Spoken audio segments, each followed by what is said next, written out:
Why is he posting water buffalo emotes in chat? I don't get it. Oh, it's torrent. What? Oh, all right.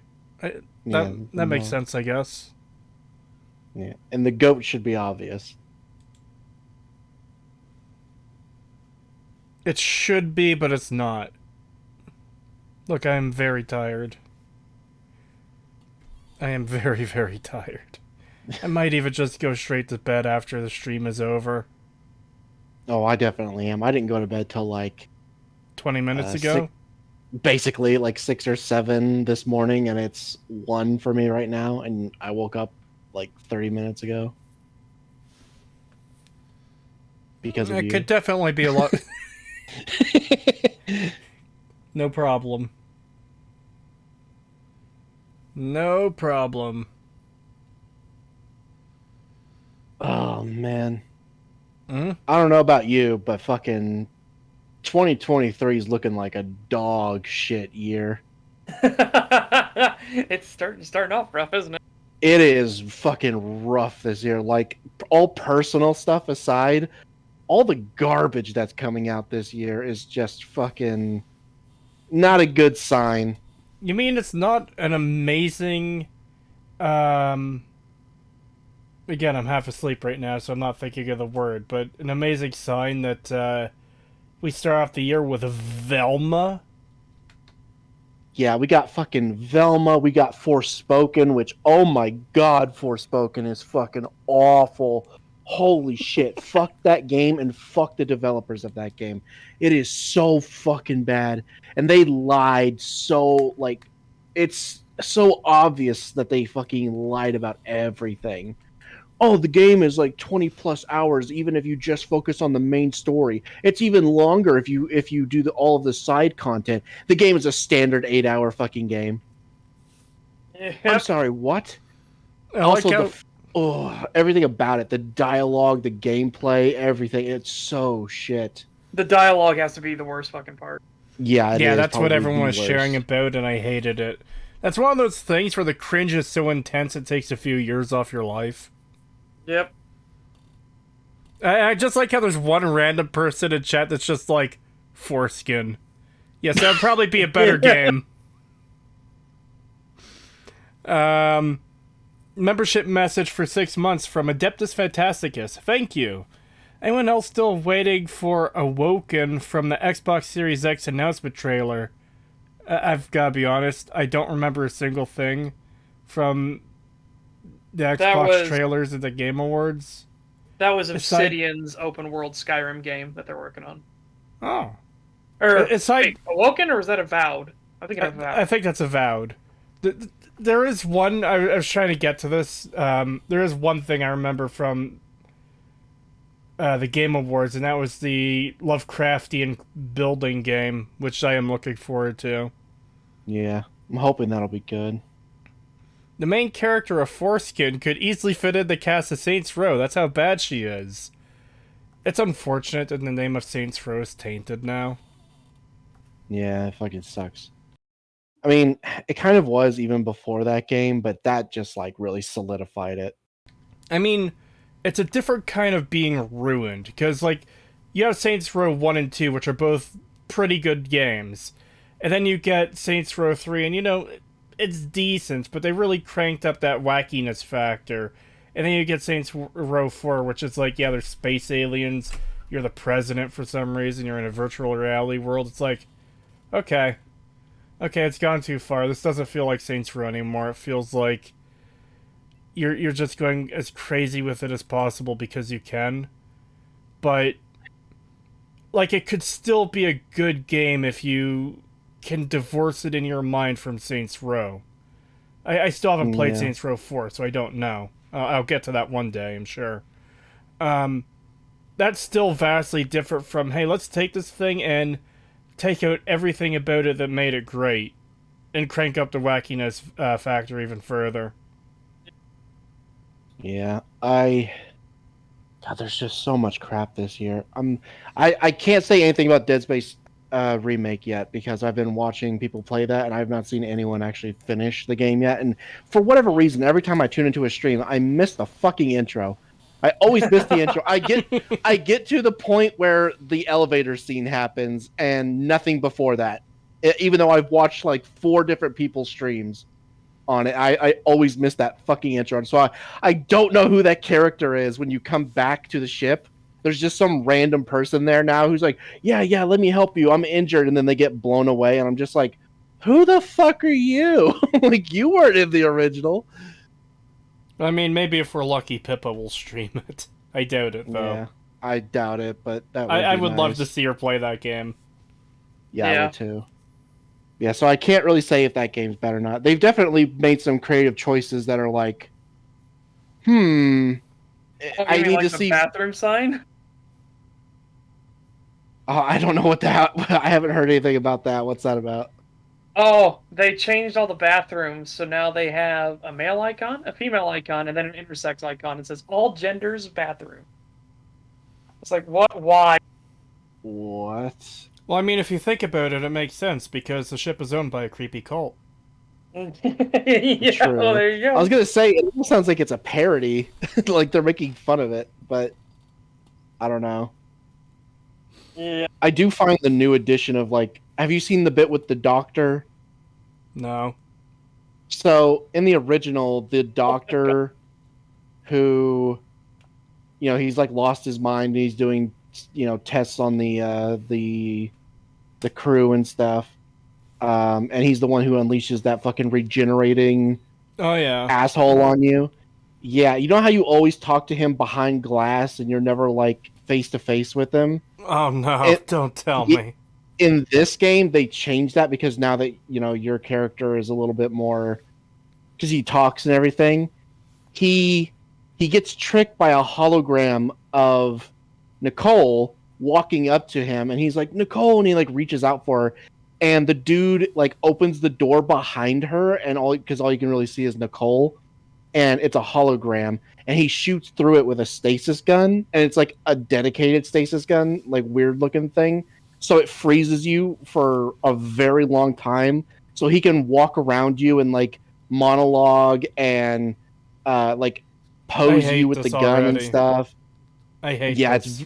and then as soon as he leaves the room, like as the door is closing, the regenerating dude pops out of the container. That sounds dumb.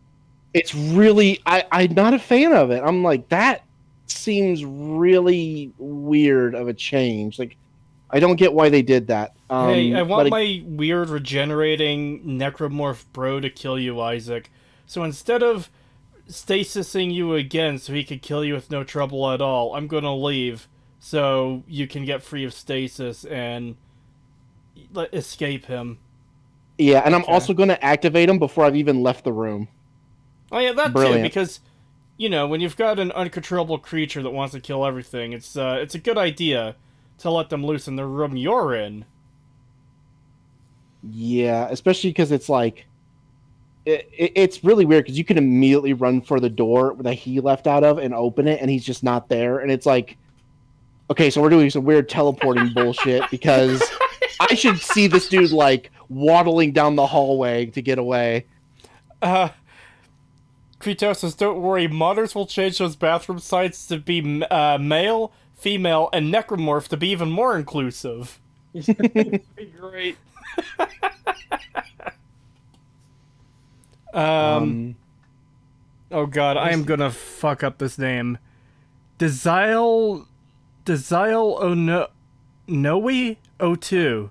I'm sorry for fucking up your name. Thank you, and welcome to Owl membership.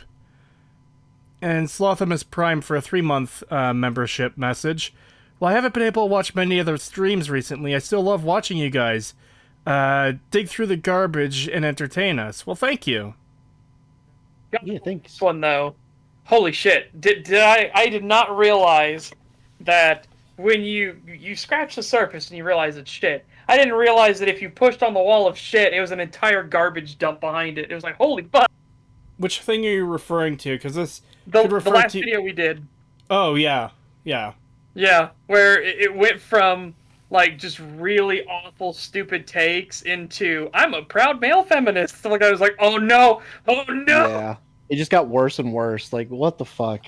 Society is This better whenever this women are in charge. It's like what? this horrible war criminal is a great example of a strong female character. Yes. Yeah. Oh god, speaking of the Dead Space remake, again, I'm not entirely sure if it's good or bad yet. I've only seen like halfway up through the game, so I still need to finish it. But and I do need to like get like a comprehensive thing about it because I still haven't seen the intro. But they've also changed the the on rail segment where you shoot the asteroids. Yeah. Yeah. They've changed that so that instead of being in like a gunner seat in the ship shooting these asteroids to calibrate the gun, Oh no. you're now outside in a trench and you have to worry about your oxygen as you do it. And you aim your gun, like the little lights that come out that let you aim. You aim that at the asteroids, and the gun on the ship follows it, and you push a button that shoots the cannons, and you have to do it multiple times along this trench while you're getting shot at by those fucking baby things, and you have to constantly refill your air as you do it because you will choke to death if you don't replenish your air while you're doing it. Why the fuck? We the fuck haven't would even you do started the that? video yet, and I already want to end the stream just so I can watch Puss in Boots again. At least we got Puss in Boots too. That was good. But my God, I don't know. Some of these Okay, yeah. changes, I'm just like, but why though? But Yeah, why? why did that need change? There's stuff that did need change. Like I said, I was talking about it on stream. The repulsor, like the retro rockets on your rig and everything like that. That's a good change. That actually needs to be Yes, changed. I like that. The pulse rifle secondary not being the I'm gonna kill all my friends now, like Yeah, whatever the fuck that was. I like that they've brought some of the stuff from Dead Space 2 as well, like like telekinesis, like proper telekinesis, where you can pick up body parts and impale them, impale other necromorphs with them. I like that. I like that they brought that back. I like that Isaac talks. I like that they actually re-recorded some of the dialogue so that they actually respond to what you're saying. Yeah, I feel 'cause- like some of the lines weren't recorded very well. Like there's a few where it's like, ooh, that was a very dry, like unemotive line, whereas in the original it was way better. Yeah. So Now that Isaac speaks, I can imagine a lot of the dialogue would need to be reworked to account for it. Yeah, yes, absolutely. some of it Like, is reused, but some of it is new. Because like See, I I'm said not- on my stream, a good change for the start would be if Isaac speaking. A good change would be at the start when you open up that checkpoint and you see all the blood. If he would radio in on a private channel to the security officer, be like, "Hey, there's a lot of fucking blood here. Don't Yeah, let the one lady know because she's already freaking the fuck out." But that's there's a lot of why blood. I want to see the intro so bad, because I want to see if they do that. Because apparently, because one of the streamers mentioned that during the intro, Isaac does call out that like the one of the necromorphs he sees or whatever is like one of the crew, like it's a security person, and Hmm. yeah, and apparently like they acknowledge that, but then it's kind of weird because it goes on later and Hammond is just like, I think these things are the crew. I think these used to be people. I think that's like I think the one I saw was I forget his name, the security officer that was with you guys when he died in the intro and shit, and it's like we already established this. Fucking Isaac literally says, like it's the security, it's the crew of the Ishimura, like that. Look at their suit. That's clearly like he calls it out apparently. So again, I really need to see the intro because there's apparently a lot different in the intro. Yeah, So that I'm doesn't very sound curious. promising.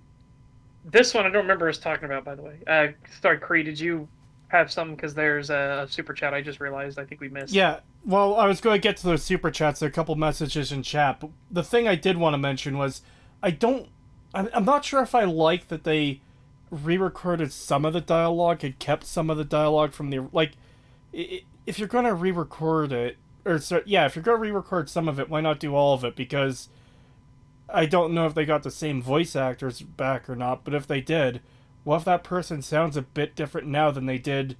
How long ago did the original come out? Over 10 years ago? It was 2008, right? So yeah, a long time ago. That's From like 15 years. So from every instance I've been able to see of it, it blends pretty well. Like I've not noticed oh, like, oh, that's clearly from the old game. Like I'm all not right. getting any of that. So far, in terms of that, they did really well. I just wish they would emote a little bit more sometimes, because sometimes it feels like they phoned it in sometimes. Especially what's her name? The chick that is with you at the start of the game. The security technic or the technician lady, the one Yeah, who's her really good with computers and lines. stuff. Yeah, her lines feel a little phoned in sometimes. Hammond's sometimes too, but very rarely. But hers is like consistently where it's like, oh, they really toned her down. Oh. Um, they also made her a bit more independent as a character, where she's like doing stuff on the side and stuff like that, and she's much more accusatory of Hammond, where uh like she's like, oh, you knew about this thing, and she's like, okay, well, I'm gonna go, dig through these files and find out what's really going on, and stuff like that. And it almost feels like you're interrupting her whenever something happens. Like whenever you need her help, it feels like you're interrupting her because she's like investigating something. So that's another bit of a change where it's like, I'm not sure if that's better or worse. We'll have to see, but yeah. Yeah. I want to grab some comments here in chat, in the 2 super chats. So, Well, there's a third one. There's one way up. Lanterns Glow. That's why I thought that was the one we missed quite a while ago. Oh, yeah, $2 from Lanterns Glow. I did miss that. Thank you. Thoughts on Hi-Fi Rush? I have no idea what that is. I've seen it. I have not played it or anything, so I can't give a proper comment on it. Oh god, where'd that other one go that I wanted to read? No, not the hecking neckwear morphs. No.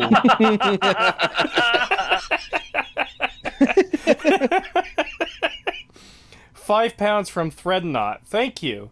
Dead Space Remake doesn't call you racist for killing the necromorphs when they try to kill you? That's not inclusive. Quick, someone rile up Twitter. Oh no.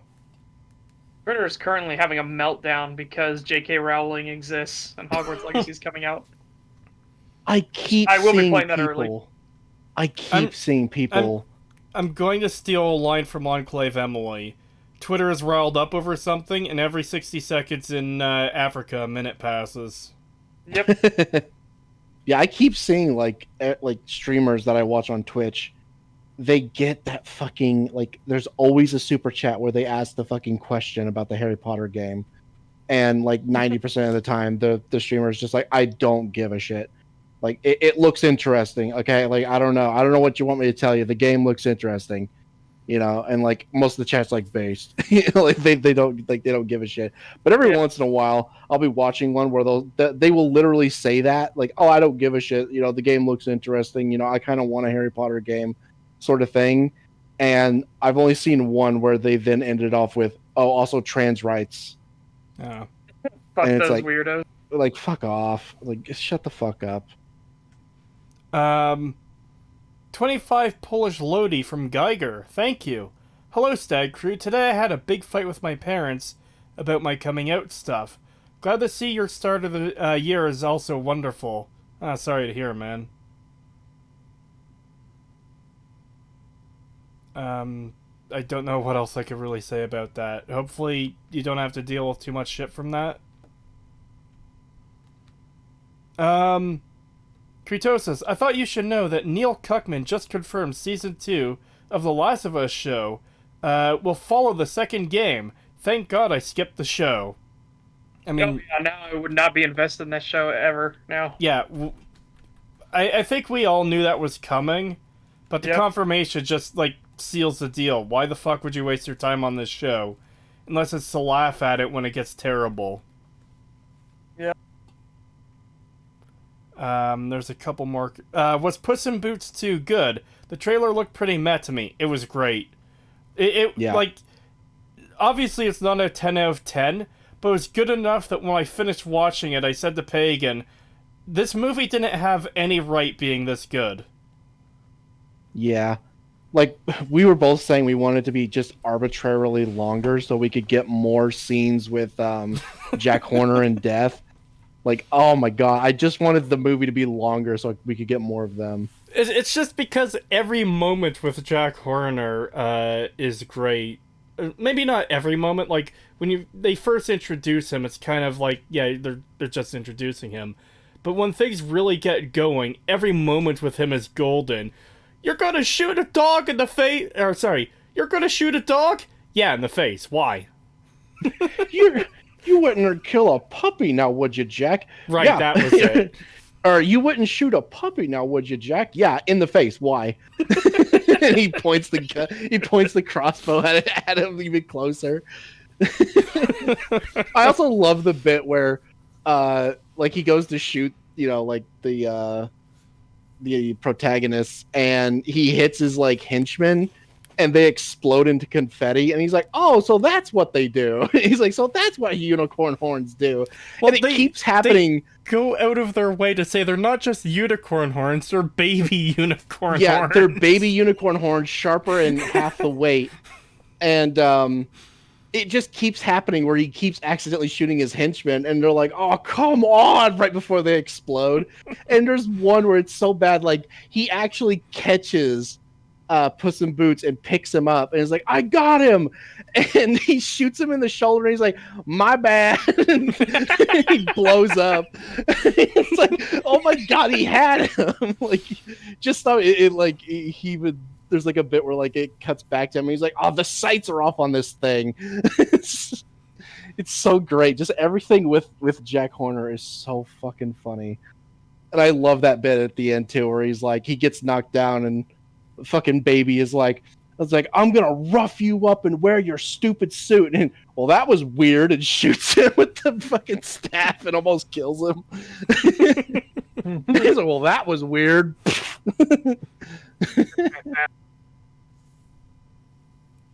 The Huggable Hipster have made an updated review of Fallout New Vegas. Have you seen it? As soon as I found out about it, and because she had like a preview video, like, am I really going to do this to myself? It's like, yeah, that's bait. Yeah. It feels very. Not gonna look at it. Not gonna give it the time of day. Yeah, I don't think we should even bother. Like, it really does feel like I'm making this to get people to cover it. Yeah. Just like that weirdo who came in the chat a few weeks ago demanding we cover his video. It's like, fuck off, attention seeker. Yeah, no, not interested. We're not gonna cover her updated thoughts on Fallout. Like, we just don't care. Now you say updated thoughts, but I picture in my head a different thought. A different spelling of it. That empty, no thoughts.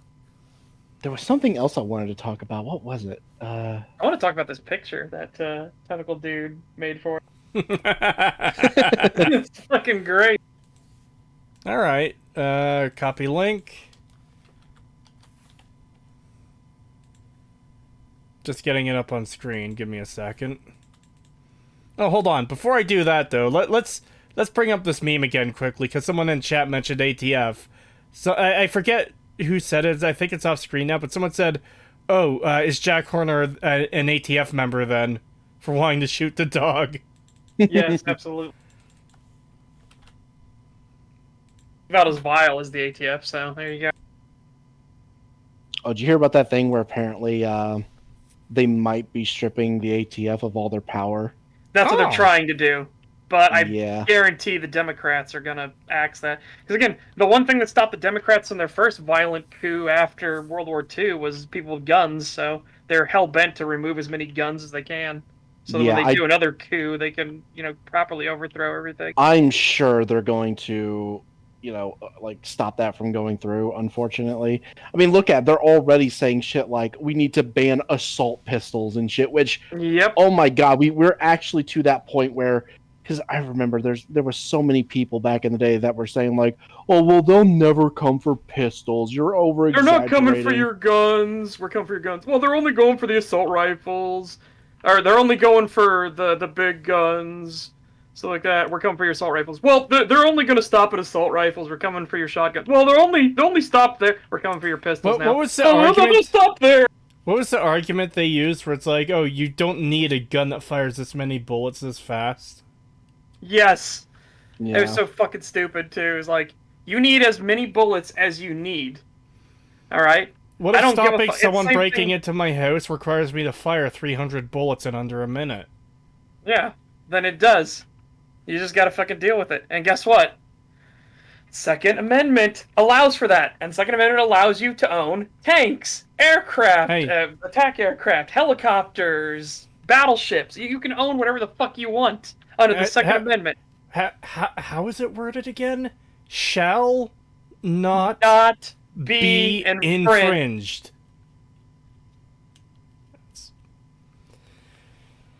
Oh, what did we see recently too? That in Israel there was a terrorist who tried to go on a mass killing spree. Good guy with a gun who the terrorist shot. Good guy with a gun saved everybody. Wow, amazing how that keeps fucking happening. Yeah, and they're getting very upset with that shit. Like, you could tell that the Democrats and shit are just like losing their minds whenever that happens. Because No, you can't prove that the guys with guns do it. That goes against our narrative. Well, again, Democrats are vile, evil pedophiles. So $5 from Jylan Brunson. Thank you. Hey Creetosis, did you see my super chat in your last morning stream? I literally donate towards the end of the video. I wasn't paying attention. I think I saw that after I ended the stream because it was that it came in like right at the last seconds. yeah. I do have a couple super chats to grab though because one came in at the end of the last stag, which I still need to re-upload. Sorry for kind of slacking on that. Yes. I will get to it. Right, where is it? Oh god. So this is $5 from the Wayfarer, and this is the one that came at the end of the last stag, 77. Have you guys heard of Raven Knight? He'd be a great guest on Stag, especially if it's on extra credits or Wisecrack. So, is Raven Knight and Knight Raven the same person, or is that a different person? Because I do know that there is a person who goes by Knight Raven. But I don't know. I need some clarification on that.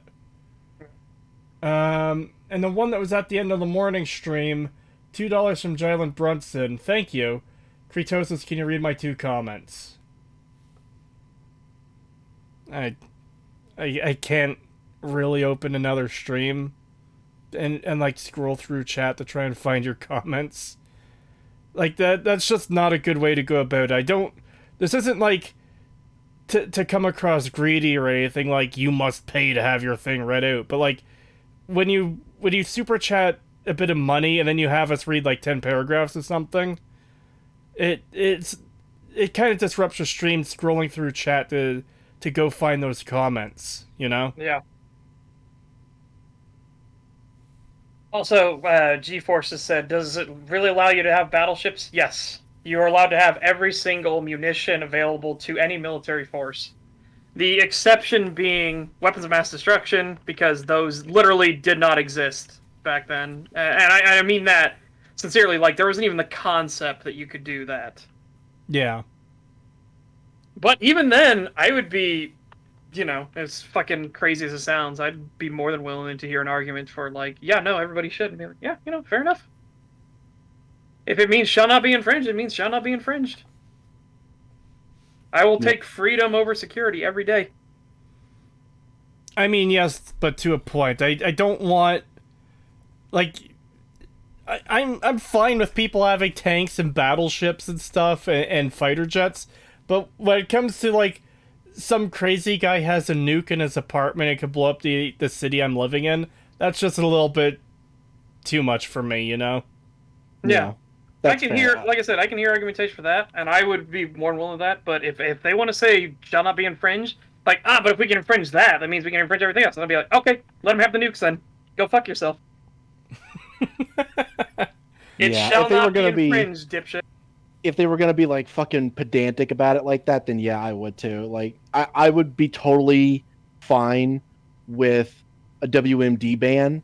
But if they were then like, oh, but we could totally just, but if we could ban that, we could ban anything. And then I would just, out of spite, I would just be like, you know what?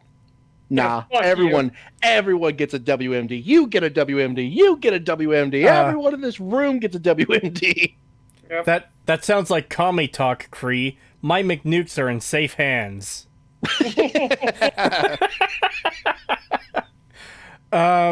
5 pounds from Threadnought. Thank you. Nuclear warhead such shall not be infringed. Preach it, sister. And then another 5 pounds from Threadnought. Thank you. Battleships and cannons were the pinnacle of weapons technology at the time of writing. Now nukes are the pinnacle. Shall not be infringed. You will not stop me from owning a nuke. It will happen, God damn it. Oh, man. God. Oh yeah, that Yeah, was the other thing I wanted to mention. Okay. Fucking Iron Mouse still being based as usual. Talked I about was how being recommended clips of her talking about Velma. I assume that's what you're getting into. that's one of them, but because she does shit all over that, but she also shits like she saw stuff from Forspoken and the main character, and Oh, no. she doesn't. Not only does she shit on that, but she shits on like modern female writing in general, where they like she has to be a rude bitch to everyone and a cunt to everyone around her for no reason, and for whatever reason they think that's what makes a strong female character and shit like that, and she she puts like every Hollywood writer on fucking blast, where she's like, these people do not understand how to write strong female characters and stuff like that, and just she just like tears into them, both Forspoken and just like in general how shit the writing for women is nowadays for female characters. And yeah, she's totally right. It's so bad. Yep. I think I just got cancer from the title that Duncan McCockiner just suggested to us. Have you seen Bloodborne is viscerally feminine and you can die mad about it? Wow, that's No, that is fun. I have not seen that video and I'm glad I haven't. Jesus Christ. Fucking what? I don't even understand. Like that almost sounds like a troll. Yeah. Okay, but I know I say this every time the question of a troll comes up. I know. Acer Third is real. I know, that's the problem. Like we can't Yeah, just assume that with Isn't anybody that anymore. isn't that the worst fucking part? Is people are like, well, this is obviously a troll. No one would say that in real. And then you just post a video of Acer Thorn. It's just like, no, somebody would say that in fucking real life. That's the problem. I can't believe the Legion killed these people for running a business. Yeah. Oh my god. Why does every unwashed dickhead in the third world have a fucking AK-47 when I, a rifle connoisseur who appreciates history, can't have one? Yes.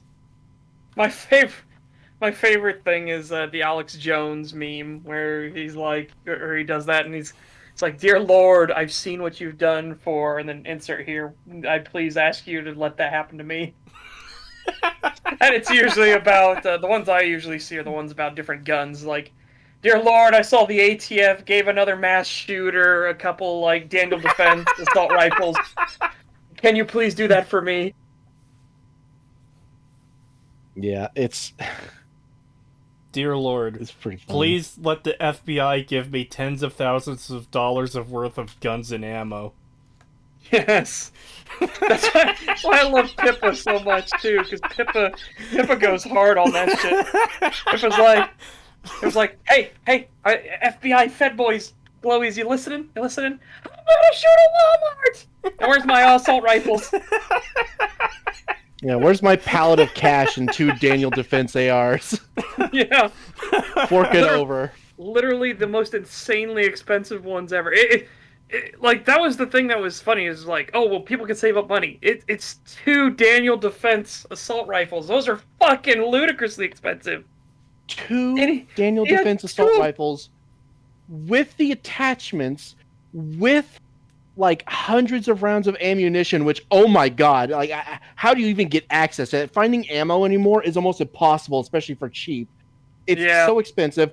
A fucking like $75,000 truck, body armor, all this stuff. It's like, no, he didn't just save up money, especially when every single outlet that was reporting on it when it came out was talking about like how poor this dude was, how he was an immigrant and who had nothing and he was taking care of his grandmother and they had literally no money. They were dirt poor. And it's like, oh, dirt poor, but can afford body armor, tons of ammo, 2 Daniel Defense ARs with attachments and a $75,000 pickup truck? Bullshit. Before we go any further, I want to grab a comment, then I have to go AFK. Creetosis, Okay. any chance you could get Alex Jones on here? Look, I'm not ruling out. I am not ruling it out. I think it would be fantastic to have him on here. It's probably not going to happen. We're no one. I'll be back in just a couple minutes. Because that's how far my life has fallen.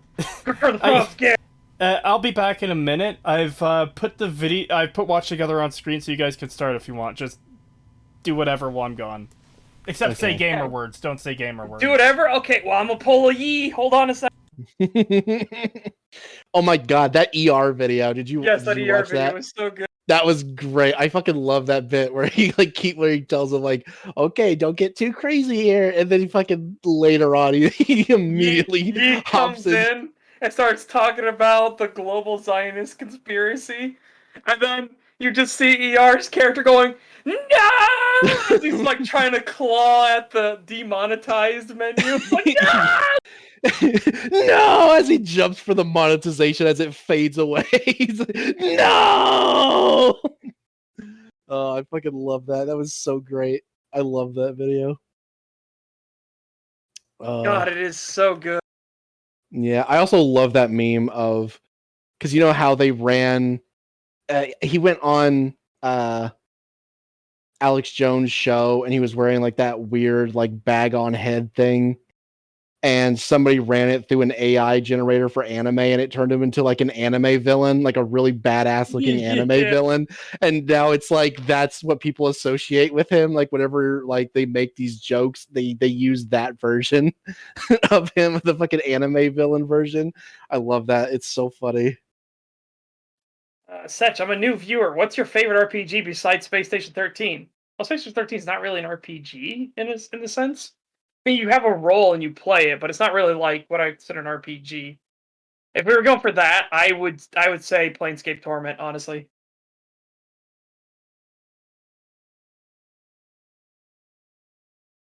God, it's just so fucking good. God, I need to start writing shit down. Like I had other topics I wanted to talk about for the intro, and now I can't remember what all of them were. Fuck. Yeah. Well, shall we discuss the video that we have? Because we haven't seen all the video, have we? But we've seen some of it, and it's a pretty wild ride. Yeah, we previewed some of it. We were, like thinking about doing another one because we had 2 options and we settled on this one, mainly because the other one is so poorly edited. We're gonna have to do some like editing of our own to the video in terms of like the volume, because you're not going to be able to hear shit if we were to play that one as it was. Yeah, so that one kind of got the boop on the head for that one, just because. Yeah. Oh boy. But it is really bad.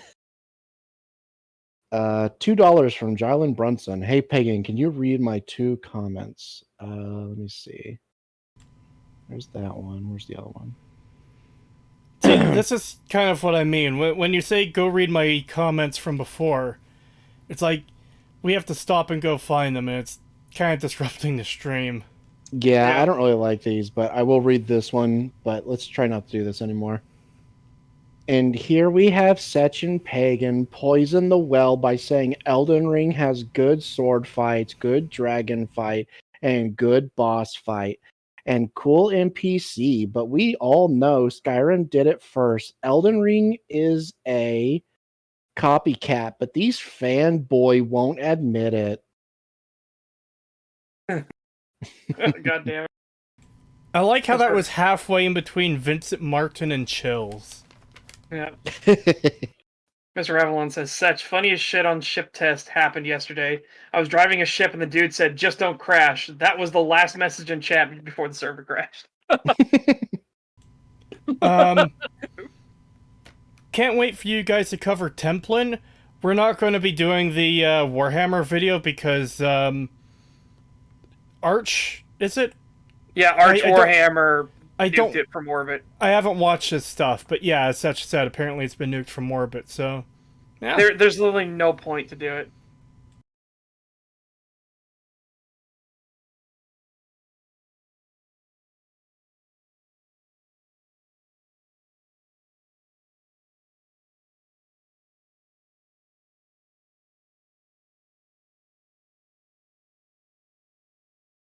Alrighty, are we ready to start this video?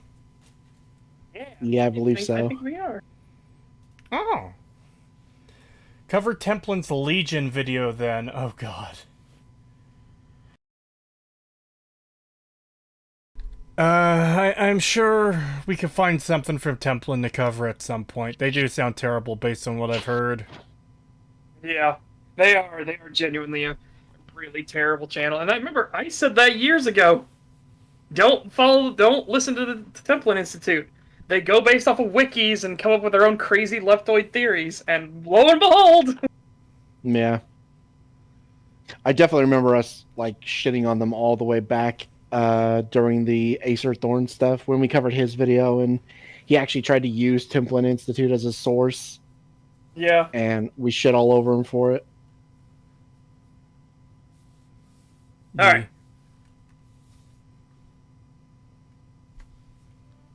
So I know it's been time. It's I do want to make a mention. Before this video starts.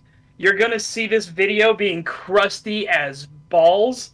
That is not on us. Okay? Yeah. I'm just letting you know that off the bat. There is no adjusting for this at the start. I'm just So, letting you know. yeah. He rendered his video at 144p? No, it's gonna be way worse than that. Just prepare It's- yourself. He Oh. talks about it, but yeah, he plays it for so long. It's like, oh my god, why are you making us look at this crusty shit for so long? Oh no. Yeah, so prepare yourself, Chad. Again, this is not on us. This is on his end. Yeah. Oh. Technical dude said pagan, but I think he meant me. Have you shared your reaction to Acer talking about suing women for not dating him? Well, it's not that he tried suing him. He was giving examples of people he could have sued and didn't. So he doesn't literally sue everyone. Dude, but yeah, that's- I shared that that's, clip. That's that one dude. The what was his name? I forget what his name was, but he's the one that's currently going after Kiwi Farms. The guy with the Mobius syndrome face. He can't. Oh, yes! Yeah. Russell Greer, I believe it is. Yes, Russell Greer. Yeah, 'Cause he sued Ricada was- people. Ricada was talking about him the other night while I was listening at work. I'm like, oh my god, there's so many parallels here. There really are. It is wild. And then I'm glad I was working where none of the bosses are because I pulled out my phone when Nick showed a picture of this guy and... Oh, what an Yeah. unfortunate face. Yeah, but it matches his terrible personality. That's Yeah. I mean, that's what Nick said. He said, "Don't make fun of the dude because of his ugly ass face. Make fun of him for his really shit personality."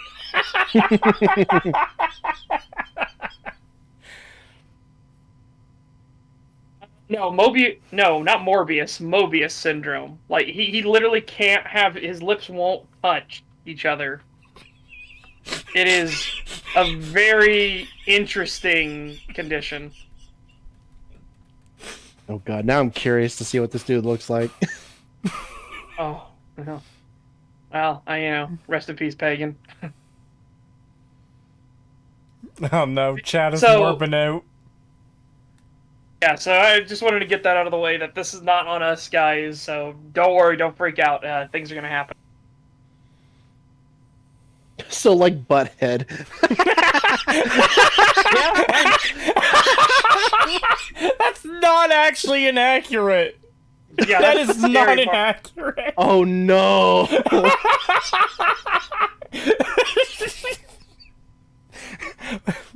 At least, at least we know who they're going to cast to play Butthead in the live-action Beavis and Butthead movie.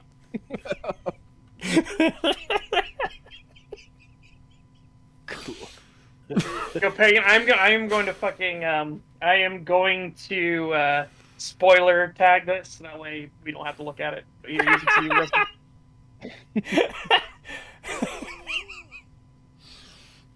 Whoa.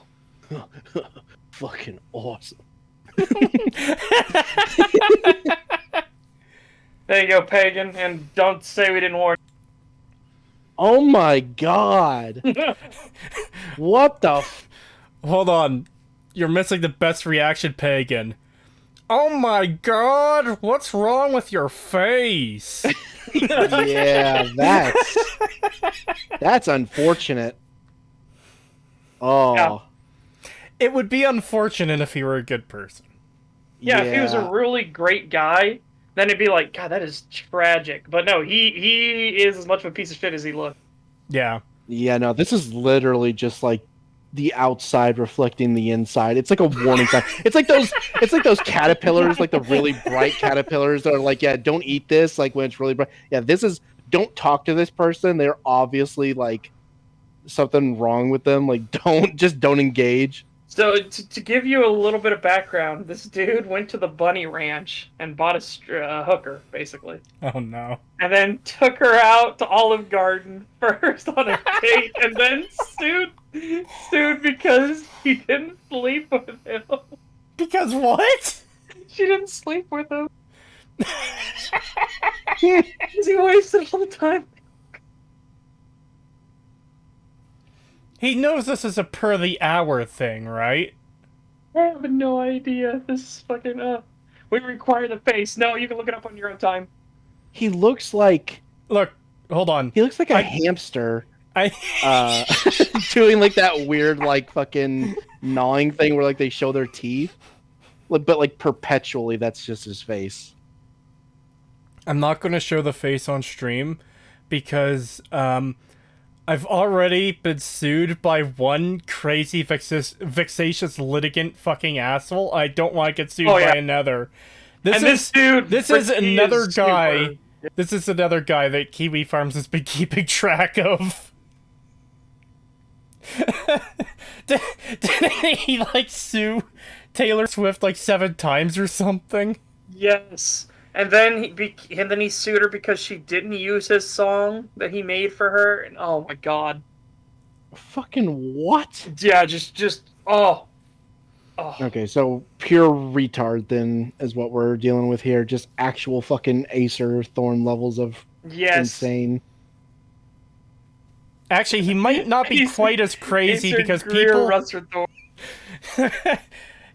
He might not actually be as crazy as Aetherthorn because people did Kiwi Farms thread for Aetherthorn are saying, yeah, but at least Russell Greer has standards.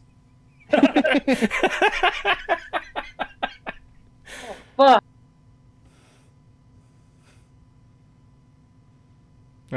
Anyways, we're nearly an hour in and we've got to 2 seconds into this video. You guys ready to continue? Sure. Yeah. He looks like someone I would make a character creation.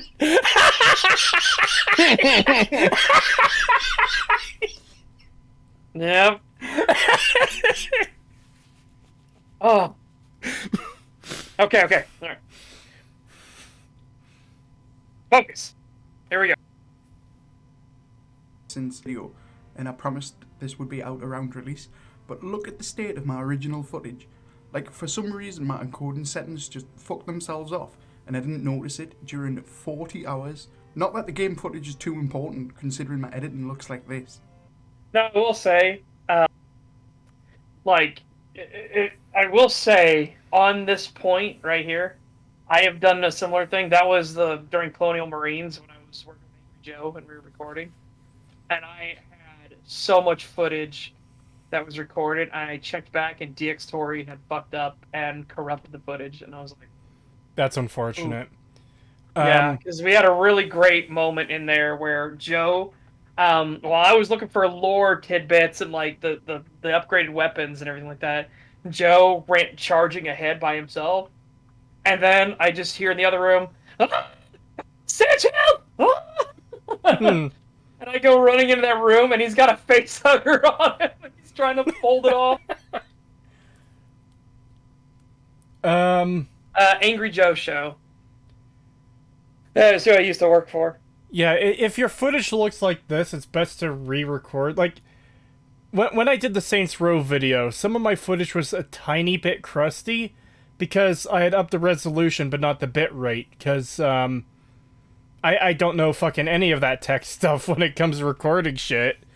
So it ended up being a little crusty, but not too bad. This is inexcusable. Yes.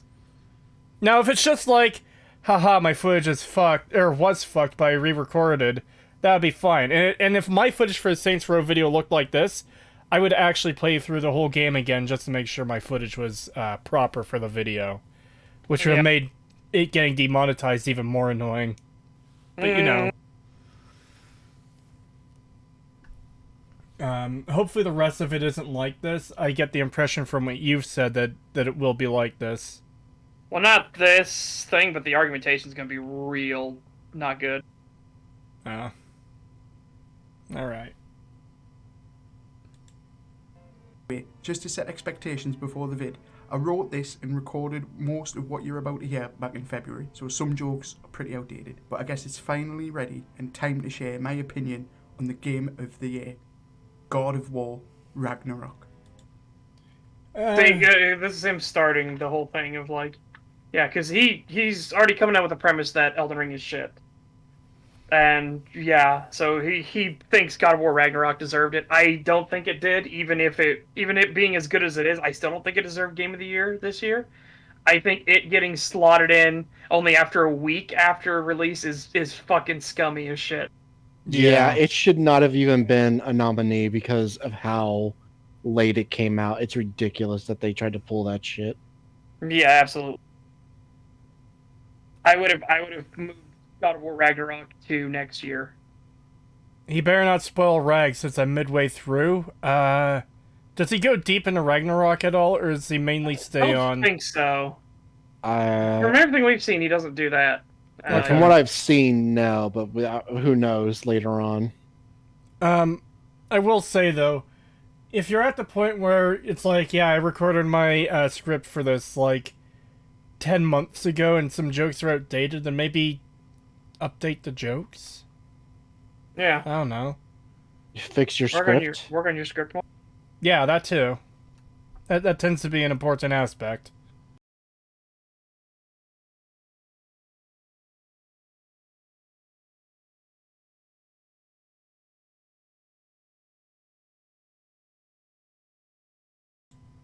I was just about to hit play.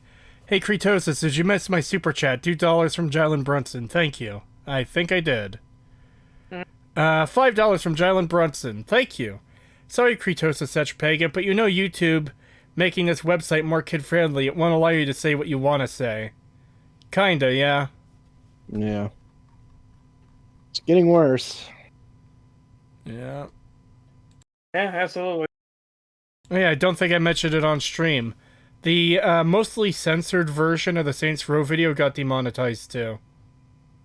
So, you know, yay. Wonderful. Thank you, YouTube.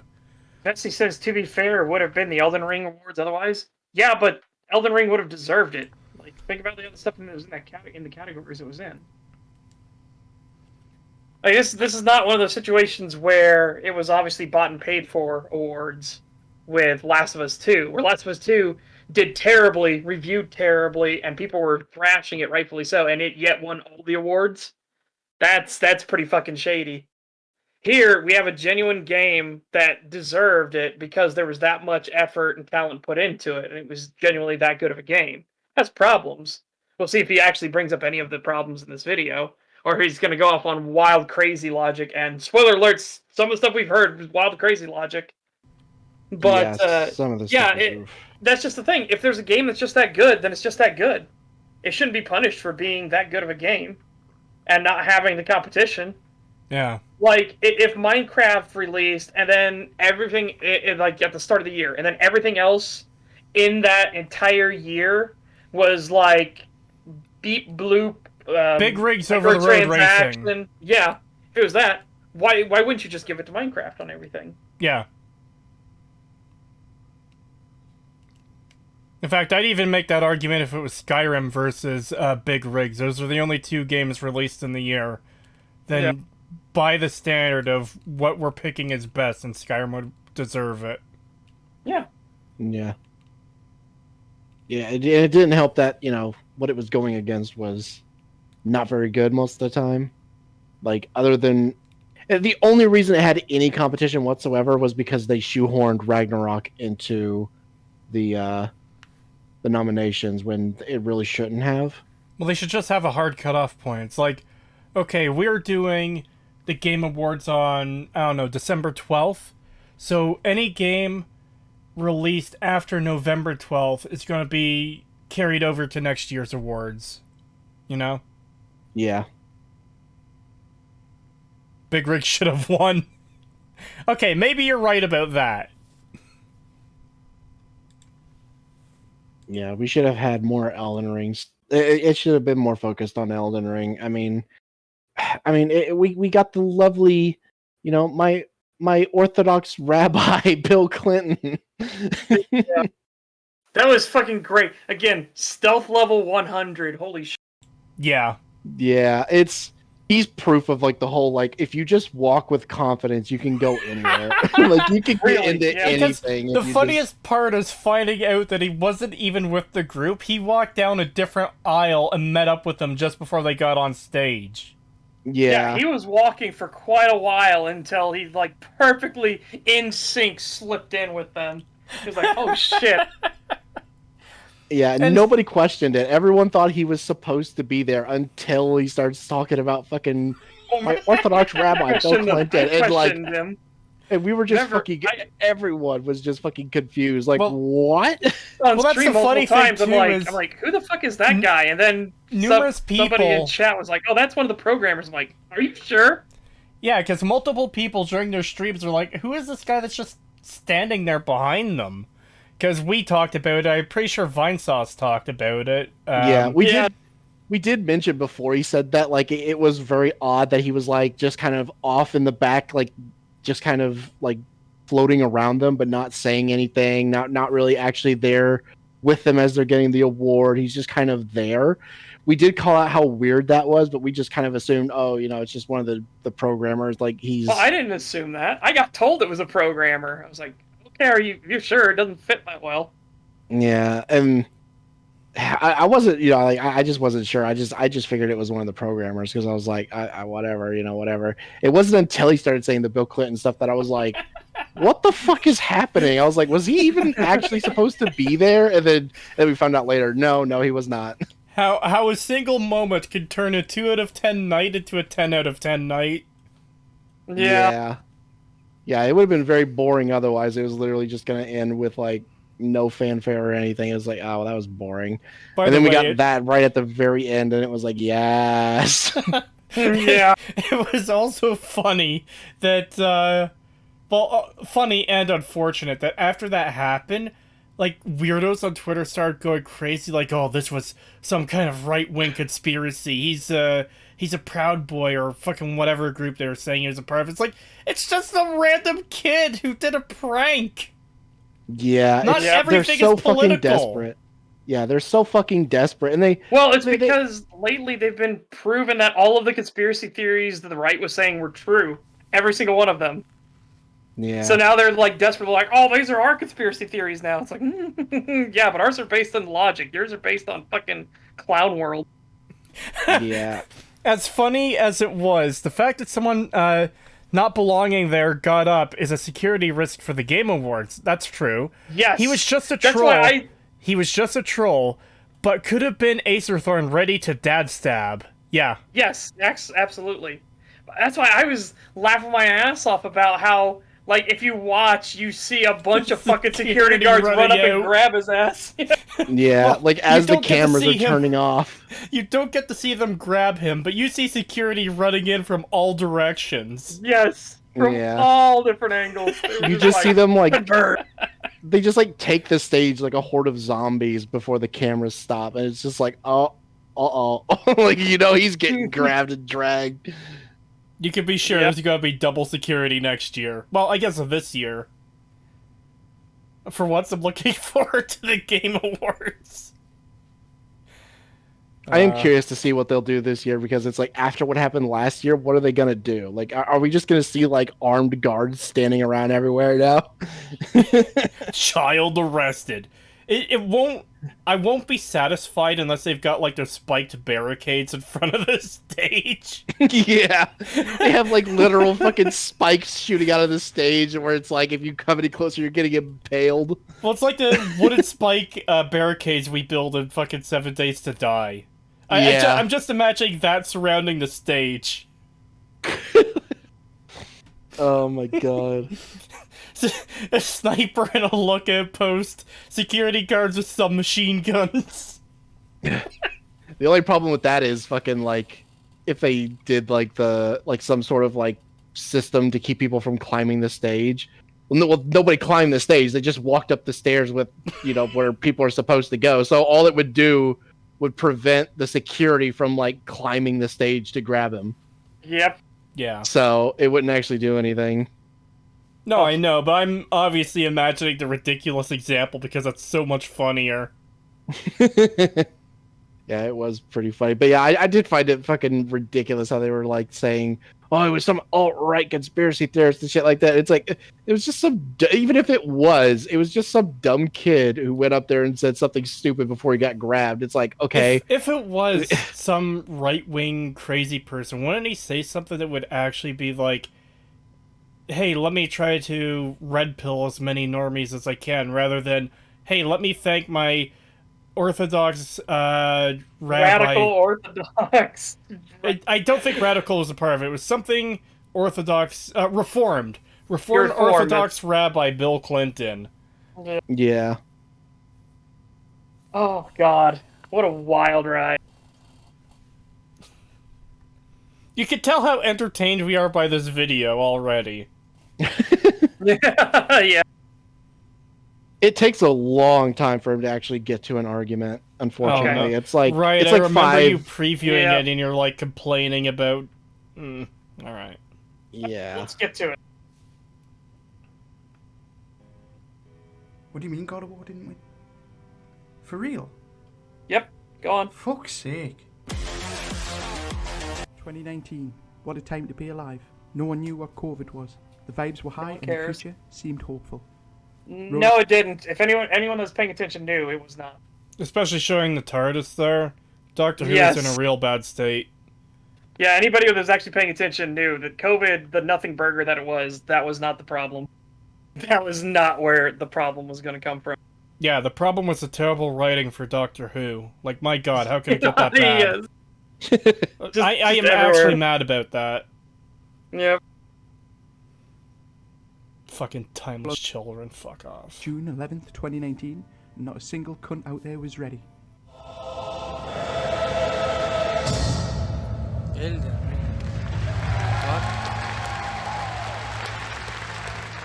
I've just fought, shit, and came in me pants all at once. Okay. That's funny because that was the Amber Heard fucking picture, by the way.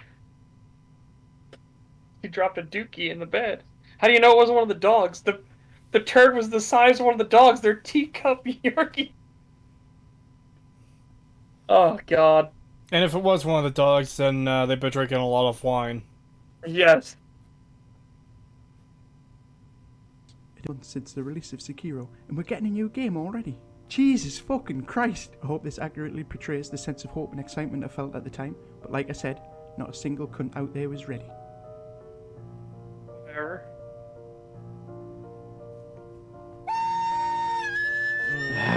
This goes on for a while. How long? Like 30, 40 seconds. Is it still happening? Yeah. That's fine. Hang on. Is it still happening? Yeah. I Let's think see. it's over. Okay, well... Yeah, I went back just a bit because I don't know what's in Yeah. between the end and the start of him talking again.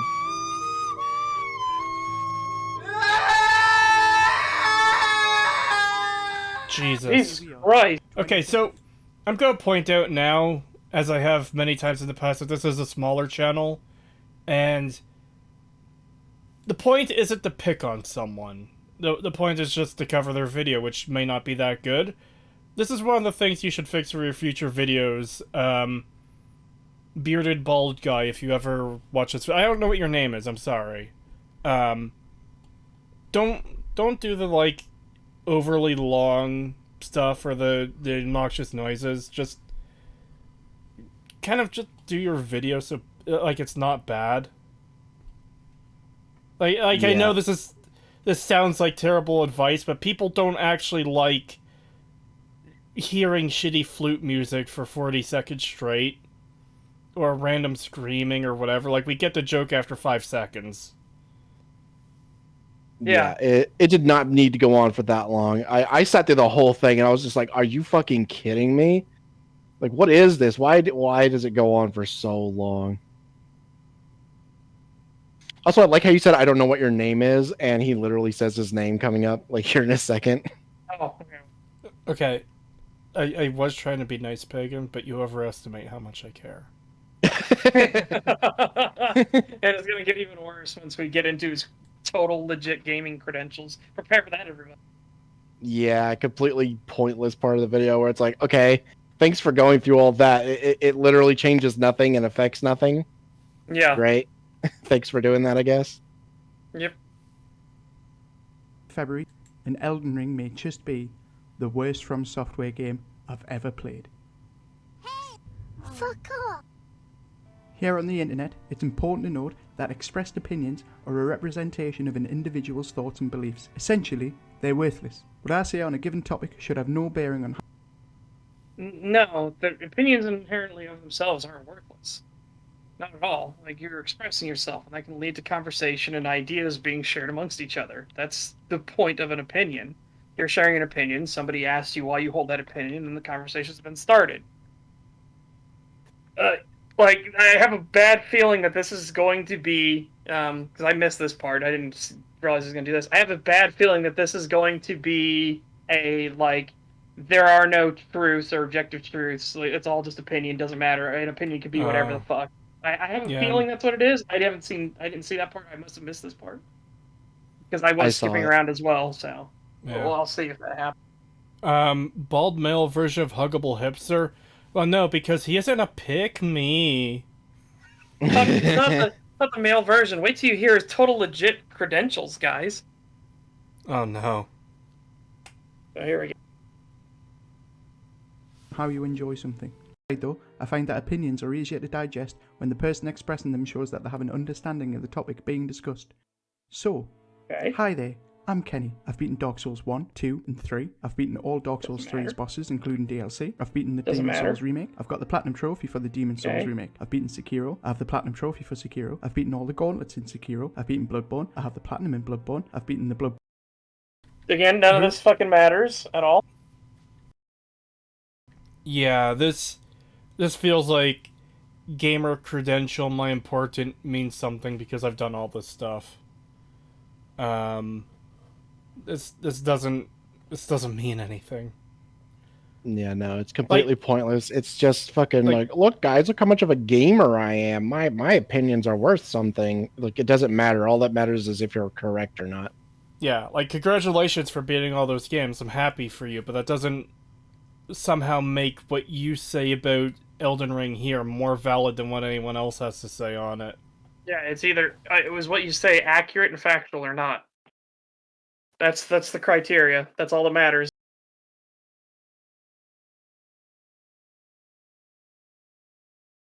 Bloodborne spin to win run. I've beaten leveling up. I've beaten Bloodborne beginning to end without dying for the deathless any percent. And I have a Vicar Amelia tattoo. I've beaten Elden Ring. I have the Platinum Trophy in Elden Ring. I have the Platinum Trophy for Crash Bandicoot Insane Trilogy, including the trophy for the Stormy Ascent DLC level, which 0.4% of players have. Now that you care even less who I am, I'm going to tell you why Elden Ring is shit. Well, at least he was right about that. I do care even less. Like, Yeah, Again, not to be mean, but my god, dude. Fucking get on with it. he could have completely cut that bit out and it would have changed nothing. Yeah.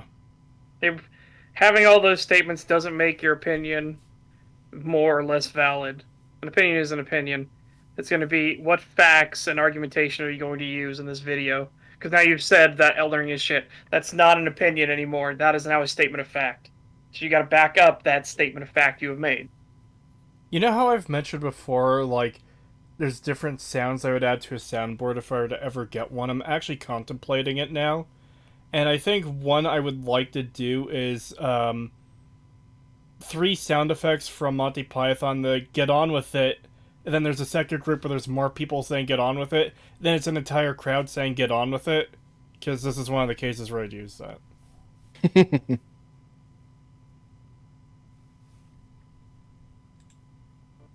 Unfortunately for you, however, you are maidenless. Cast your minds back to pre-COVID to the 3rd of March 2017. The Legend of Zelda had just been released for the Wii U and Nintendo Switch. Okay, what does Legend of Zelda have to do with this at all? Why do people keep having to frame stuff pre-COVID and post-COVID? Like, what the fuck does it matter? Yeah, this is so stupid. It makes no sense. COVID shouldn't even play a factor into this at all. And secondly, stop comparing this game to fucking Zelda Breath of the Wild. It's not Zelda Breath of the Wild. Well, at least Stop he doesn't comparing compare it to Skyrim. Oh, yeah, totally. Yeah, he definitely doesn't do that at any point. I mean, that would be embarrassing if he did, right? God, I think it's actually worse what he compares it to after that. Oh, no. Yeah, he's gonna get into some fucking clown logic here in a bit. Like, you'll see what I mean when we get there. Oh, Yep. no. It had one than its predecessors, and that's its open world. Now, I'm not going to sit here and tell you about open world games. We all know what they are. Big sandbox where you can go where you want. Proceeds to then tell you about open world games, by the way. Yeah. When you want. Isn't- Much like Breath of Isn't open world games just something everyone knows at this point? Yeah, Yeah, this doesn't I really like- need... If you say an FPS to your average gamer, they're going to know... Like, you're not explaining... Bleh. You're not explaining it to your boomer father who last played a game in fucking 1975. Yep. Yeah. My thing is literally that he called out the fact that everyone knows what it is, but then still feels the need to explain it. It's like, explain it. But you just said everyone knows what it is, so why bother? Everyone knows what a shoe is. A shoe is a piece of clothing that goes on your feet to protect them from, like, the elements and hazards that can harm your foot, like rocks or glass. Thank you. I had no idea what a shoe was. Yep. I'm glad I could inform you, Pagan. Yeah. the Wild divided fans of the series. Okay, it's a horseshoe. You know what a horseshoe is, right? That's the only thing I know. Yeah, I don't know what other type of Only shoes there are. don't think of it as metal. Think of it as leather. Oh, but you still nail it to your foot, right? No. Sorry, that's Oh. just you. Well, then how does it stay on? Because we tie it on. I don't know. That sounds pretty shit. Divided fans of the series with its new direction. And when I say divided fans, I mean everyone fucking loves it. I've started with this section What? because I think this is where No. Okay. Spoiler alert. Everyone did not love Zelda Breath of the Wild. In fact, I think Zelda Breath of the Wild is completely overrated. Honestly. But yeah, that is also not a true statement. Yeah, the fact that he thinks everyone loved that game. I thought it was okay. I thought it was. Yeah. It's With decent. the awful weapon degradation system. Holy. Yeah, that fucking It is- weapon degradation system is fucking terrible. It is the second Zelda game I've ever played, and the most of a Zelda game I've ever played, and I still haven't beat it. I plan to at some point. And I enjoyed it. The only other Zelda game I played was Wind Waker, and I don't think I got too far in that. I don't remember. I like the art style, though. It was neat. Yep. I might lose the majority of the world adds nothing to the game. Exploration can be good when... Okay. So again, he said Elden Ring is shit, so it's a factual statement he needs to back up. Now he said the open world literally adds nothing to the game. That is another factual statement. Let's see if he actually provides examples and reasons why it doesn't add anything to the game. adds nothing to the game. Exploration can be good when it's done well and complements the game world, but this just doesn't. The world doesn't feel lived in. It's already kind of ended. A good... Isn't that contradictory? Yes. So, the world absolutely feels lived in. You can see where the different villages and societies were. You can see what they were doing. You see the remnants of the world that happened before the Golden Order was shattered, and before the shattering, the Great War happened. I only played Elden Ring the once. I do intend to get back to it at some point, I promise. I've only played it the once on stream, and even from that one time playing it, I could see, like, the ruins of, like, small fortresses or, like, castles and stuff. I think I found a tower that was, like, lying down on its side because it had fallen. Like, yeah, that stuff like that makes a world feel lived in. Yep. Especially if Yeah. you go out of your way to showcase, like, hey, this is where they farm at. This is where they get their mining materials at. This is where they get their resources at, you know? Yeah. When you have all this, these are the caravans still running to this day between them. Sure, do the caravans seem kind of pointless in terms of, like, well, what are they actually providing or anything? Yeah. I mean, it's kind of like the world is lingering on after its death because of what Queen Marika did. Because she took out the Rune of Death. That was a bad call. Let's just put it that way. Yeah. No, this statement just makes no sense to me. Like, it feels lived in. Like, I don't know. It feels like he's trying to say, like, oh, well, everything's already dead, and then somehow that means it doesn't feel lived in. It's like, that's not what the term means. That's not what feeling lived in means. You don't actually need anybody to be there for it to have felt lived in. Yep. For an example of a world that doesn't feel lived in, a game came out recently in the genre of catching small creatures and making them fucking fight each other. Pokemon Scarlet and Violet's world is pretty shit. Yep. This is where the pot's pot. Yes, exactly. Welcome to Jarburg.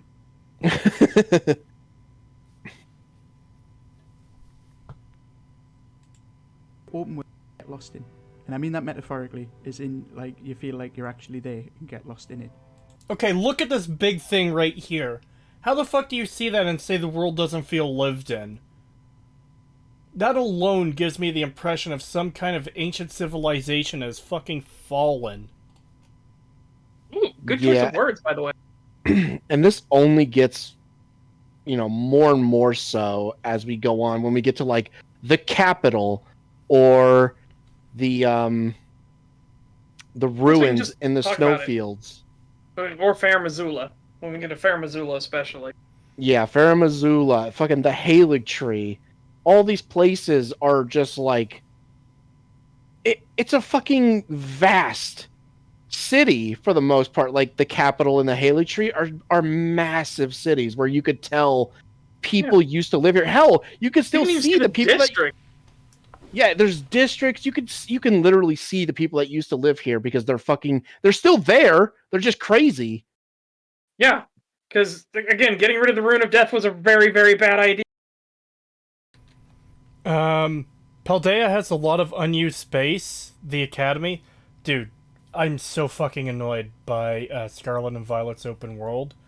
So, I know not everyone plays Pokemon, so I'm going to elaborate on this just a little bit. It's this big open world, and you're on this island that is essentially a giant circle. In the middle of the circle is a smaller circle, which is the crater, and that's the endgame stuff. I haven't quite gotten there yet.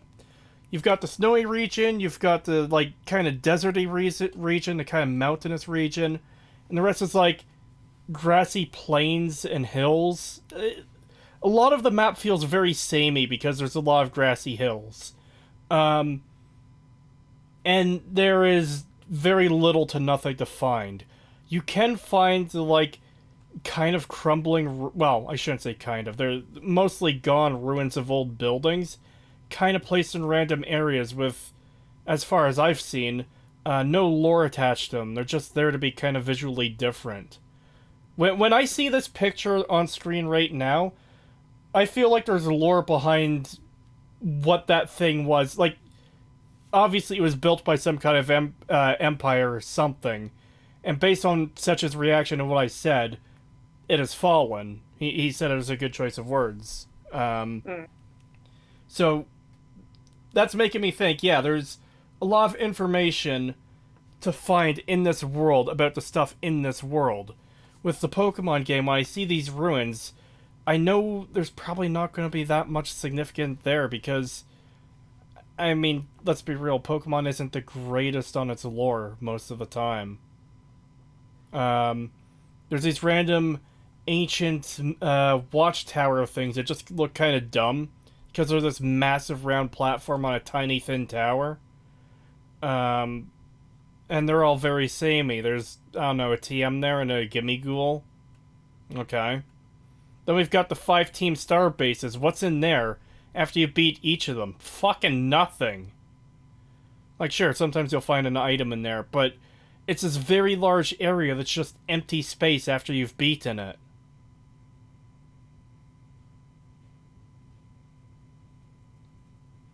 But it's for the kiddies. It has to be simple and dumb. Yeah, that's the argument I really hate. Yeah, I hate that shit. I've always hated that kind of stuff. Of it's meant for kids, so therefore it's fine if it's stupid. No, Hey, fuck like, off. You know what? Batman the Animated Series is such a great fucking counter for that argument. Like, holy Dude, shit. You know what I've been watching recently? Superman the Animated Series. Mm. I'm like halfway through the first season. I've been enjoying it. It's got, like, you know, some of the weird elements to it that 90s cartoons had. But it's not terrible. Most of the lore in Pokemon happens when you catch a new Pokemon. Yeah, exactly. And even some of that lore gets pretty fucky pretty quickly if you're paying attention. What's that? Wartortle can live for 10,000 years? Okay. Not if I have anything to say about it. That's actually something I'm glad you brought up was like how samey everything felt, which is Yeah, it's I've been meaning to get the review of Pokemon Scarlet out sooner. I've really been slacking on that. You know, having your most successful video shot in the back of the fucking head by Susan kind of, it's kind of a demotivator.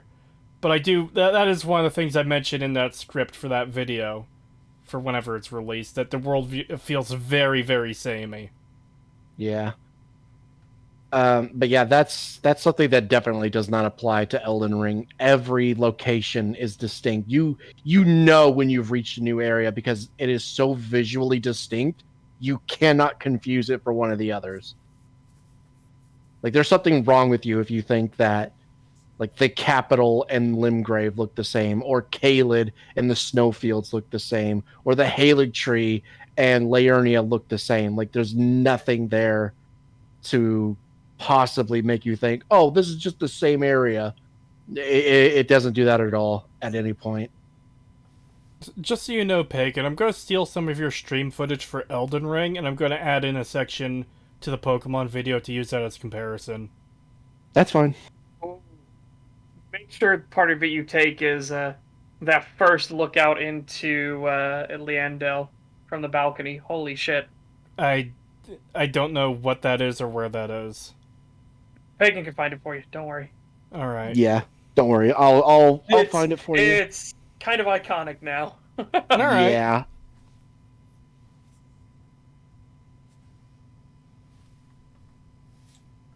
No. A good open world, I would argue, is something like Red Dead 2 or Skyrim, where it feels like shit's going to happen with or without you being there. or Oh, no. where shit's going to happen with or without you being there. Skyrim is actually the antithesis of that. Nothing happens unless you are there. Skyrim is one of the most dead worlds ever. It is one of the least lived in worlds in history of gaming. Everything in Skyrim is in goddamn stasis until you return. Or until you show up for the first time. To explain how stupid the thing you just said is, I want you to go to Solitude, and then immediately walk back out of Solitude, and then go back into Solitude, and then immediately walk back out of Solitude, then go back into Solitude, and immediately walk back out. What plays on repeat until you see the entire scenario? Oh, the fucking execution. It literally cannot progress without you being there, and so it will reset every single time. I've got a better example, but it's from Fallout 4. When you first approach Diamond City, Piper is at the intercom screaming to be let in. She only starts screaming when you're within range, though. If you come from a different direction, you can actually see all the way down the street, and just see her standing there doing nothing, waiting for you to get close enough for her to activate to start crying at the intercom to get back in. It's the same thing with Barnabas, the dog. He won't do, or Barbas? Barbas. Barbas, yeah, Barbas the dog. He won't do anything until you get within range. You'll see him just sitting there the entire time waiting.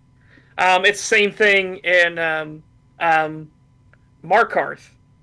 Or was it Markarth? Yeah, where the Forsworn attack. If you manage to get into Markarth in any other way except through the front door, the Forsworn attack they'll just be frozen there, waiting Wait, until you hit that trigger. You could get in there through alternate means? Glitch through. Okay, that makes sense. Yeah, that's what I'm saying. If you manage to get through in any other way, you can see them. They'll just stand there. They'll just be standing there waiting.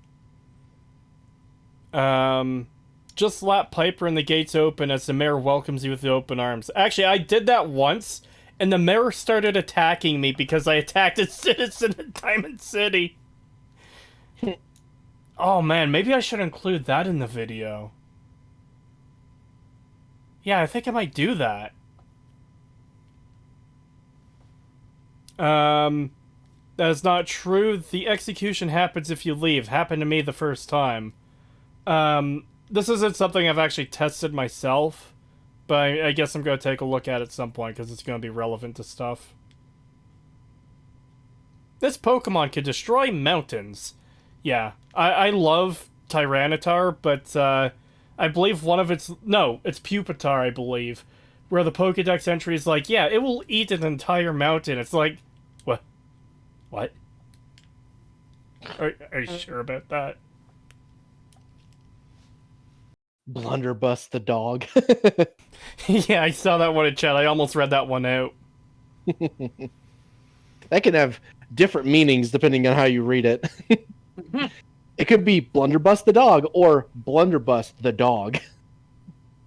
Wow. It's like it could be the name, or it could be a very old-timey ATF agent breaking into your house. Yeah.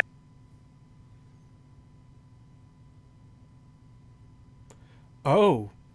You wake up in Markarth after drinking with Sanguine, whether you've been there before or not. Oh. Oh yeah, that's right. Yeah, that's a way. Go watch that the Forsworn attack won't happen until you're there. Yep. Yeah. Because I used to do that whenever I wanted to like get to Markarth really quickly. I would do Sanguine's quest at the Whiterun bar at the tavern. I would do his quest, and I would get teleported to the Markarth temple, and it's how I would get there quickly if I didn't want to walk all the way there. I forgot about that.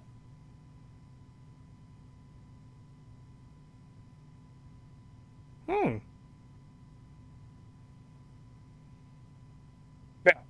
So, anyway, Skyrim, very, very bad example to use because it is one of the most artificial games out there when it comes to this sort of thing. The world is completely lifeless until you're within radius, and then suddenly the world springs into action only through your actions.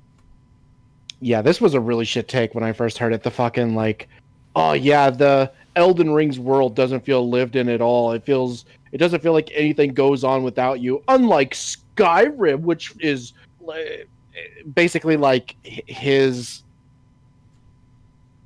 what's the word? Like his go-to example of a lived-in world that feels like it goes on without you is fucking Skyrim. I'm sorry, what?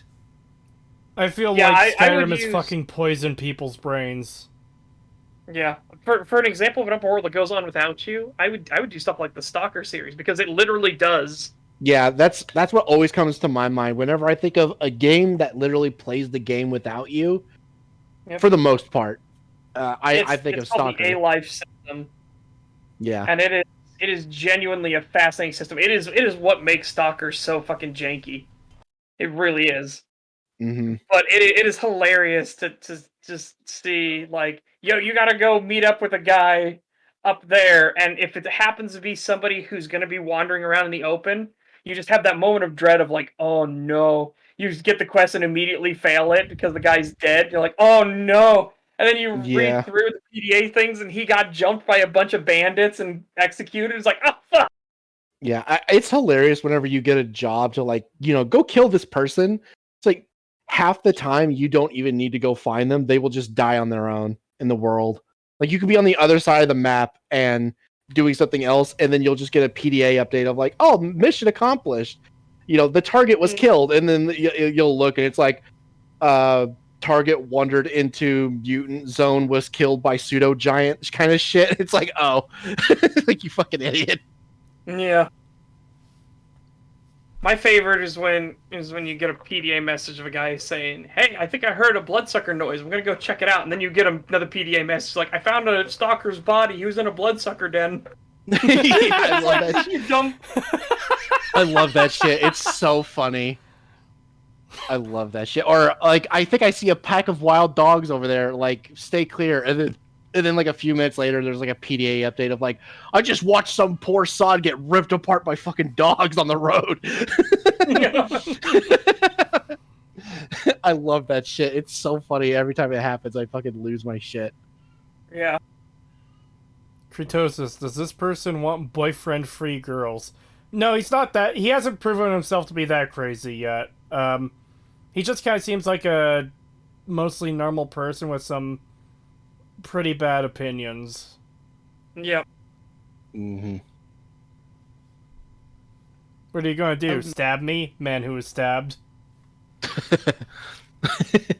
And even better too, because people think, oh well, that could be just stuff that they say on PDA. It's like, no, you can actually go there, find the body and everything. Yep. Yeah, no, it's in the game. It actually happened. You can literally go there and see the aftermath of it all. My favorite thing too is when a guy will radio in, be like, "Oh, this guy got killed by bandits. Sucks to be him." And then if you manage to get there in time, you'll literally see that same guy rummaging through the body and taking all of his shit. Yeah, they love to loot shit. Like, you got to be quick on that stuff because when you kill somebody, if you've got like teammates or there's like a friendly faction like right next to them, like you got to run over there and grab that shit, or else they're gonna go in there and be like, "Ooh, stuff," and take it before you can get it. My favorite thing is when I was fighting near a duty patrol, and I killed a bunch of Monolith, and of course Monolith has really good tech on them. They have really fantastic gear and equipment. Mm-hmm. And so I killed them. And instantaneously, I just see the top of the hill, all the duty guards turn in unison, and it was like, oh no. And I swear to God, I could just hear in my mind, mine, mine, mine, as they all go running down the hill towards the bodies. I'm like, yeah! Yep. That's exactly what I think of too when they all just like turn and look. I just hear the fucking mine, mine, mine, mine, mine, mine as they come running for it. Like, no, you bastards, it's mine. I killed him. Fuck off. Oh yeah, I love that shit. It's so funny. But yeah, you can actually like use the radio stuff to like your advantage where like people will randomly call stuff out on the radio and it can be very advantageous to you where it's like, ooh, that's going on where? Oh, here? He says it's in this area? Oh, I'm going there right now. I'm gonna go get that shit. And every time you go, it's actually there. Yep. So if they call out a Monolith patrol, that's my favorite thing to do late game. Whenever the Stalker's like, I'm just getting shot at by those crazy fucking cult pieces of shit, and it's like, Monolith, I'm coming. Yeah.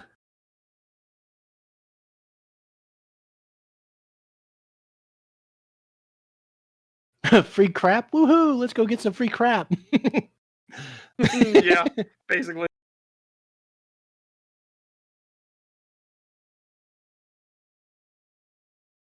Argue is something like Red Dead 2 or Skyrim, where it feels like shit's going to happen with or without you being there. Elden Ring feels like its world is only evolving because you're forcing it to. As a result of this, I don't feel like I'm part of the world. I feel like I am the world.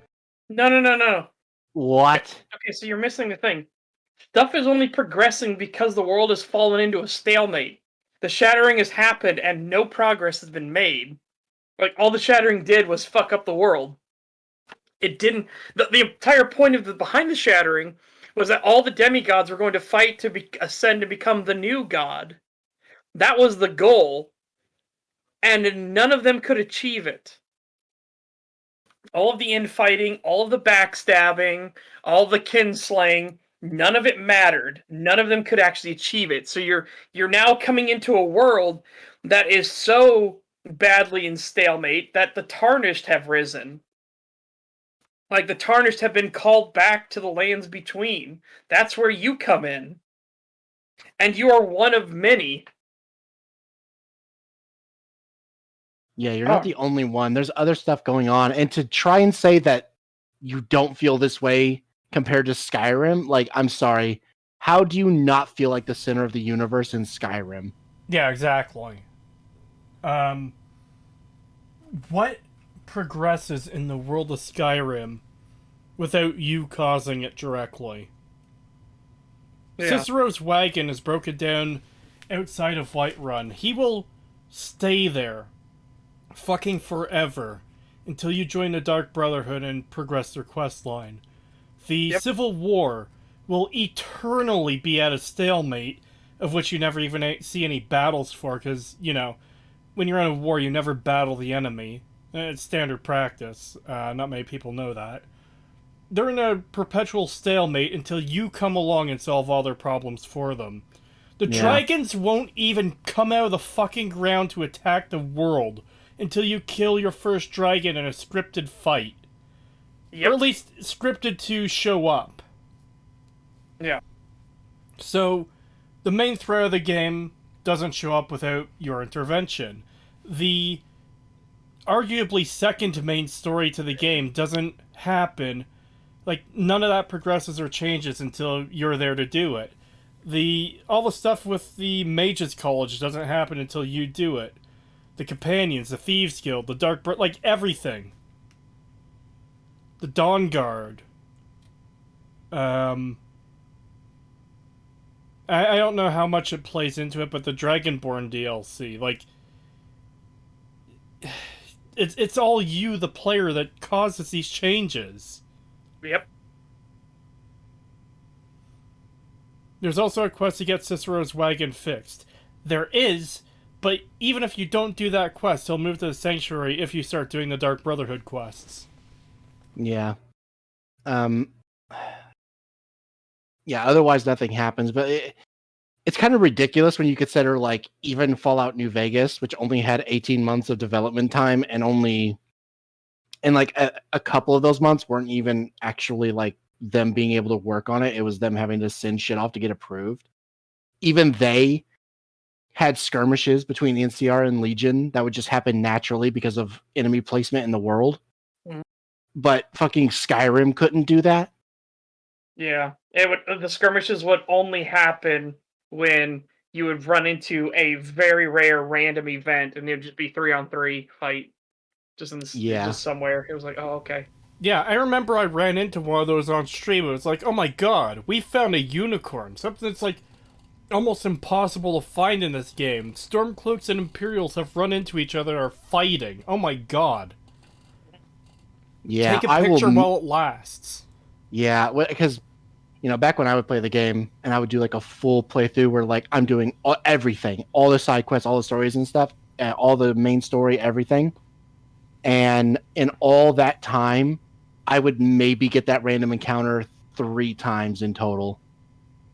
I mean, it's like, wow. And it's literally just 3v3 every time. It's literally just, oh, here's 3 Legion, here's 3 Stormcloak, and that's it. And I experienced it maybe a total of 3 times during a single playthrough. It's ridiculous. Whereas, compare that to the area between Novak and Nipton, where there are Legion like patrols on the road, like they're like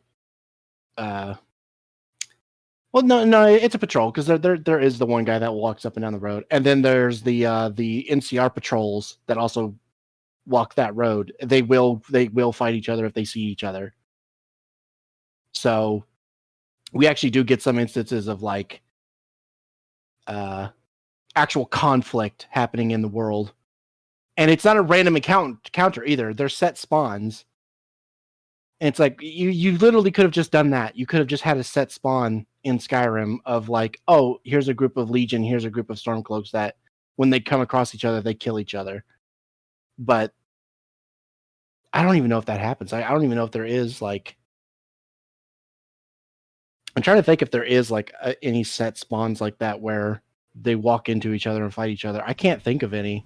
Not that I'm aware of, but I also haven't played Skyrim enough to find out if there are set spawns for that or not. I don't think there is. Because one Like, of the I've played things the you game- could do is set up groups where they'll patrol an actual like wide area of the map, and there'll be several points where they could run into the enemy team, and then you could have those battles take place, and have them be more than just 3 people on each side. Like it could be Yeah. a small squad, like even 10 on each side would be better, you know? Mm-hmm. Oh yeah, and like people are mentioning in the chat, like compare that to Elden Ring then, where you can literally see opposing armies fighting each other in this game, and it's like yeah, you can see like massive battles going on. The first one that comes to my mind is the one in Liurnia where it's like all the ghost type looking people and the giant fighting the soldiers. Yep. And then the other one I usually think of is Caelid, which is just the entire place is a battle zone. Like everything is fighting each other there. Like you'll see camps of soldiers fighting like the giant dogs and shit. Yep. Stop talking shit! Todd will release it again! But that would melt your GPU, Creed.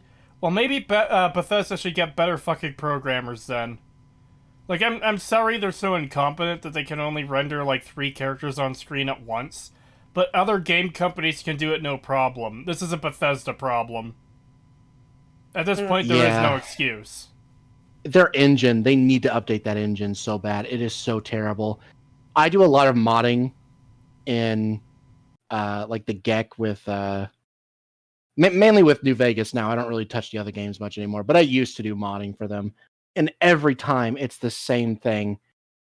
I just had an issue recently with fucking New Vegas, which also uses their engine. So it's not an Obsidian problem, it's Bethesda's problem because it's the same engine they use. Like if I add anything, I have to be super careful. I literally all I did was add a campfire with the campfire effect, so like a flame, and some sitting positions around it. And that was too much for the game to handle. It was like, nope, there's too much going on here. We can't load this. You got to remove it.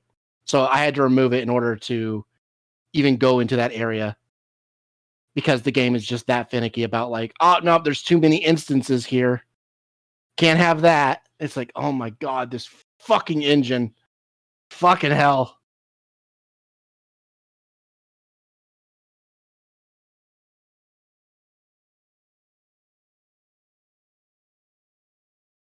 All right, but yeah. So I think pretty well established that Skyrim was a very, very poor choice of words, and that the world is actually very alive in Elden Ring. Yeah, I don't know how you could possibly get the idea that it's completely dead and feels not lived in when there's literally like giant battles and shit going on. There's actually NPCs interacting with each other in the world. Also, Like, the exploration thing is like there's so much to find with exploration in this game. It is crazy. Yeah, there's hidden items all over the overworld and in the dungeons. There's overworld bosses you can find. There's NPCs you can talk to. There's all kinds of shit going on in this game. It's not empty. I don't know why people keep saying that, where it's like, oh, it's just you're just riding on torrent for most of the time. There's nothing going on. And I'm just like, how can you ride torrent for maybe more than a minute and not run into something like massive? I'm constantly running into shit all the time. Yeah, and I don't And it's not the Ubisoft problem where stuff is just randomly scattered everywhere. All this stuff makes sense where it is. Yeah. You're gonna find flowers and different like herbal materials out in the wilds. You're gonna find a bunch of the rock formations and equipment, like all the smithing stones and stuff you need. You're gonna find those in mines and stuff. It's just like it, it doesn't have the Bethesda problem where you'll walk out and there'll be, oh, here's two of the pink flower and one mining node, and just out in the middle of nowhere, and then go another 10 feet where it's just literally scattershot everywhere. Yeah. Like what the. And guess what? Those mines and those areas that have valuable resources, they're usually encampments and stuff nearby them. They put them there for a reason. Are you telling me people would settle around a useful resource? That doesn't sound right. Yeah. Yeah, there's just all kinds of shit. There's treasure chests, there's entire camps with loot in it. There's again overworld bosses to fight that drop items. There's all kinds of shit. Like I just don't get how people can say like, "Oh, I'm literally just riding around in this game for hours with nothing to do because the world's empty." And I'm like, then you must be intentionally running around shit because Yeah, I cannot run in a straight line for more than a minute in this game without running into something that wants to kill me. Yeah, I feel the people who are saying there's nothing in this game, the world is empty, are the kind of people who don't really pay attention, or they write off the various enemies you can encounter as, oh, well, that's just a nameless Randy, so it isn't that special. But I mean, it seems like a very different scenario to Skyrim's bandit problem, where like there's more bandits than there is civilian population, and like none of the bandits are significant to anything. Like it's fine to have enemies that aren't significant to anything, but they seem to exist solely to just be baddies there to kill and loot, you know? Yeah. And especially because that argument that I'm talking about applies more to Skyrim than it ever did with Elden Ring, where you could ride in a straight line for several minutes in Skyrim and not run into anything at all. Like there's just nothing. Especially like the plains in Whiterun. Oh my god. You can literally run all the way across that shit without running into anything. No loot, no enemies, nothing. Tell my favorite one when I just been starting the game. It was on the legendary magic only playthrough. I was running across the plains of Whiterun, and out of a fucking rock pops a Thalmor assassinate squad. It's like, you gotta die now. It's like, what the fuck? Yeah, and that's the other thing. It's like, why the fuck are you even trying to kill me? I haven't done anything. Yeah, I literally didn't progress the quest to even start this yet at all. Yeah, it makes no sense. That one really annoys me. But yeah, I just don't get how someone can try to fucking use Skyrim as some like great example. Yeah, it's like a measuring stick for like, oh, a lived-in world with tons to do and a great open world that doesn't feel empty. It's like, no, I'm just sorry. That's exactly what Skyrim is. It feels like a dead world with nothing going on, where you're the center of the universe, nothing progresses without you being there, and the world is mostly empty, where it's just you running across vast amounts of empty land. Compare that to Elden Ring, where it's like, it's almost impossible to run into nothing but empty land, especially with the way it's designed. It's like intentionally designed so that you run into something that like halts you in some way. Yeah. And it's littered with dungeons and enemies and overworld boss fights, which that's another thing. Skyrim definitely doesn't have that. It doesn't have overworld boss fights unless you count the dragons. Let's also talk the fact that you can skip out on what people assumed were these bosses you had to fight. You don't have to go into Stormvale Castle. You don't have to go into the Academy of Lucaria. You can skip them. Yeah. And again, you get rewarded for exploring and finding ways around them. When it comes to Stormvale, when you go along the Shattered Bridge and you find out that there's a pathway along the rocks, along the cliff face you can follow, that'll bypass Stormvale Castle entirely. Or Ray Lucaria. Well, I don't really need your lift if I go and underneath it and I go up the ruin-strewn precipice instead. and go into the backside of the Altus Plateau. Yeah, it's crazy how much of it is optional. A lot of Yeah. the bosses are optional. You don't need to fight and kill every single demigod to complete the game and get the runes that you need. I think you only need like what, one or two runes? Yeah. I'm gonna say it again. At this point, I really, really believe that Skyrim has poisoned people's minds about what an open world game can or should be. Mm-hmm. Because how many times have we run into this situation now where people are like, yeah, it's an open world game, but Skyrim, though, you know? Like, fuck off, Yeah. Yeah, fuck off with that shit. It's so ridiculous to me that so many people can just like defend the shit out of it, but then shit on something that's actually good. And then all the stuff that they say is like contradictory. Yeah. Where the this shit they game- say like a good about Skyrim just doesn't apply to Skyrim, but it does apply to the game they're trying to shit on. Yeah, this game doesn't have X, but Skyrim has X, when this game does have X and Skyrim doesn't. Yeah, exactly. It makes no fucking sense to me. Oh. And my God, if he tries to use the argument of like, this game is just too long, there's just too much to do and shit like that, it's like, okay, one, you're literally complaining about there being a lot of content, and in a time where most games are like sorely lacking in content. And secondly, if you think it takes way too long to beat the game, well then you do understand you don't have to do everything, right? If you think, oh man, this is just taking too long, skip it. Go do something else. You don't have to do the majority of the boss fights in this game. You can literally just run through entire areas and say, fuck it, I don't need any of the items here. I don't need any of the loot here. I don't need to fight this boss if I don't want to. I mean, obviously you get heavily rewarded if you do that, but you don't have to. You could just skip it. You can go all the way to the capital. Yeah, Yep. Elden Ring very much seems like a game where you decide how long it is. Yeah, you really do. Especially if you're And- being incredibly thorough and open up entire new areas. It's like, oh. Yeah, especially if you're doing a very dedicated build that only uses certain types of like items and stuff.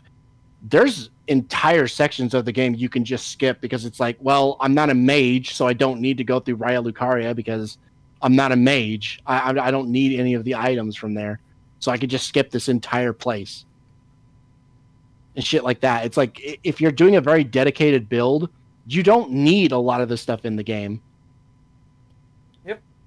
Skyrim and its consequences have been a disaster for modern games. Agree. Yeah, I agree.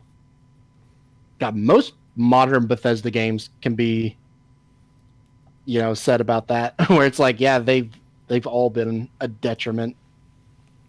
Fucking Fallout 3, Skyrim, Fallout 4. No, but you don't get it, Pagan. Fallout 3 is better than you think, okay? Yeah, clearly. All that criticism about the game was wrong.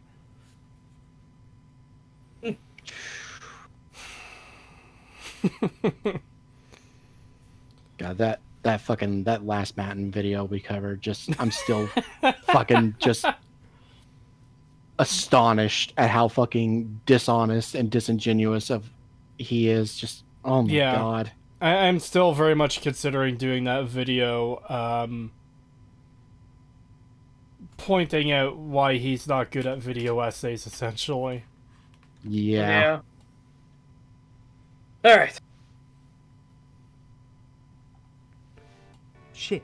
For a game with such complex and deep lore, it comes out pretty shallow on the whole. Yeah, there's cool shit to find, like this big dumb cunt with a mask. These spirit turtles on the side of the cliff. What the fuck's this? Is the lore to this? But my point is, the open world is just what I would consider is filler. Think of Demon Souls with its different worlds and sections. It's very linear in its path, and it's quite hard to get lost or... It is not linear in its path, you fucking donkey. Yeah, it's not linear. You can go to any world you want. Once you beat the first boss in Demon Souls, all the other stuff opens up. Oh, It's like, Yeah. you can go where you want. That's kind of the point behind Archstones, which is the new a new mod that's coming out for Dark Souls 3, which looks fan-fucking-tastic. They're doing Yeah, a similar thing with like this. I can't wait to see that, by the way. Yeah, that mod looks impressive as shit. Holy fuck. Yeah, I am very So excited to see that. You don't have to do World 1 first entirely, and then go to World 2 and do that entirely, and then go to World 3 and do that entirely. No, skip fucking around. Go where you want to go. Yeah, this argument is shit. Also, that fucking thing. Oh, these floating turtles. What's the lore behind it? It's a. I was about to ask because the reaction at that moment was kind of like, oh, It's a fucking puzzle. It's a puzzle to get into a rise for items. That's it. It's literally, you read the thing, and it's like, find 3 wise beasts. What would you consider a wise beast? A turtle. Oh, well, obviously they got to be hidden somewhere, or else it wouldn't be much of a puzzle, now would it? That's literally the entire point of it. Yeah. And They're not the most in-depth side content, but it to act like, oh, like, what the fuck is this? Whoa, what the fuck? It's literally just a puzzle. Yeah, it's a mage that put a spell puzzle on their fucking like tower. That's what it is. No, every object I see on the ground needs 10,000 years of lore behind it. Oh, what's hilarious is that those actually do have lore behind them. That's the fucking crazy part. Yeah, it's like that's my thing. Is like he's acting as if like it's just some random nonsense. It's like, no, it makes perfect sense. It's literally just like a locking mechanism where a mage put it on there where it's like you can't get in here unless you solve the puzzle. Yep. It also feels like cherry picking because, again, I can't see into this guy's mind, obviously, but it's like, oh, hey, here's a random turtle thing. Well, what's the lore behind that? Elden Ring isn't that deep after all. Where it's like, you're skipping everything that does seem to have depth to it. And my issue is, like, he's not even making... Like, he could make some criticisms of this. I've seen people criticize the puzzles, like the turtle puzzles and stuff, because it's like, it gets reused sometimes. I wouldn't say a lot, but it does get reused enough that it does kind of become a bit like, okay, come on. Do something else with these rises. I thought the lock in the Consecrated Snowfields was nice because it was something dramatically different. I like that one, but then the others are basically all the same. Like, there's only a handful that are different, and it's like you could have easily criticized that, where it's like, okay, well, they're reusing a lot of content, but he doesn't even do that. He doesn't even make that criticism. He's making just... He might later. He might, but right now he's making the most brain dead criticisms possible.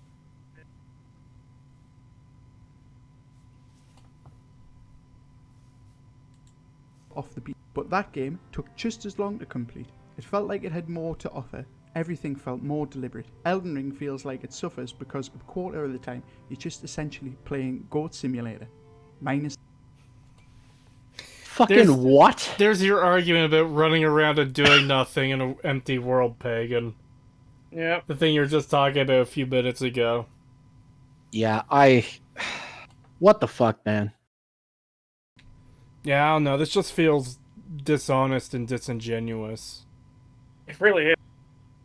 There's just nothing to do, guys. I can just ride in a straight line and just nothing happens. Meanwhile, if you were to actually look at his footage, he's like getting chased by a fucking rune bear, knocked off his horse, grabbed by a fucking dragon, thrown into an overworld boss where the fucking Erd tree just like slams him into the ground and kills him. You don't understand, Pig, and if I ignore all the lore and if I ignore all the content, I could claim there's no lore and no content. Yeah, exactly. That's literally what he's doing. He's literally just like covering his eyes and being like, see guys, there's nothing here. There's just nothing. Meanwhile, everyone else who is not blindfolded can see all the shit that's right in front of them. Oh, it's so annoying because there's so much shit to do. And it's so dense. That's the thing. Like, it's...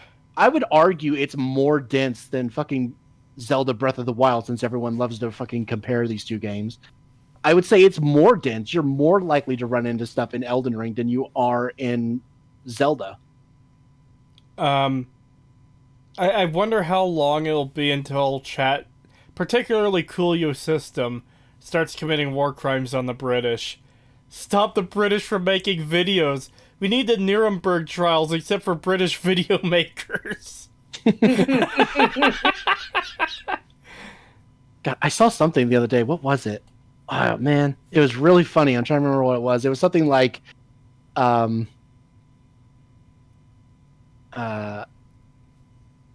fuck, I don't remember what the context was, but it was basically the same joke as like, we can't be together not because you're a war criminal, but because you're British. Well, I mean, if we get the right people in power, we can declare being British a war crime.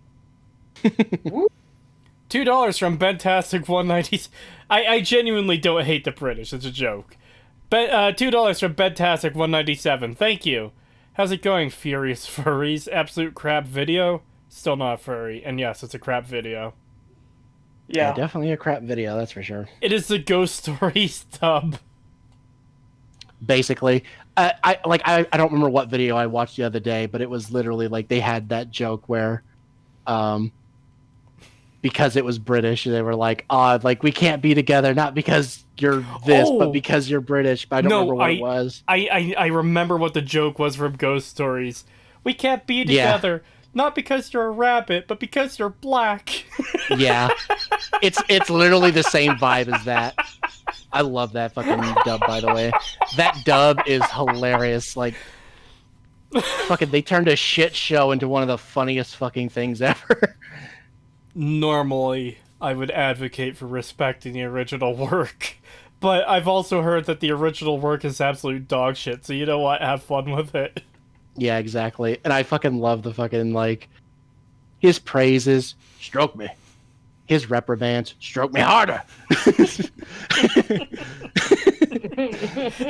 Wow. I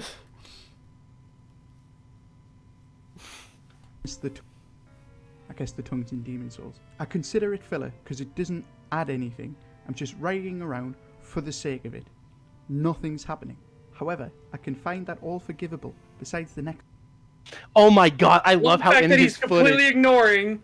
Yeah, Yes. I love how in his footage he's riding around being like, "There's nothing happening," and then dialogue pops on screen of like, "Hey, you, Yeah, don't you ignore there." it. Yeah, just ignore it. Just ignore it. Don't look at it. Don't look at it. We got to keep the point of this What video. an idiot, dude! Again, I was gonna make fun of him for constantly turning and riding around and stuff like that. You're basically sticking in the same area. Of course, if there's nothing in that area, that immediate circumference, and you keep circling around that immediate circumference, what the fuck do you think was gonna change? And I just I love know. how Now he's actually going near. He's Yeah, going near there's Brock, so much wrong. ignoring him. Hold on, it's even worse than you think because not only is Bach literally calling to him for help, which is literally like an NPC which has a quest and everything and has items and shit. Not only that, but just look at where he is in frame right now. The bridge right up ahead has an overworld boss that grants you a really good Ash of War. To his right, to his immediate right, not even maybe, it probably wouldn't even take him 30 seconds to reach. There's a fucking dragon boss. Yep. It's like, my guy, you're literally saying here, there's just nothing here. You're just nothing here. And then you pick the one spot where not only are you literally being waved down by a fucking NPC who wants your help, but there's two overworld bosses in your immediate vicinity, one of which you can directly see on screen where it spawns. Yep. Jesus Oh. Christ, this is awful. Well, again, if you ignore all the content, then there is no content. Yeah, which is Oh, exactly and what he's doing. If you ignore the cancer diagnosis, there is no cancer. Checkmate, fucked up cells in my body. As Rompart points out too, that bridge, if you go under that bridge, you get invaded by an NPC and then have a friendly NPC counter invade to save you and help you. Yeah, If you and that's continue down that bridge, you go to your first big caravan that's heading your way. yeah, it's oh my god, it's so insane. Yeah, because literally right below that bridge is where the NPC invasion and friend comes in to help you, and then right beyond that bridge, if you go across it, if you fight the you can either skip it, especially if it's during the daytime, it won't even spawn. It only spawns at night. But if you go past the bridge, yeah, there's the fucking entire caravan being pulled by two giants that has a treasure chest on the back of the wagon. And an entire convoy of guards and noblemen walking with it and everything. Yeah, this is insane. How the fuck can you sit here and say, like, especially with this footage that you're using right now, of like, there's just nothing to do, guys. This world is so empty, and then there's just like absolutely massive amounts of shit to do here. And like I said, this game is so dense. Everything is so close to by that it's almost impossible not to run into something. So when people argue like, "Oh, it's just so empty, there's nothing going on," it's like, my brother in Christ, it is more dense than fucking Zelda Breath of the Wild. Like, there's something to do every few feet. Having played Breath of the Wild, I can say there is a lot of empty space in that game. And I'm not completely against empty space existing in a game either. I'm fine with... I don't hate Breath of the Wild, I do quite like it. And I'm fine with the amount of empty space it had. Well, I kind of wish there was a little bit more significant populous areas rather than just like an inn every once in a while from what I remember. But it's also kind of understandable given the state the world is in. Yeah, I thought it was a fine game. Like, that was my whole thing, was like, there's nothing necessarily wrong with it. I just wished it was a little bit more to it. Yeah, like I said, my exact words were it's overrated. Because I think it is. I also... That doesn't mean it's dog shit. I want to grab a couple comments here in a second, but I also don't get how he could say that about this game when, like, this applies so much more to Skyrim. You know? Yeah. And before you read that thing, I just want to, like, reiterate here. It's done in such a way in Elden Ring that you can literally see the next thing from where you are. So, like, as an example, Bach, where he's being flagged down right now by Bach, you can see the bridge where an overworld boss would spawn. If you were to then go to where that overworld boss that you can clearly see, at least at night, that you can clearly see, and you go to that bridge and fight him, from that same bridge, you can see the convoy coming your way. Like, you don't even have to leave that area. It's that dense, where you don't even have to leave the bridge, where you could already see the overworld boss from where Bach is. You can see the convoy from that bridge coming towards you. There's no way you can miss it. That's the thing. It'd be one thing if it's literally like, oh, well, they're around the corner, they're easy to miss, you might not have even seen it. No, it's literally impossible. If you get to that bridge and you look down the road, you can see the convoy from that bridge coming towards you. Even if it's at night, they all have torches and shit. It's lit up. Yep. It's impossible to miss. So for him to be saying like, oh, it's just empty, there's nothing here, you can literally see every next thing there is to do from the spot where you just had something to do. I was just trying to think of a way to steelman that point that he's making, that like he's missing stuff, but with what you just described, I don't see how that's possible. Like, it's pretty much not. The way you're describing it, you see this giant convoy. It's almost begging for the player to come check it out, you know? Yes. And you have to have, like, perception 0 to miss it. Which, yeah, some people are like that, but then don't make complaints that the world is empty. This guy can't have brain cancer if he doesn't have a brain. Fucking brutal. At least Shadow Yanni sent me a thing in my Discord, said it might be a bait video. I don't know how, though.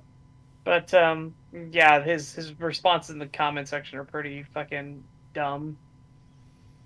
I mean, if it's a bait, if it's a bait video, then it's just haha, I'm saying things that are wrong. Yeah, exactly. You know? So yeah, and unfortunately, like the majority of the videos we covered could be described as bait videos. You know, by again certain definitions. We thought Acerthorn might have been a troll at first, and it might have been bait. In fact, I think that was one of the things we even said. Is this our first, like, the first troll video we fell for? Or something like that? Because that was a real thought at the time because of how crazy the things he was saying were. And then we found out... It wasn't until the lawsuit stuff that we really were like, oh, no, he's serious. Yeah. Yeah, we found out that the crazy things he said in that New Vegas video was actually among the least crazy things he's ever said. Yep. Yeah. This is also about 20 seconds away from a set of runes with the Ash of War infusion Wetblade in it, and a few seconds away from where Melina finds you. Yes, Melina. And it's right behind him. Literally right behind him right now. Yeah. There's like 3 caves nearby as well, including 2 that have the statue hint at their location. Yep. There's a mining tunnel to his right. Which that only like proves my point further about the whole like within sight sort of thing. Now, to be fair, Bach is hidden. That's literally a part of his like quest, is that he is disguised as something. But technically, if you know he's there, you can see him from said camp. So that's my thing again of like you can see the next thing to do in sight from where you currently are at a thing where you can already do stuff. So like they said, that entire camp, you can clear it out. There's items. There's literally a wet blade, which lets you put certain effects on your weapons. From there, you can see Bach if you know where he is. But even if you don't, you just ride down a little bit and he literally starts yelling for you, like, someone help, please. Hey, you there. And he also thinks like, are you just intentionally ignoring me and stuff like that? Because he doesn't realize that he's also been changed. Yeah. And then, from there, you can see the boss on the bridge. And then from the bridge, you can see the convoy literally right down the road, which is impossible to miss. And that's how this game typically works for the most part. Now, obviously, there is some larger stretches where you can't quite see what's going on a little bit further down the way. You do need to ride a little bit, but it's still extremely dense. This is how it typically is, where you can see the next thing to do from the spot you are in. Yeah.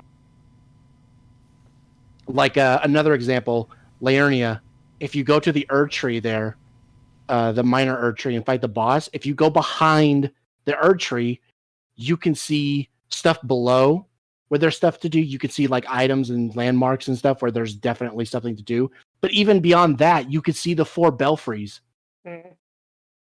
And it's like, okay, well, there's 4 giant statues in the distance on a mountain. That clearly has to be something. I'm going to go there and check that out. It's not. I think we've pretty thoroughly debunked this thing already. Yeah. Well, we'll move on, but I just wanted to like show you guys, like explain to chat just how fucking insane this statement is, because it is so wrong. It kind of hurts to even think about. Yeah. Remember when Aetherthorn couldn't find Xander Root, or when he complained about not having a reason to keep proof of selling Boone's wife while showing it on screen? How do you keep finding these morons? To be fair, a lot of them are suggested to us. But yeah, that was one of the things when we found out Aetherthorn couldn't find the Xander Root. It's like, okay, this has to be a troll. Like, not even DSP is this bad. In fact, someone in the comments, I remember this so clearly because it was such a funny moment. Someone in the comments said DSP had trouble finding the route too, and it took him less time to find it. And when he realized his mistake, he admitted fault. Yeah, it's... I remember us covering that, because I specifically went and was like, I'm going to go check this out. You guys keep covering the video. And I was like, we need to watch this. You guys need to see this. If this is real, then this dude is actually fucking insane. And yeah, no, it turns out he actually was insane. It wasn't a troll. He's just actually fucking crazy. God, 30 minutes to find the fucking Xander route, and then blames the game. The compass needs to do better, even though the compass is literally directly pointing at it. Oh my god. Even when the game is literally holding his fucking hand, telling him exactly where to go, he still can't find shit. What? I know exactly what it is. He never played Fallout 3. So he's expecting the Skyrim Fallout 4 style of compass marker, where the closer you get to the thing, the marker shows up in the world directly over the thing he's looking for.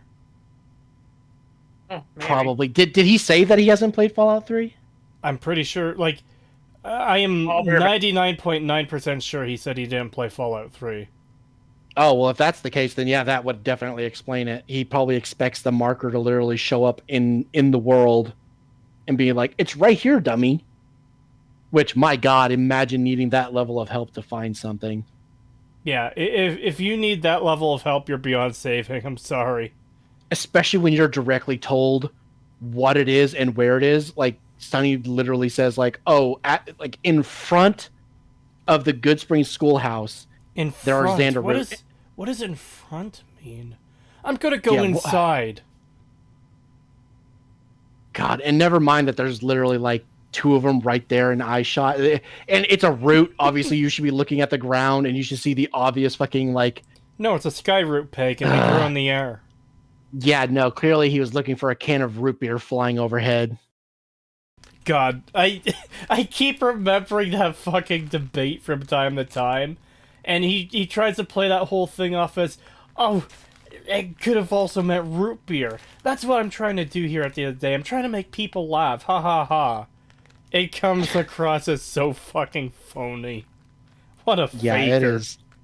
Yeah, what an idiot. And apparently he did something recently where he's like, he put it behind a paywall, so there's no way to actually know what he says unless you pay, which no one's gonna fucking do, because who the fuck would pay for one of his videos? He's trying to lure more people into a lawsuit. That's exactly what it is. Because it's, oh, my room's messiness explained. It's behind a $1 paywall. $1 is to get someone in the door. No one's gonna pay $20 for that. So $1 is to get someone in. And if it gets posted to Kiwi Farms or somewhere else, it's gonna be like, oh, well, this person had to have done it because they're the only person who paid for membership. Therefore, I'm going to sue them for $11 gajillion. Yep. That's probably what it is, exactly. You're probably right. That is what he's doing. Of course it is. It's all he wants. All he wants is to win on these fucking lawsuits so he can get a bazillion dollars and ruin people's lives. Yep, that's all it is. Because it was some dumb shit where it's like, oh, my room, like, it's the way it is. It's like, his intro was literally like, I play Bethesda games. You think I can't handle a few bugs? And it's like, okay, that's retarded. And you're literally living in squalor. Why don't you just clean your fucking room? He wants the money to make Acerland. It already exists, though. It's that fucking mold-infested apartment. You want Acerland? Play fucking Resident Evil 7. Yeah, pretty much. Yeah, pretty accurate. Acer needs to stop. Yes, he does.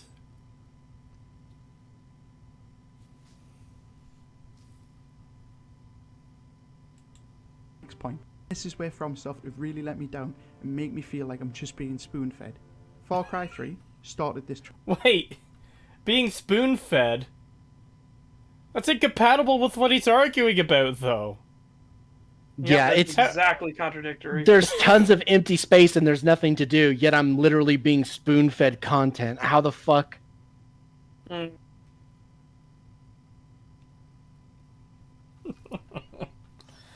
God damn, dude. Are you actually this stupid? I mean, I'm going to assume yes. I'm not going... You cannot just assume people are trolls. That's the problem nowadays, is... Especially... It's so dire that even if you were to be a troll, it's actually not good to do that, because nowadays it's literally like, if you come out and say like, oh, I was just trolling, ha ha ha, I'm not actually that stupid. It's like, I have no reason to believe you. Everyone else is that stupid. Well, I have no reason to believe that you're not just that stupid and you're just using the troll shit as an excuse. Well, not just... No, you actually are just that retarded. Not just that, there's been so many instances of people being 100% serious and going, well, I was just trolling. Exactly. Like, to excuse their stupid... Like, that's exactly what Acer Thorn's root beer thing was. Mm-hmm. He unironically used, I was pretending to be retarded on purpose. Yep. It's why I'm saying, like, you just cannot assume people are trolling. And if they try to use it as, like, you know, if they try to say, like, oh, no, I was trolling, it's like, okay, that means literally nothing. It's like, well, okay, that just sounds like an excuse to me of, like, oh, well, I was just pretending to be retarded, guys. Well, here's a simple way to figure it out, Pagan, okay? The most reasonable, inaccurate takes on anything are probably the trolls.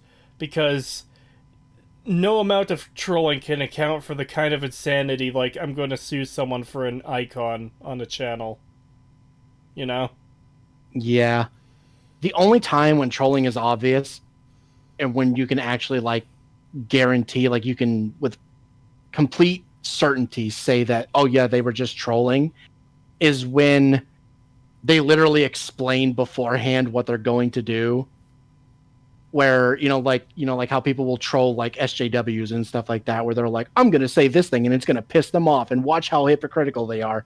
And then they go and say some dumb shit and, and then they get the reaction they want. And it's like, okay, well, yeah, that was obviously a troll. Like you can certainly say like with certainty that was a troll, but at any other time, and it's like, no, you cannot just say that they're a troll because that's the problem. Where shit has gotten so bad where you cannot just assume that anymore. To give another example of this isn't trolling, this is someone who's serious and they're fucking retarded. Brianna Wu's fucking, if you throw rocks from the moon at Earth, they could have the devastating impact of a nuke. Oh my god, she did say that. I forgot about that. Oh my god, what a retard. What an idiot. Good God. Yeah, no, never mind the fact that it would burn up in the atmosphere, and even if it did get through the atmosphere, the drag would fucking slow it down to the point that it would not cause a nuclear explosion. No, not that it would cause a nuclear explosion, that it would cause the damage equivalent to a nuclear explosion. Moonrock warfare. Get prepared for it, fuckers. What an idiot. I completely forgot about that until you reminded me, son of a bitch. Oh, I'm glad I reminded you. These are the kinds of things you need to remember. Yeah, exactly. That shit right there is exactly why you cannot just fucking say like, oh, it's just a troll, bro. It's just a troll. You guys got trolled. It's like, no. People are actually this stupid, and this dude is probably this fucking stupid. And if he tries to say like, I was just trolling, guys. I got you guys. Like bullshit. I don't believe you. I think you're just trying to make the fucking I was just pretending to be retarded excuse, guys. The dude who made the Magnum Opus was real. Yes. Yeah. That was definitely real. Oh my god.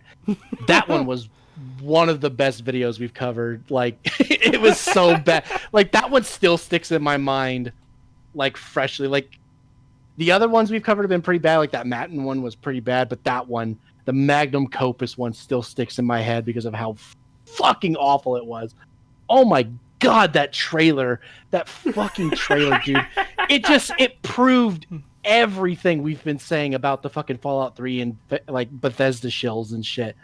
Yep. Like well, all that crap. The revelation of him self-reporting that, oh, and some of us quit our retail jobs to make videos on this full time. It's like, that sounded a little specific. Yeah. Oh no, you did it, did you? Oh no. Also, his like thing of like, it was a mistake to let Obsidian make Fallout New Vegas because people will regard it as the best thing ever, and everything Bethesda does is shit. So they should have just never even given Bethesda the chance to show how terrible they were. And it's like, okay. So you just proved how salty Bethesda fans truly are about New Vegas. It really is. They just hate New Vegas because it shows how terrible Bethesda is at designing worlds and writing dialogue and all that shit. And they are just like, they truly cannot stand that Obsidian showed them up. Yeah. There's something else I had on the tip of my tongue and I forgot what it was. Oh, right. There's also the argument of, well, fans of the old Fallout games can just continue playing those old Fallout games. It's like, yeah, go fuck yourselves, classic Fallout fans. Play the old games forever and never get anything new. It's like, wow, what a great argument, you fucking prick. Yeah, what an idiot. And God forbid something ever, a fucking franchise he likes besides Fallout gets fucking ruined. It's like, well, go fuck yourself. It's not meant for you. Just play the old stuff. Yeah, it's But, not. but I wanted new good stuff. Well, too fucking bad. It's not made for you, fucker. No. Not just that. It's not made for you anymore. The future is now, old man. Yeah. Yep. The world is shit now, old man. Get used to it. Pretty much. Accept it. It's like, fuck no. I'm gonna die kicking and screaming. Why is Far Cry Like- 3 on screen? Oh yeah, this is that argument I was talking about before where he compares Elden Ring to Ubisoft open world games. I don't fucking know how, but I guess here we go. I mean, I haven't played an Ubisoft open world game. Like, they just seem kind of generic to me at this point, but I do remember a lot of people being hype over Far Cry 3. Is it actually worth playing? Far Yeah. Cry 3 is good. They just make a really dumb choice in it. Okay. I think I can handle a dumb choice. Yeah, I'm not a fan It's of the ending. really dumb. Yeah, I'm not a fan of the ending. I like everything else up to the ending. I'm not a fan of a certain character being removed and replaced. Yeah, I'm not either. I mean that within the story context, not like they didn't literally like erase him from the game entirely, and with through patches and stuff. No, I just mean in the story, I didn't like this character. Yeah. Yeah, the game definitely is like significantly less interesting than when the character that you're talking about was in the game. I also heard before Blood that. Dragon was good. Blood Yeah. Dragon is unironically really good. Yeah, it's Alright. really good. It even did the thing of like shitting on tutorials, back before, because so many Bethesda games are so obsessed with their tutorials and everything, and this Blood Dragon comes out, and you literally stop moving, and your main character's like, "Why the fuck can't I move?" And then it says, "To walk forward, press the W." Is like, "Oh my god, somebody activated the tutorial mode now!" Yeah, Far Cry didn't really start getting bad until around like 5. 4 was okay. It had some issues for sure. It was still pretty decent, but it definitely had a lot of issues. But When Far did- Cry 5 and on was when the series started to get pretty bad. Alright, I also need to ask, when did Far Cry start getting good? I think it was good since the first game. I 2 was really- really good. I really think the first game was really good. Yeah. Yeah. Really? I used to make 1 was good, custom 2 was maps for great, it as 3 well. was great. Alright. Far Cry 2 though is a really good leap up from Far Cry 1. Far Cry 1, Yeah. I was far more interested because of the whole mild spoilers, but you get infected with a super gene, so you become a super lizard monster thing. No, so that explains why you like it so much. No, but it inspired me to make like really weird multiplayer maps where it's all focused around like the because you could actually pick, hey, a person could be one of the mutants and another person could be everybody else would be the normal players. So I would design maps that are like, here's a forest and I'll turn the fog up and everything. Here's all these different like cargo containers and like different bases that have fallen into ruin, and you have to survive. But it's all this like the visibility is low, it's nighttime, you need your flashlights and stuff like that to see if you're human, and that gives more opportunity for the monster to run around, the mutant to run around and kill everybody, because it's heavily weighted against them. So that was Yeah. my favorite thing to do. It reminds me of that Gmod mode. What was it? Like what? Hunter or something like that, where like you play as like Oh. No, there's an old source mod, and now it's been brought back. But there's an old source mod called Hidden, and it was so good because you had one person who played as a monster who only had a knife. It was hidden. Yeah, that's Yeah. what it was. Yeah, you could like jump around and like Yes. insta kill people with the knife and shit, and you were invisible, but you could also get like It's me. one tapped. I'm gonna post this down here. We have to watch a video about that though. We have. I'm gonna post the thing in our chat so I remember. Yeah, just Yeah. post it right there next to that picture of Creepy Mouth Man. Yeah, I also got something I wanted to watch That's a as good well. note for me to remember. Yeah. Huh? That what I posted in our chat. That's a good note for me to remember what we need to look at after. Uh-oh. Yeah. And then I got I something I want us to smell watch you as up well, here. so we'll both have something to watch after. Oh. I remember Anyways- that from CNNers back in the day. Yep. Anyways, this video is terrible, and I far prefer talking about a game series I've never played. Far Cry. Mhm. Trent, Creed might have done it first, but whatever, I played Far Cry 3 more. Anyway, I'm going to call this point the Ubi world. The Ubi world is an open world in the style of Ubisoft's open world games, and I couldn't shake off the feeling of it in Elden Ring. It made me look at FromSoft the way Obi-Wan looks at Anakin in the end scenes of Star Wars Episode 3, Revenge of the Sith. You were the chosen one, FromSoft. You're supposed to make the good games, not feed the brain-dead casuals. The fuck? How does open world... They are not remotely close. My problem with Ubisoft is that the world is literally scattershot, designed with no logic or rhyme behind it. It just has climb that random tower and get all the, see all the sights and everything, and it'll pop up all the collectibles on your mini-map and stuff like that. That's Ubisoft's problem. And it's all the same. Like the world, it's all just one samey feeling world with a bunch of random shit scattered around it. That's it. There's nothing different. There's no like different biomes to explore, different areas. It all feels the same. And then there's just random assortments of shit all over the place. And it's literally, climb the tower and do the thing so that you know where everything is and you can go collect it. And another aspect of Ubisoft open world games is very, very limited enemy variety. They are like notorious for having a very small pool of enemy types to fight. And that's it. Yeah. Whereas FromSoftware always knocks enemy variety out of the fucking park. Yeah, and Elden Ring is no exception. Jesus Christ, Elden the number Ring of enemy probably types in has. this game is crazy. Yeah, Elden Ring probably has more enemy types than any of their other games that I've seen. Well, I mean, yeah, but to put this in perspective, we're talking about a game that has so many different types of enemies. I think you could honestly say that this has more enemy variety than all of the Assassin's Creed games put together. Yeah. Like, holy shit. Oh, here's a comment I want to grab too, because it's so accurate. You said Skyrim is a living world without you, you fuck. You have no right to call others brain-dead casuals. Yeah. Agreed. Absolutely agreed. 100%. If you didn't notice that Skyrim was not moving without you, that's crazy.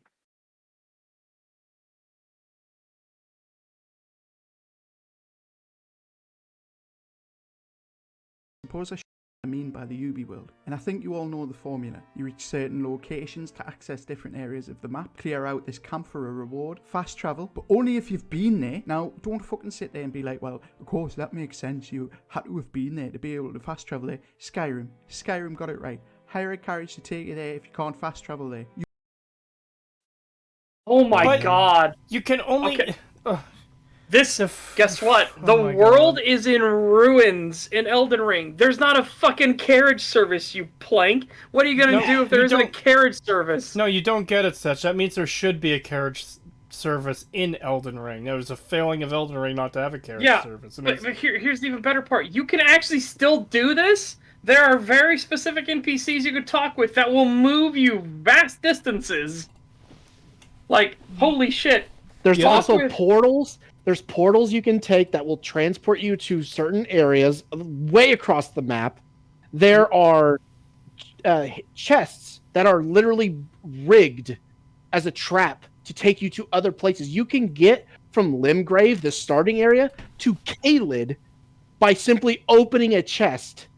Yeah, and I totally need to get a mod that just the moment you open that chest, your character will say, "Aw, shit," and then it'll go to when you're loading in. You just hear Brazil, na na na na na na, because like, oh fuck, game on. The other thing too is the carriage only takes you to the major cities and holds. Yes, it doesn't take you to every location in the game. So the majority of the location, like when I say the majority, I'm talking about every single location in the game except for like 9 you have to travel to first before you can fast travel there. I don't even think that's a problem. It makes sense. Let's not talk about the Iron Maiden taxi service. It was a fake taxi. Oh, wow.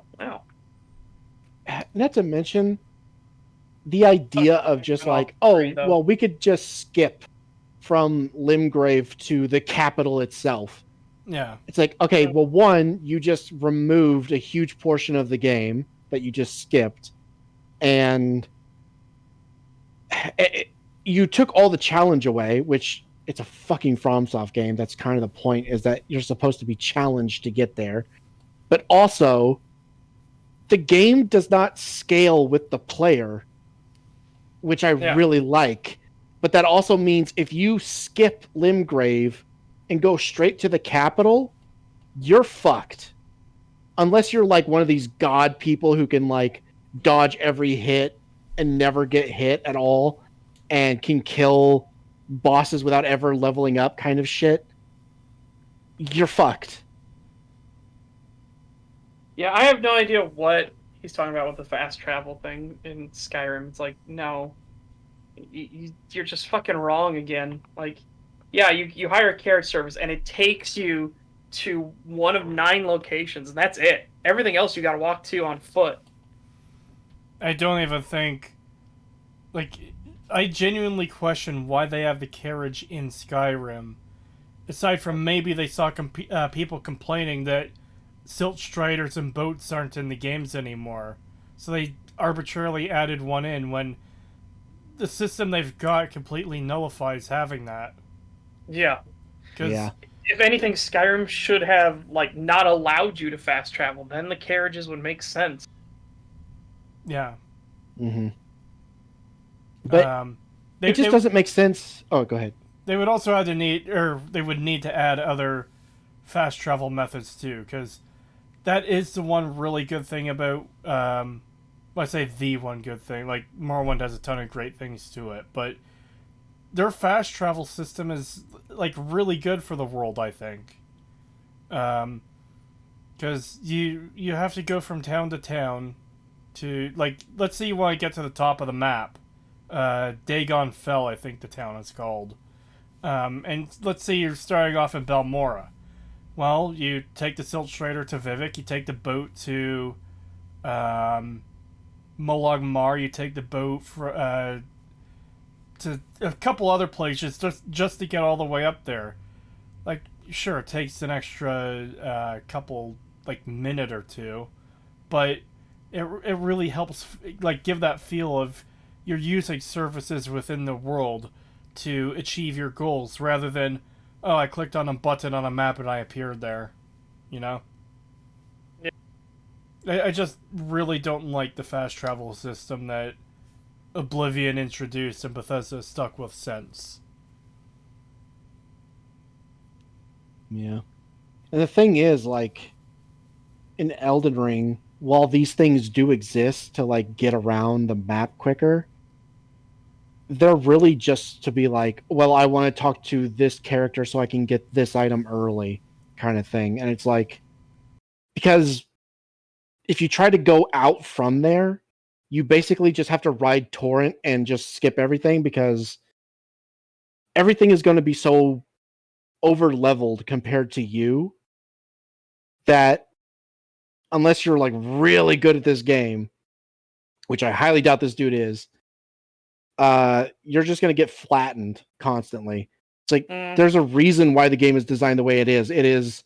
There's a certain progression where you're supposed to go a certain way. Now, obviously, you could do whatever you want. If you're skilled enough, you could do whatever you want. You could skip all the way to the end of this game pretty easily. And if you're skilled enough to do it, then good for you. You know, you could basically skip the entire fucking game if you want to. But then if you want to play like an actual legitimate playthrough where you're doing the proper progression of things and getting the items you need and leveling up your gear properly, you need to go from Limgrave to Liurnia to Lanedell to the snowfields. There's a reason why it's set up that way. And in order to have it the way he wants it, you would literally have to get rid of the whole fucking... You'd have to do the Skyrim thing of everything levels with you. That's the only way you could really do it. Because if you skip to the capital and you just expect to breeze through it, it just isn't going to happen that way. In the way that the game is currently. You'd have to change it to be like Skyrim, where, oh, well, I skipped to Langdale, I got all the way to the capital, and all the enemies there are scaled to me, so they're not that much more challenging than the shit I would fight in Limgrave. Which would completely alter the game, completely change the balance, and would completely ruin the game. Which is another good reminder, too, that another way that Skyrim puts you at the center of its world is many of the enemies being leveled around your level. Nothing says this is an open, breathing, living world that moves on without you. Like enemies being fucking attuned to your power level.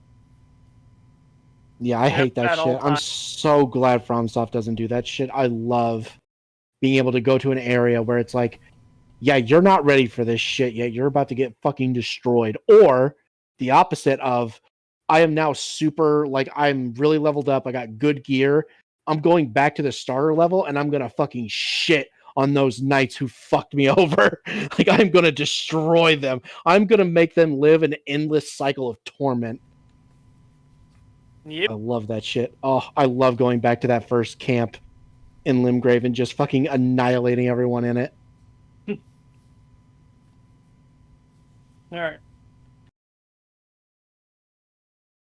Use why? Because that's something that makes the world feel real. In the final part of the God, we didn't even get any further. Oh, Jesus Christ. Public transport because it makes the world feel real. This is a fucking world that has collapsed and shattered, you idiot. Oh my God. He just expects you to, like, be able to hitch a ride on those fucking giant cart things that the giants pull around.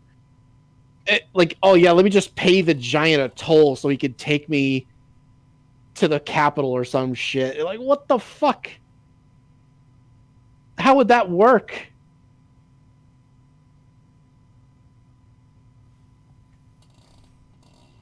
Oh, God. I'm having trouble staying awake, so if I fall asleep, continue without me. Okay.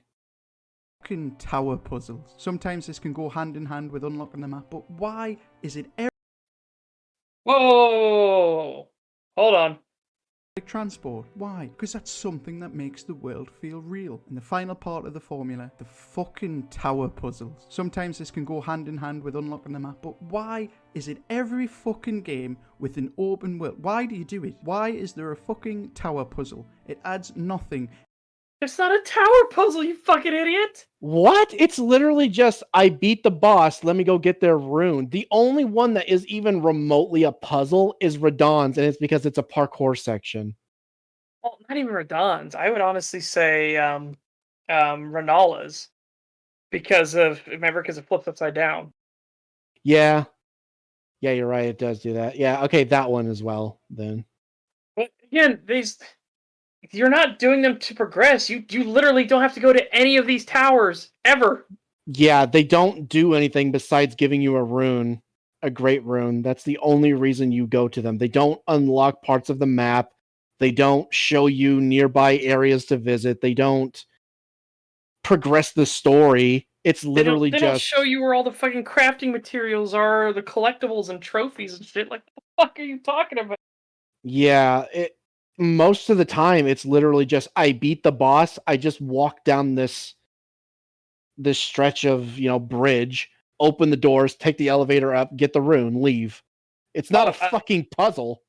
Egg is right. Sorry, that's Ronnie's tower. That is not Renala's. Renala was before the towers, the Divine Towers were built. Yeah. That's right. Yeah, because her corpse is up there. That's right. God, good lord, man.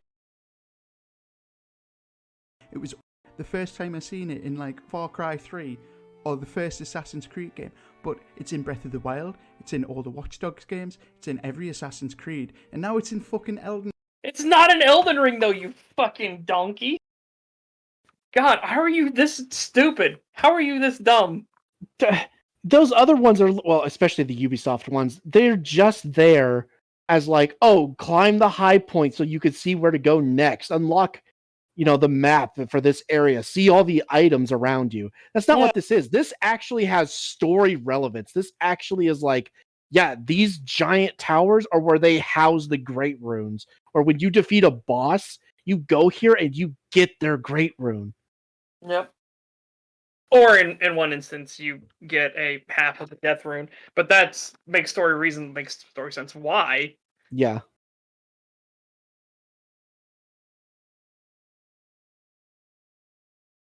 Didn't Ronnie put her rune on the moon? Isn't that why like you can see a rune on the moon? I believe so. Yeah, and that's the whole point behind behind that. That's kind of her goal with the whole stars and moonlight ending. Yeah, that's what I figured. And part of that was because, again, it's the fact that people could touch and interact with these runes, that the Divine Towers were a mistake. The fact that you could interact with the Golden Order at all was a stupid, stupid idea. Yeah. And Ronnie's right. It was a stupid idea. America interacting with the Golden Order and changing things, pulling the Rune of Death out of her perfect Gold Order was a stupid fucking idea.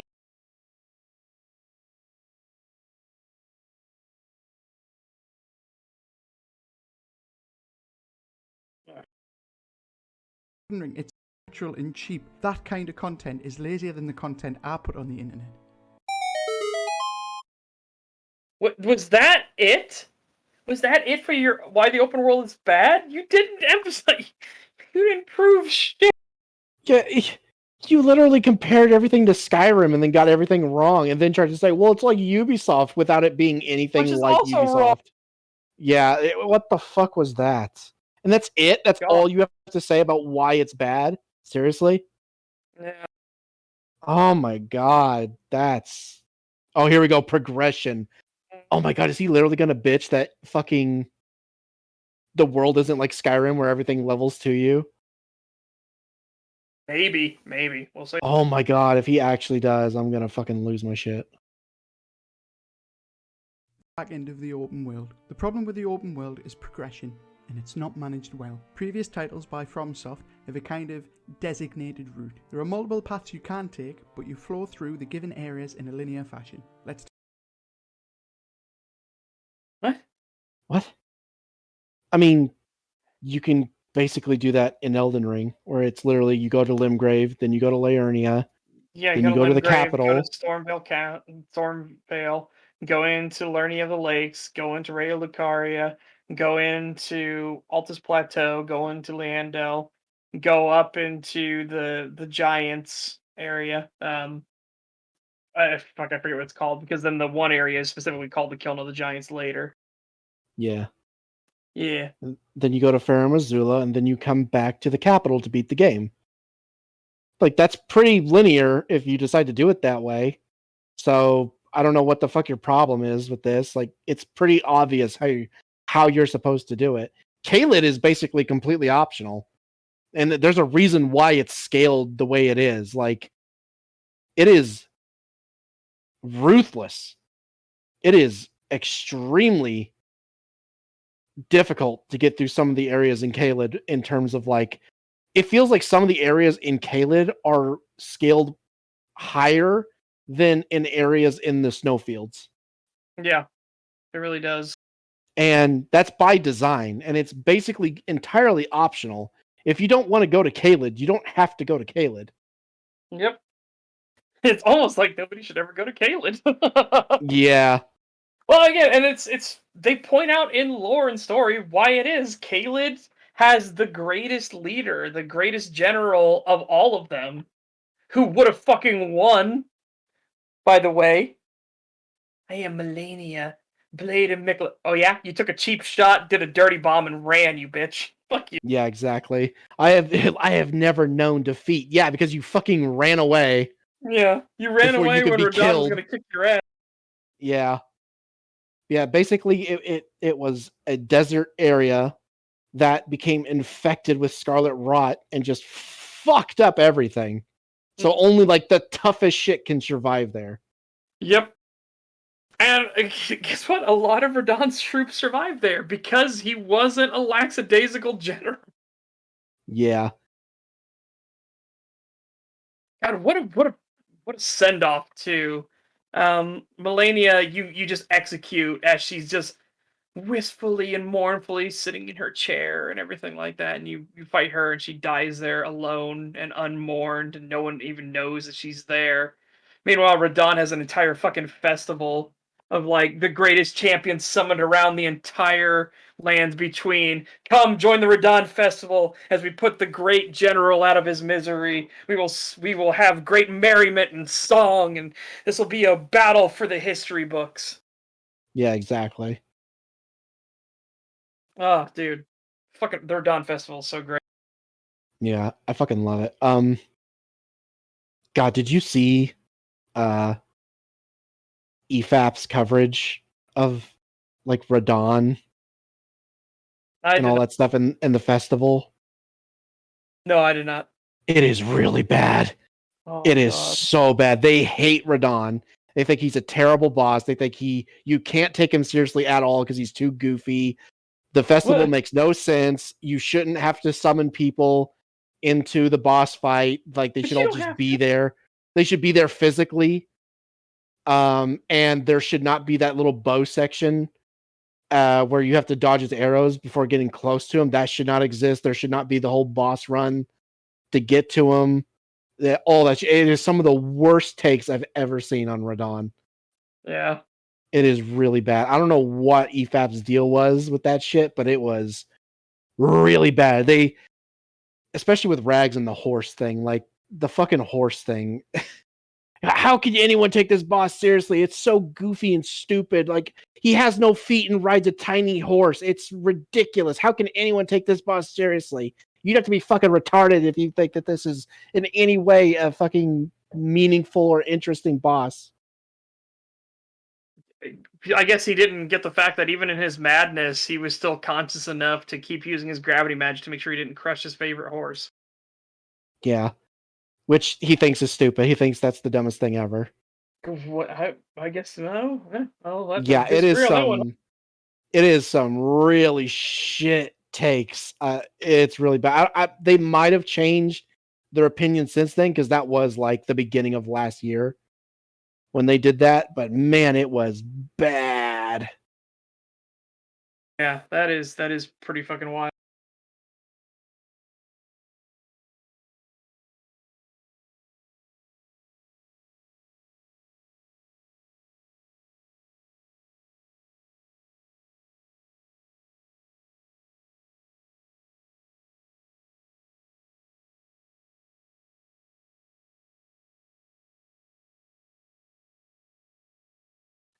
Okay, 1 second.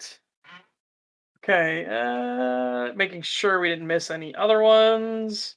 No, okay, doesn't look like it. All right, $5 from a guy under a bridge. Thank you very much. Even then, most people run the route anyway, minus the south area, and with Caled probably sandwiched in before the Giants. Yeah, Yeah. yeah, most people will follow just the route as intended. Hell, that you're even told that this is the intended route. The fucking graces point you in the direction. None of the graces point you towards Caled. Yep. Not until you're in Caled, and by that point, you've already made your choice. Yeah. Radon is a Red Dead Redemption 2 fan. He cares for his horse more than everything else.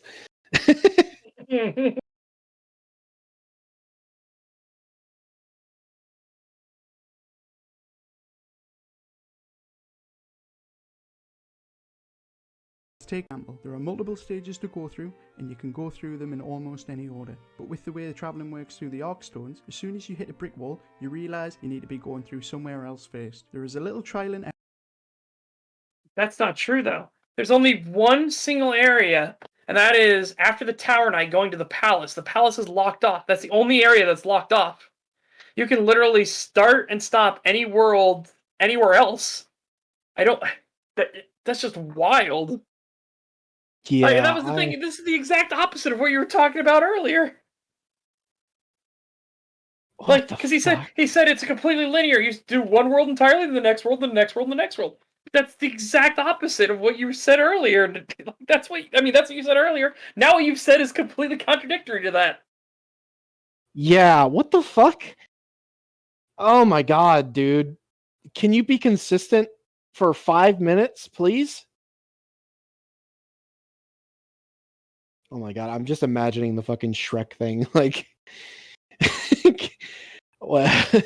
How'd it go again? It was like, can you be normal for 5 minutes? Yeah. Cree woke up to mute himself. Yeah. Error enough to get you confused or lose patience. Unlike this mess of a map, the amount of times when I I love how he flashed it on screen for 1 second so nobody could even see it. Like, Yeah, to I'm see gonna how try fucking and get- wrong he not is. enough to get you confused or lose patience. Unlike this mess Okay. Let's see if we got that on screen as well. I gotta make sure we got it on the STAG screen, you know? Yeah. Okay. So, again, very linear series of progression here. You start in the bottom, well, middle bottom area. The Grace points you to the northwest, so you follow it. You go through Stormvale. The Grace continues pointing you to the northwest. You go to Ray Lucaria. Then you get a summons. Either by this point you've already been summoned to the Round Table Hold, but let's say you didn't sit down anywhere. You ran all the way to Ray Lucaria. You did that as well. You get summoned to the Round Table Hold. They give you the icon to go to the lift, and they tell you the lift is in Lerny of the Lakes. So you go to the northeast. Once you go up the lift and you sit down in a site of grace, either you went through the rune-strewn precipice or you came up the lift, either or, because you can do either one of the options. Or you can even go all the way past this. You can skip all of this entirely and don't use either path and go all the way to Volcano Manor if you want. But let's say you do one of these paths. You sit down on a site of grace. The grace then points you to the capital. Points you directly. It's like, hey, go east of the capital. So you go into the capital and you do the fight in the capital, and you see there's a barrier up, and Melania comes up. Melina, sorry, comes up, and she explains to you, "Hey, something weird up here. I've got an idea. I think I know how we're gonna beat this. We're gonna go commit a cardinal sin. We're gonna burn the Erd tree so we can get through." And that tells you to go to the northeast to go up the lift. Again, this is all pointed out to you. All of it, every step of the way, exactly where to go. Yeah, In I at fact, on no this point. map, you can see in his shitty video, you can see that the sites of grace have the little trail sticking off them, pointing you in the direction to go. Yep. I at no point when playing this game for the first time got lost. I knew exactly where to go at all times. I was never confused of like, well, where the hell am I supposed to go next? I never had that at all. And the only time this kind of gets that it could even be remotely considered confusing, which I didn't find it confusing, is Caelid. But it's obvious that like it's so much more difficult than everything else in Limgrave that it's like, oh, clearly I'm not supposed to be here yet. I should go the other way. Yeah. And even if you did go all the way through Caelid, it's a dead end, and you realize, oh, this isn't the way I'm supposed to go. Clearly, I'm supposed to go the other way. And if you went the other way, you would see, oh, yeah, it keeps going. Mm. Like, you cannot get lost. It's just weird. It's just weird. Yeah, you can even put, like, the markers on the map, the blue highlights that show up in the world. Yep. You cannot physically get lost in this game.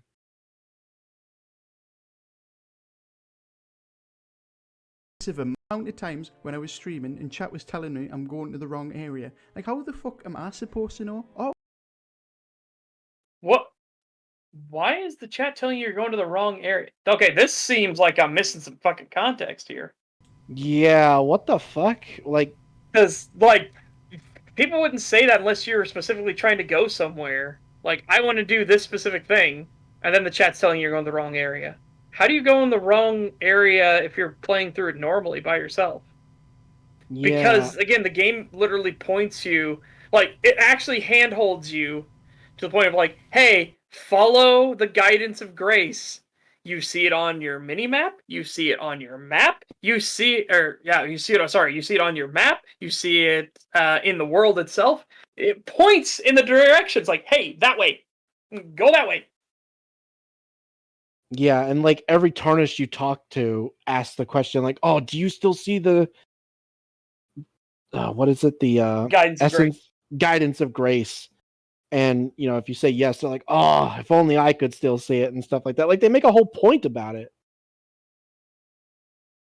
So it constantly reminds you that it exists and that you should be following it. I just don't get how his chat would be saying something like, you're going the wrong way. Like, it's so... There's, like, no way you really can go the wrong way. Unless you thought, like, oh, we have to go through Caelid. Like, this is so bullshit. We have to go from Limgrave to Caelid just to progress the game. This is retarded. And then the fucking chat was like, no, you go through Liurnia. You're going the wrong way. Well, how was I supposed to know? Like, that's the only thing I could think of. Because the grace was pointing you towards Liurnia of the Lakes. And it's obviously not as difficult when you go that way compared to going into Caelid. Yeah, it's also his chat. We don't know anything about his chat or anything. Like I said, I feel like context is here. Its context is missing here. Yeah. At times when I was streaming and chat was telling me I'm going to the wrong area. Like, how the fuck am I supposed to know? Oh, the item descriptions tell you where to go. Okay, great. Go. No, they don't. I never had to look at, like, descriptions to find out where to go. The Grace literally tells you where to go, and it's so obvious where you go. It's literally just go to the part of the map that isn't opened up yet. Yeah. Like, if it's grayed out, clearly I haven't been there yet. I need to go that way. You don't even have to do this medallion thing. Why? Yeah, you Why could just are you take the trying fucking... to do this medallion? Yeah, you could just take the ruined path. Yes. What the fuck is this? Like... Fucking hell, the Two Fingers Weave will tell you about the ruined path. Oh boy. Alright. Well. This is really bad. Go to Khalid. Where the fuck don't know till you've already been there? Fuck off. That's not direction. That's wandering around until you stumble into the so-called right area. You're a fucking idiot. The things point you in the direction to go. Notice that he's in Caelid now when he's talking about this. I think Yes. he really did think you had to go through Caelid first. And it's just like, oh, this is ridiculous. Like, why is this so much more difficult? Like, how the fuck am I supposed to know where to go? And his chat was trying to tell him, this isn't the way you go. You go to Stormvale and you go through Stormvale into Liurnia. Yeah. And he was just like, well, how was I supposed to know? Completely ignoring the fact that the Grace tells you which way to go. The Sights of Grace literally point you in the direction to go. Like, visibly point you in the direction you need to go. That is the entire point. You're even told in the story specifically that follow the Grace. God, it's an open world game where you can explore anywhere you want and it still tells you where you're supposed to go, like the proper progression route to take. And this dude still can't fucking get it. Like, what the fuck? Mm. Why, as you know, roots grow in the sky. Yeah. Yeah. God, I'm just... I did doze off there for a little bit, but I came back and I've been watching and listening for several minutes. It's like... Yeah, it just feels like he's not paying attention if all the clues are this obvious. Yeah, you saw when you played Elden Ring for the first time. And when you sat at your first Grace, and you see this gold, like, arc come out of the Grace and points in a direction, it's like, that way, go that way, and every time you open your map, you see it on the map itself, too, pointing that way, go that way. Yeah. Like, honestly, with how inconsistent he's been, I would not be surprised if, like, the next section we get to, he just completely contradicts himself again and just says, like, and the world is designed in such a way that there's not enough freedom. I'm forced to take this one linear path to the end of the game. Like, yeah, I would not be surprised. Wild. I would not be surprised if he fucking said that in the next section where he just completely contradicts himself here.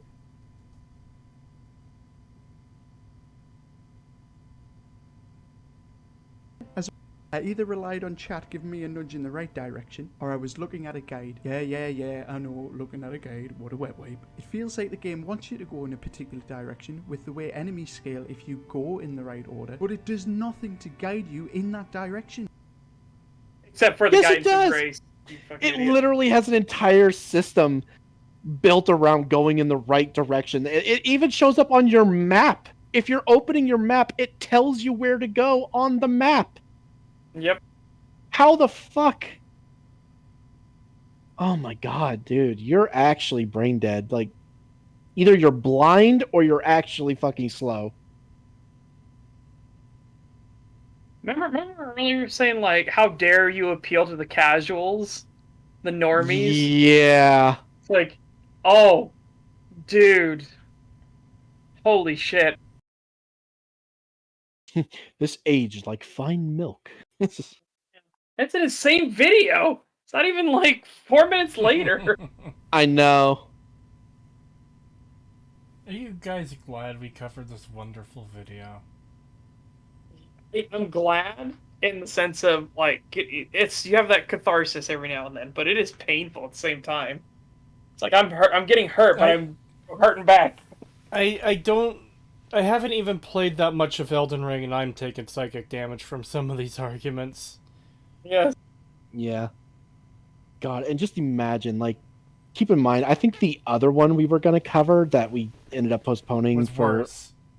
Yeah, I'm pretty sure that one was worse than this, so. Oof. Well, I mean, at least that other guy doesn't compare Elden Ring to Skyrim, right?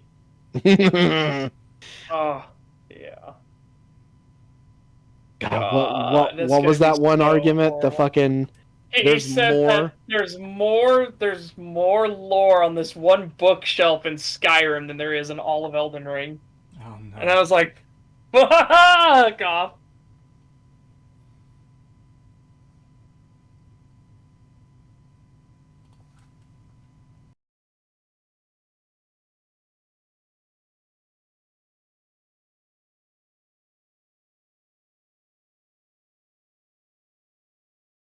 Bloodborne, you were never in an area that you weren't capable of going through unless you were deliberately gunning it. Elden Ring. Okay, I'm gonna let you in on a little secret here. Even if you go to Caelid at level 1, soul level 1, you can get through Caelid. There is nothing preventing you from doing Caelid. Yeah, you can sprint through it. And also keep in mind, like, the fact that you aren't stopping to fight every enemy you see because it'll fucking squash you. That's a pretty big indicator that, oh, this isn't the spot, this isn't where I should be. Yeah. It's got a pretty natural progression to things that when you feel like, oh, this is way too difficult, then that should definitely tell you then that you're in the wrong area. The only exception to this is when you get to the later game and the like difficulty ramps up exponentially out of nowhere. Because that one, well, it's not really out of nowhere. You can tell, but like the whole area, the whole rest of the game is gated off. Like you specifically have to take that path. You have to go up the elevator. There's no other getting around it. You can't get to the snow fields and the kiln of the giant any other way. You have to have done all the rest of the stuff. So it's Yeah, assuming you know what you're doing now. Yeah, I shouldn't have said out of nowhere. I meant to say all of a sudden. Yeah. Like very suddenly it ramps up, but that's intentional. That's not like that's like the one time where you shouldn't be going like, "Oh, it's too difficult. I'm going the wrong way." Yep.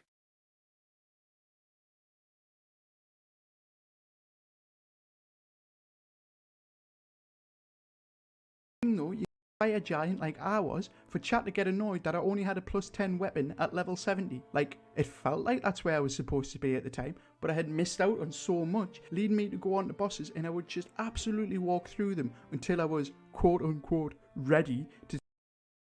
Okay, well your chat was dumb then. If you're at the fire giant and you've got just a +10 weapon, that's fucking fine. If you're still overcoming the challenge, you just contradicted what you just said before.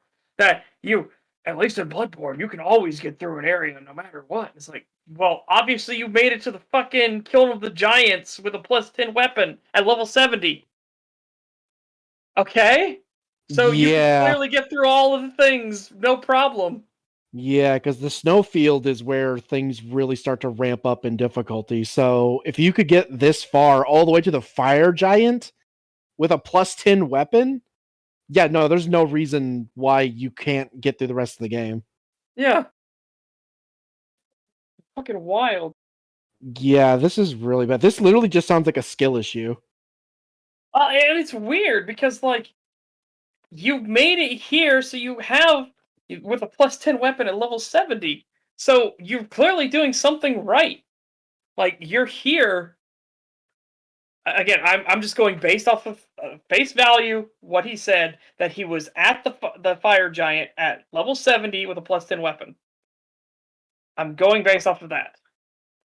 But it's then by this being here, by this on the screen, this moment, you have destroyed your previous argument, just in its entirety.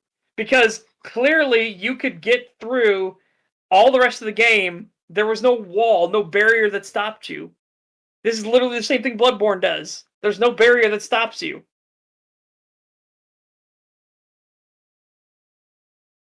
God, this is so shit.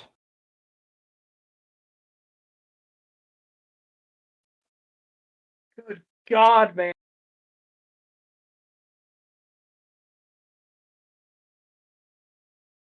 To take at the recommended level. Speaking of the big stupid cunt with a giant wok, Fire Giant is where the game changes. Here's a progression graph of a typical FromSoft game. This axis represents the challenge from easy to hard, and this axis is time played. As you can see, as the game goes on and you get further, it typically becomes more challenging, mostly. Ignore him. Here's the progression graph for Elden Ring. As you can see, as the game goes on, you get the Fire Giant, and fuck me, after... No, you're a fucking idiot. Alright, No. So there is something similar like this. It's not, he's making it way more disingenuous than it is. It does ramp up in difficulty. Because again, everywhere else in the game you can get to at any time in the game. As I said, you don't have to do Stormveil Castle or Raya Lucario. You can literally do the Altus Plateau first in the entire game. You can go do that first. So the game has to have it set where, well, we can't make it too difficult everywhere else. Because if somebody is stubbornly determined to run to Altus Plateau, they can do that. We allow you to do that. The only way to get to the snowfields is to go up the lift. That's the only way. There is nothing else that takes you to the game. You can't circumvent it, can't go anywhere else. That is the only way to get there. So by that point, you must have done at least the capital, so they feel like you are now ready to take on the challenge. Yeah, and the way he has this graph graph. is incredibly disingenuous. Yeah, and the way he has it set up as if like, so I would say Limgrave and Liurnia are sort of similar in terms of difficulty, but when you get to the capital, it's like, okay, no, we've gone up exponentially in terms of difficulty here. Like I would, about how he had it before with the other one is about how it would be more. And then obviously when you get to the snowfield, there's another bump. And then you get to the fire giant, there's another bump. Then you get to Farum Azula, there's another large bump. It does have a fairly regular consistency in terms of difficulty. Now, obviously, yes, when you get to the snowfields, it is going to be quite a bit more of a jump than the other stuff, but from then on, it's consistent. Yeah, absolutely. It's just wild, like, not understanding this. And by the way, for people still talking about the speedrunners, you can go to Farum Azula first. Yeah, but I'm talking about intended mechanics within the game. Like, going into the Iron Maiden is an intended mechanic. Having Raya take you to the Volcano Manor is an intended mechanic. These are things you can do. These are choices you can make. Doing the wrong warp to Farum Azula is not an intended mechanic.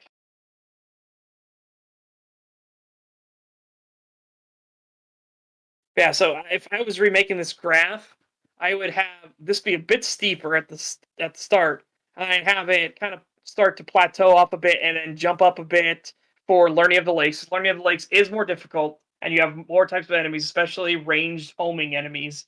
With all the mages, all of their spells homing is what makes it far more difficult.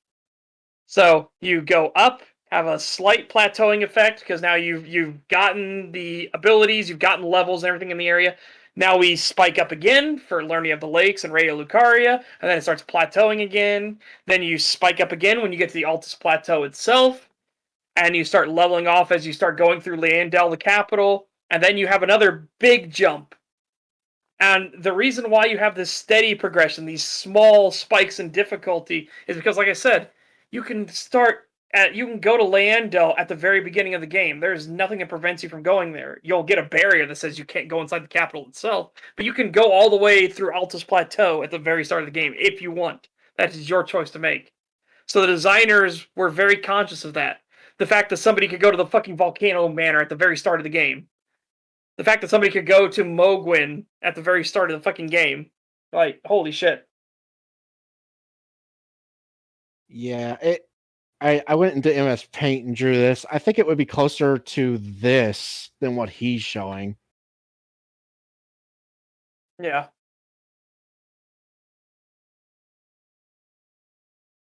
Yeah, I'd say that's much more accurate.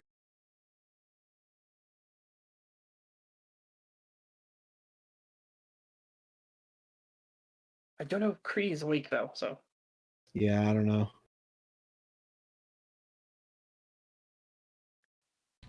I was dozing off again for a bit there, yeah. Sorry. If you want to Yeah. put that Payne just did on screen, that's more accurate. I would change a few things about Payne. It's far more accurate to what the game actually does. Who did the what now? Post in our call, post Pagan's picture that he just put in up on the screen for everybody on Stag. Alrighty. Give me a second while I navigate everything. Yep. Alright, so yeah, there's a difficulty thing on screen from this weirdo, and here's the one from Pagan.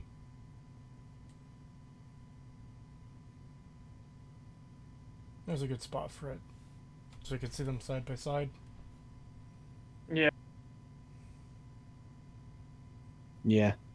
I'd say it's closer to that. Obviously a little bit different. I did like really quickly do that in MS Paint, so it could be improved a bit, but for the most part I would say that is far closer to how the game actually goes.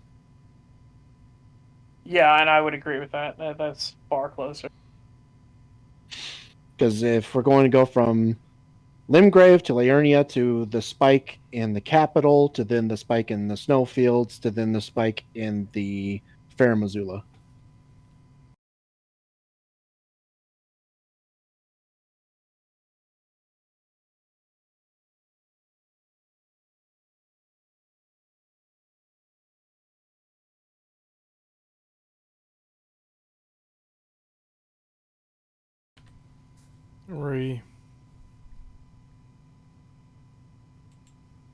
Alright, you guys good to continue? Yeah, Yep. I started drawing my own because I was thinking about it. A third tutorial, then the Souls game has begun. Why does it do this? It's not 30 hours of fucking tutorial. What are you talking about? This isn't a Final Fantasy game.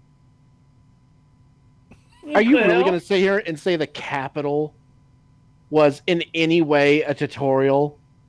Are you going to say that the fucking Raya Lucaria Academy with all of its spammy bullshit was fucking tutorial? Fucking what? Dude, people hate Raya Lucaria Academy specifically because of all the fucking mages that spam Glintstone Pebble at you infinitely. The door at the meme is so fucking good. Of The machine gun nest of They jokingly have where it's two Roman soldiers behind an MG42 of being like that. Well, somebody took that and explained, boy, those two and it's just literally two no-name sorcerer enemies at the doors of Raya Lucaria by themselves. And they just took that, they just had them there with a machine gun that had one of the Pebblestone crystals out of the barrel to pretend like that's what it feels like. And it really does. That is your gatekeepers for Raya Lucaria. It's just two of them. Yep. I've been watching, like, the past couple of days, I've watched a few YouTuber or VTubers who have been playing Elden Ring again. And they've gotten to like Raya Lucaria and they just get demolished by those two at the fucking front gate, and they're just like, what the fuck? And then we get further in, and like there's moments where they will just continue to spam the same spell into a wall where you are. Like if you escape around a corner, they will just spam that wall until you come back around again. And I actually got to the point where I was like helping them in chat, where I was like, okay, well, if you use this item, or if you go to this area and drop down from here, you can either bypass them or get the drop on them much easier. And they would do it, and they were like, oh, thank God, thank you. And like, this is bullshit. I was like, yeah, the magic enemies in this game, if they can spam, they will. Like that's how they are programmed. They are programmed to spam magic at you because I don't know, like I guess they just like they wanted to get around people trying to cheese them too easily. So they will literally just have enemies spam magic attacks as much as they can if they are capable. Like the Erdtree avatar, it will spam that fucking golden slam shit infinitely. The mages will spam glintstone pebble forever. Yeah. And so I helped a couple of VTubers get around that shit because they were having some really hard time getting through there. And I was like, okay, listen, you need to do this. You need to go through here, and you need to open this, and there you go. That will help you immensely. And after like 2 tries, they would usually get through it, and they'd be like, "Oh, thank God! Thank you for telling me about that." Yeah, it's fun watching them get through that shit. It's hilarious. Watching Nian try to fight the fucking Radigan's dog wolf thing was fucking hilarious. I'm just glad those mages have the American spirit. Yeah. Yeah. Oh, yes, I've seen your style of shooting. Very American. Keep shooting until you hit the target. I do love League of Extraordinary Gentlemen. It's It's a very a interesting movie. Yeah, it's fucking very interesting.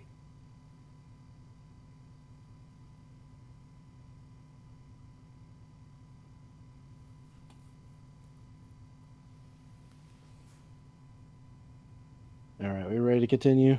Yeah. All right.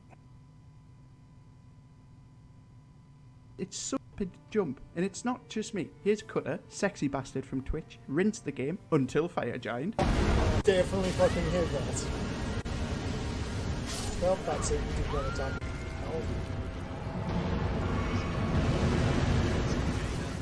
Definitely. Such a shit boss. It's not a shit boss. He fucked up his role. Like, badly. I will play slight devil's advocate here. I have had a similar gripe with the game, but not because of like anything like the boss itself. It's the camera. My issue is you cannot see so many bosses in this game because the camera does not pan out enough. And it's like you have no idea an attack is coming until it flies in from off screen, in which you have a fraction of a second to react. And that can be really frustrating sometimes, where I literally cannot look up high enough sometimes, where even if I try to push the camera up to look up, you can only look up so high. And sometimes the boss goes beyond that range, where even though I'm looking up as straight as I can, I still can't see what's happening. And then the attack will just come flying down from off camera. And it's like, oh, well, I hope you had just enough of that fraction of a second to see what was happening, because you're about to get hit and you had no way of knowing it was coming. That shit can get annoying. I do wish that the camera in some of the larger like boss fights would pan out just a little bit more.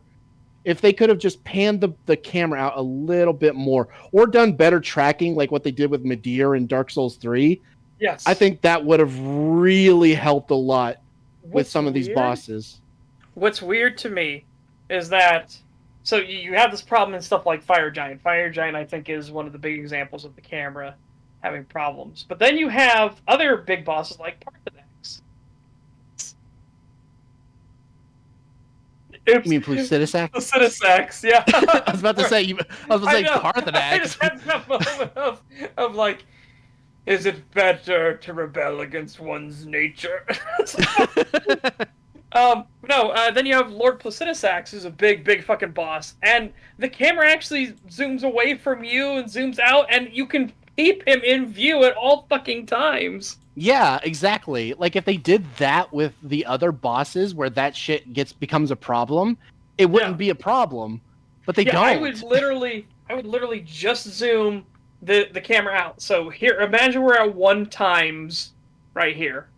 I would just take us back to like 0.8. Just pull back a little bit more. Because your dodge frames will start the moment you press dodge. That's why you can dodge stuff on instinct so well. But you need to be able to see it. And if you're just back just slightly enough to see the thing coming in better, you'll be able to get those dodges much better. Yeah. Yeah, my issue isn't the bosses themselves. It's just the way that the camera works sometimes, where it wants to hug up close to you when you're in a massive boss fight, and it's like, why is it moving in so close for a boss fight where it should be like twice the length it is away from me? Yeah, exactly. Midir was like, the way that they framed it was basically perfect in Dark Souls 3. It's like, I don't know why they forgot how to properly frame the camera in Elden Ring when they nailed it in Dark Souls 3. Well, they nailed it for dragon fights. The dragon fights have fantastic cameras in this. Midir being obvious inspiration for that. And Midir is still my favorite boss fight in all of Dark Souls 3. But it just seems like when they're like, the super big enemies like Fire Giant, they're just like, eh. Yeah. Yeah. It's not awful. It's not like the worst thing ever, but it's still a sore spot. Yeah, it is definitely like a bit of an issue for me. Like I wouldn't say it's like obviously I could still beat the game just fine, but it would be nice to have a better camera. But yeah, but it's like, because every time I just think back to DS3 and it's like, okay, well, let's think of the times that we had to fight a giant enemy there, like Yorm. You know, he's literally a giant. I could see all of him all the way up to his head at basically all times. Even when I'm at his feet, I could still see his head. Well, that was because they made it to where you didn't have to lock on to his legs. Like, thank God, too. Because you could actually lock on towards his torso, so you could actually see his head and everything like that. So you could see him at all times because the camera went, instead of focusing where normal boss cameras are, just angled all the way up. Like, do you see him? It's like, yep, I see him. Yeah. I don't know. It just feels like the way that the bosses and the arena in Dark Souls 3 were set up in a way that it made sense so that the camera would always be like, the enemy would always be fully in view. Whereas in Elden Ring, it feels like they weren't. It doesn't feel like the camera was designed around the arena. Yeah, here I think when it should be. The problem with Fire Giant is the fact that he has the obvious weak spot, which is his crippled leg. And so, obviously, there has to be an anchor spot for a lock-on point. But I feel like they should have put the anchor spot for the lock-on point higher up the leg. So you're still targeting the leg, but put it on his left knee instead. You can still see the leg, but now the camera's angled up more, so you can see his stomach and torso, his upper body as well. Yeah, I agree. I also think some of the resistances can be a bit, because man, holy resistance. Bosses I don't know what it is with bosses in this game, almost always having really high holy resistance. But well, it makes some of the resistances are a bit much, where it's like you literally do no damage. It makes sense for a lot of bosses because they come from the Golden Order, and all of the miracles, all of that damage comes from the Golden Order. All the miracles are of the Golden Order. That's why. But it just really cripples some playthroughs, though, where it's like, oh, if you want to do a pure faith build, oh man, you are torturing yourself, because so many of the bosses in this game have such a high holy resistance. And here it's like, thankfully there's not a whole lot of enemies that have super high like fire resistance. There's only like a few, but man, I mean, it makes sense with the fire giant. It's literally a fire fucking giant. But my god, if you were doing a pyro build against him, like, I am so sorry for you. Like, you better have pulled out. Like, I hope you upgraded some sort of weapon, just in case. Because my god, if you try to take on the fire giant as a pyro build, you're fucked. Yeah, I guess that's the other thing too, and this is the thing I need to counter with Mauler, because people were obviously telling Mauler in Bloodborne just don't lock on, and it's like, but it's a mechanic in the game, so it should work. It's like, yeah, but if you're getting punished for using that particular mechanic, why are you stubbornly clinging to using the same mechanic? Try not locking on. Yeah. I will often just stop using the lock-on mechanic if it's getting in my way. I used daggers for the first playthrough. That was an experience. 1-inch punch. Is Creetosis asleep again? Yes and no. I've been dozing off and waking back up a lot over the past several minutes, but I also just have nothing to add to the conversation. I'm just glad I'm not the one falling asleep for once. Yeah, that's wonderful. No more sleepy horse, only sleepy owl now. Yes. Right. Alright. Such, and you can even see the drop off of players following the trophies. This is something from every. Okay. Dude, you do not. I hate this whole idea of, like, just follow the trophy things. The trophies are not an accurate representation of people playing these games, or any games in general, alright? One, because the trophy system isn't always accurate. You don't always get the achievement when you're supposed to have gotten it to begin with. Fucking hell, I beat Yakuza 3, and I got the thank you achievement for completing the game, and it had more people got the thank you achievement for completing the game than got the achievement for beating the final boss, which is a requirement to finish the game, by the way. So how that worked, fucking no. Steam had a whoopsie. But also think of it this way. It is going based off of every single person that got it gifted to them, bought it, tried it, stuff like that. That's everybody. Every single person. That's why stuff like the Ancient Gods, which I fucking hate Doom Eternal, but it's why Doom Eternal's The Ancient Gods DLC has a 0.1% clear rate on the first fucking level of the Ancient Gods. 0.1%. That is crazy low. And that's the first level of the DLC of Doom Eternal. Granted, I think Ancient Gods is terrible because I think it follows the same bad things that happen in Doom Eternal with enemy spam and just constantly arena fights, which I really fucking hate. But yeah, that's... I still think 2016 is a way better game. I really hope the VODs get saved because I've had a great time, and I've laughed this hard in a while, but it's likely it's like nearly midnight here, and I gotta sleep. Thanks for the view, my guys. Oh, it's not. Yeah, okay. Yeah, the videos, the streams do get saved and re-uploaded to the side channel. I'm kind of slacking though because there's a bit of a copyright issue with not the previous STAG, but the one before it. So once that gets cleared, that one will go up, then the last one will go up, then this one will go back up. Yes.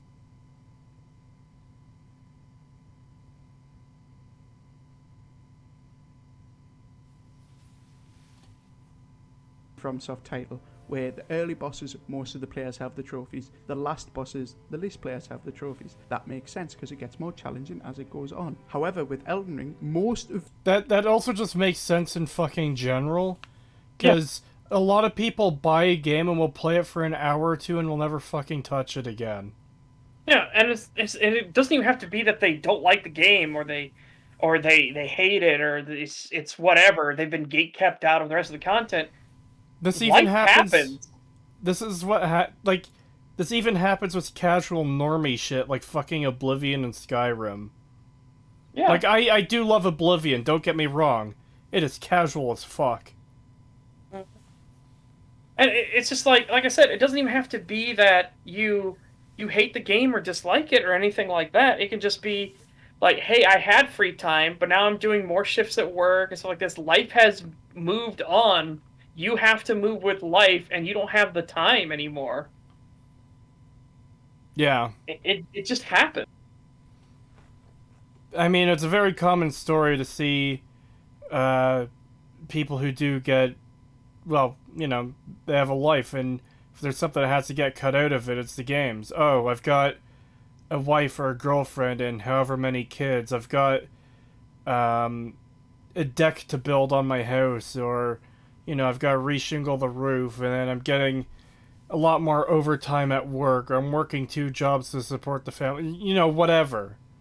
There's a multitude of factors. Yeah.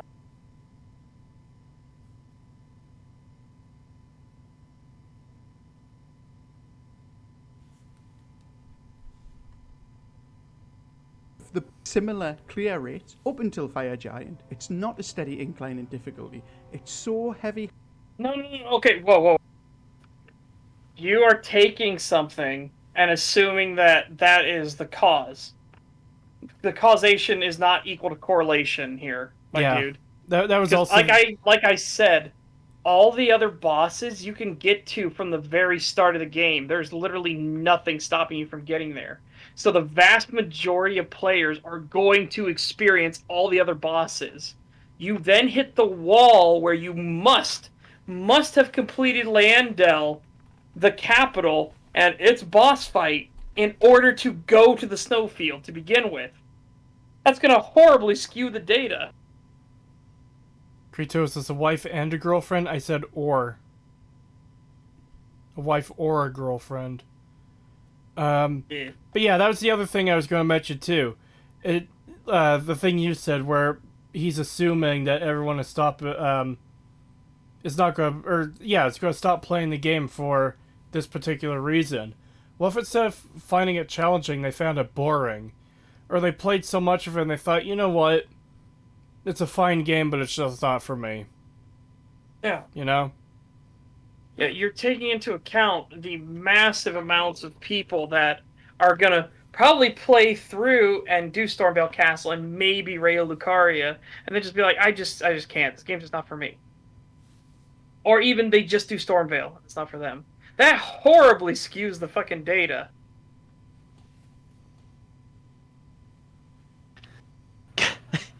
Chat brought up that that thing that well, Cree didn't actually say it, but what they thought Cree said, and I just my mind just immediately went to Chad Mormon Gaming. Eh. Oof.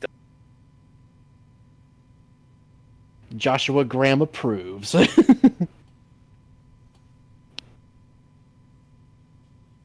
Handed game. It's not a test of patience, it's a test of frustration. And to No, quote it isn't. 90% of It's the not. player base that they will have said at some point, it's fucking bullshit, man. Okay, I'm gonna tell you this right now. That's human fucking nature. It is human nature to have that gut reaction. That's fucking bullshit. How many people... I'm gonna tell you this. Here's a fucking spoiler. Everybody, except for the people who really dived into the code and everything, everybody thought Melania's waterfowl dance was bullshit.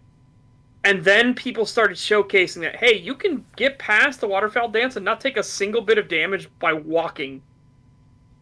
And it's like, what the fuck? And then Man. you start realizing that we just didn't know the mechanics and didn't know how it fucking worked. We didn't know the dodge timings. The fact that you can literally not dodge it, not run or do anything, and just walk and avoid the entire attack is crazy. Yeah, I recently fought her again in my stream, and I did get pretty frustrated because I was having a real rough time with her this time for some reason. And, you know, I was screaming like, this is bullshit and shit like that, you know, like I was getting so fucking pissed. And and it was mainly because of that waterfowl dance thing. But like, I swear I've dodged it pretty well in the past, where like I would maybe only get hit by it once, or sometimes not even at all. But at this time, it was like sometimes I would get lucky and not get hit, but for the most part, it was like I even tried doing the walking thing because it got to the point where it's like, okay, dodge rolling is not working. Let me try the walking method, and that just absolutely like it got me killed every time. I was like, okay, that does not work. Like I don't know how other people do it. Like I even looked up a tutorial video of someone doing it perfectly, and I did exactly what they did. It just did not work. I was like, what the fuck? So that shit just like it drove me crazy. I started getting so frustrated where I was just like, fuck it, I'm pulling out the shield. And the moment I pulled out the shield, I killed her first try. Yep. But yeah,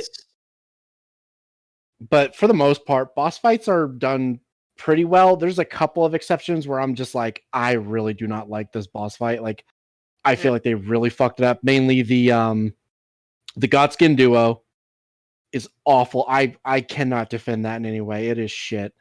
And I personally do not like the invisible assassin, where it's like, oh yeah, you need to go buy a torch to see it, but it's in an area that's way past this cave. So you have to skip this cave if you want to be able to do that boss fight. But also you have to fight, there's also another boss you can fight in this cave who, after killing them, because they're a fucking mage who spams shit constantly in a tight room, you don't get any of your flasks back. So the first time you're almost guaranteed to die. The second time you have to fucking fight an invisible boss unless you go out of your way to go get a torch that you literally cannot see this thing unless you're standing in the water. And sometimes that doesn't even help because I tried that shit. Like, oh, I'll watch his footsteps. And he would just like float in the air to the point where he would come forward, float around me to behind me, which I had no way of knowing if he even did that. And I would just die because he would get the fucking instant kill move shit done. And I'm like, okay, that's kind of bullshit. Like, unless I have some sort of AoE attack, there's really not a whole lot you can do. I do want to counter something here. Moz says, let's not credit FromSoft for something they haven't intentionally designed. The technique is just breaking her tracking. Okay. I learned how to dodge her and never get hit by waterfowl dance without knowing about breaking her tracking. What waterfowl dance does is it targets where you are, and then where you're going. That's how her pathing works. That's why the third jump in waterfowl dance seems to go further. It's because it's trying to track where you're going. So what you do is you run from the first swipe, the second swipe, turn, and then jump in towards her. She'll go past you.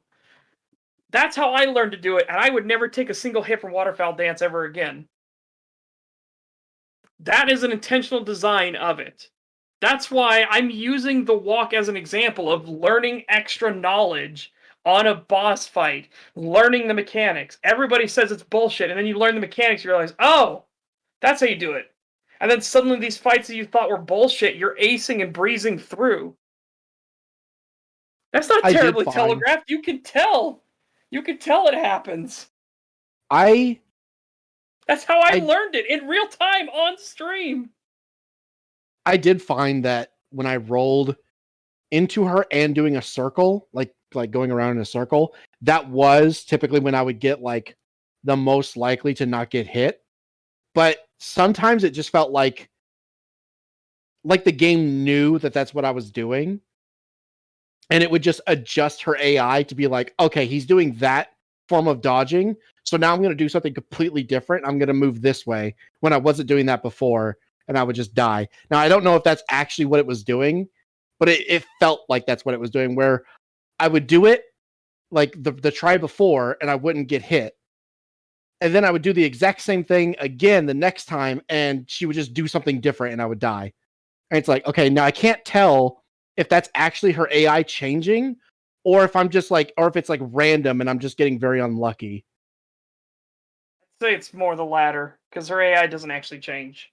Yeah, I didn't think it did, but at the same time, I was like, it almost feels like she's adapting to what I'm doing, and it's really annoying because it's like, how am I supposed to learn a pattern if it changes? Because I would do it exactly the same way I did it before, where I didn't get hit once, do it the same way, and I would get hit every single time. And I'm like, I'm literally rolling it exactly how I did before, like at the exact same timing and everything. And I would still just get destroyed. I'm like, what is happening? And like she would move differently. Like she wouldn't move like how she did the last time. And I'm just like, I can't tell if it's supposed to be like that or if that's just like some weird jankiness going on. Yeah, I It don't is. say. But I have to I see. I do. have to see an act. I do think she needs to be adjusted slightly. I will say that. I don't think she needs waterfowl to be like removed or anything like that. I just think the way that she does her healing when hitting you needs to be adjusted. I feel like if they adjusted that one thing, that would make her a lot That is a better. complaint I do have, is that if she doesn't do damage, she shouldn't heal. That's the Yeah, change I would make. exactly. That's what I think. I think if they were to fix that, if they were to change that one thing, it would make her infinitely more bearable. Yes, I agree. That is the part that I think is annoying. My point in all of this, though, is that people just saying that's bullshit. People say that about every fucking game in existence when they die, when they clearly fucked up, when they themselves fucked up. Or you can have it where a glitch happened in the game and that was bullshit. You have an actual that was bullshit moment. It's human fucking nature. That's how it fucking works. Yeah. I mean, this is just absolute insanity. Because how many people said the word bullshit in this game? It's like, okay, how many people said that in Dark Souls 1, Demon Souls, Dark Souls 2, 3, Bloodborne, Sekiro?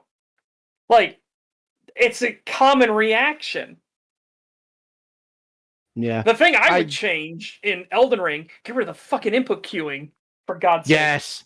Please get rid of the input queuing. I hate that shit. It gets me killed infinitely more than it has ever helped me. Yeah, absolutely. I hate input queuing in this game. But yeah, I did have a moment of like where I was like calling the boss bullshit and I was like super frustrated. It was Moog. During my stream, Mogwin, I don't know what it was. I was just eating shit with him. Usually I don't have that much trouble with him. I can usually kill him either first or second try. This time, I probably tried like a dozen times and just kept dying. And I'm like, what the fuck is happening? Why am I just constantly getting hit? Even like cheese strats weren't working. And I was like, what the fuck is going on? I did eventually kill him, but I was like, man, what an awful boss fight. But like, that was just me because I was pissed. I don't actually think the boss was really bad or anything. I think maybe I was just really off that day and I was just not rolling properly or something because I just was getting annihilated when I normally don't with him. And I just got really frustrated because there's just something about a boss where you feel like you've mastered it, where you're like, oh, this supposedly hard boss I'm really good at. Oh, this will be pretty easy for me. Like, it probably won't take me more than either like one or two tries. And then you get demolished over and over again. It's like there's something really frustrating about that where it's like, I'm usually really good with this boss, but now everyone's going to think I'm really shit at it. Yeah. Because the one time you do it, the one time you do it on stream, it's the one time you're not going to do it well. And it's like, I fucking hate that shit, man. I hate it. Streamer tax is a real fucking thing. People don't understand. It is a real fucking thing. Once you start streaming and you're streaming in front of people and having to showcase everything and talk with them, keep them entertained, but you have that split focus, that brief thing in the back of your head of like, the chat's watching, the chat's watching, the chat's watching, and you are trying to keep up with anything the chat's saying. That's when it gets even worse, when you're trying to keep up with what the chat's saying as well. But yeah, streamer tax is a real thing. Lantern's Glow asks input queuing. Input queuing is a system that they implemented to be where they wouldn't drop inputs anymore in the game. So you have a longer window of time when your input will be registered. The problem with input queuing is if you go to do a combo attack and you go to do 2 hits and you accidentally hit 3 times, you click your R1 3 times, you didn't even mean to. You know you only wanted 2 hits. And then you go to try to back out, your character will still try to take the 3rd hit. Because it has now queued up the input that you meant to attack a 3rd time. It is incredibly fucking annoying. Yeah. But they were trying to do it to solve the idea of dropping inputs.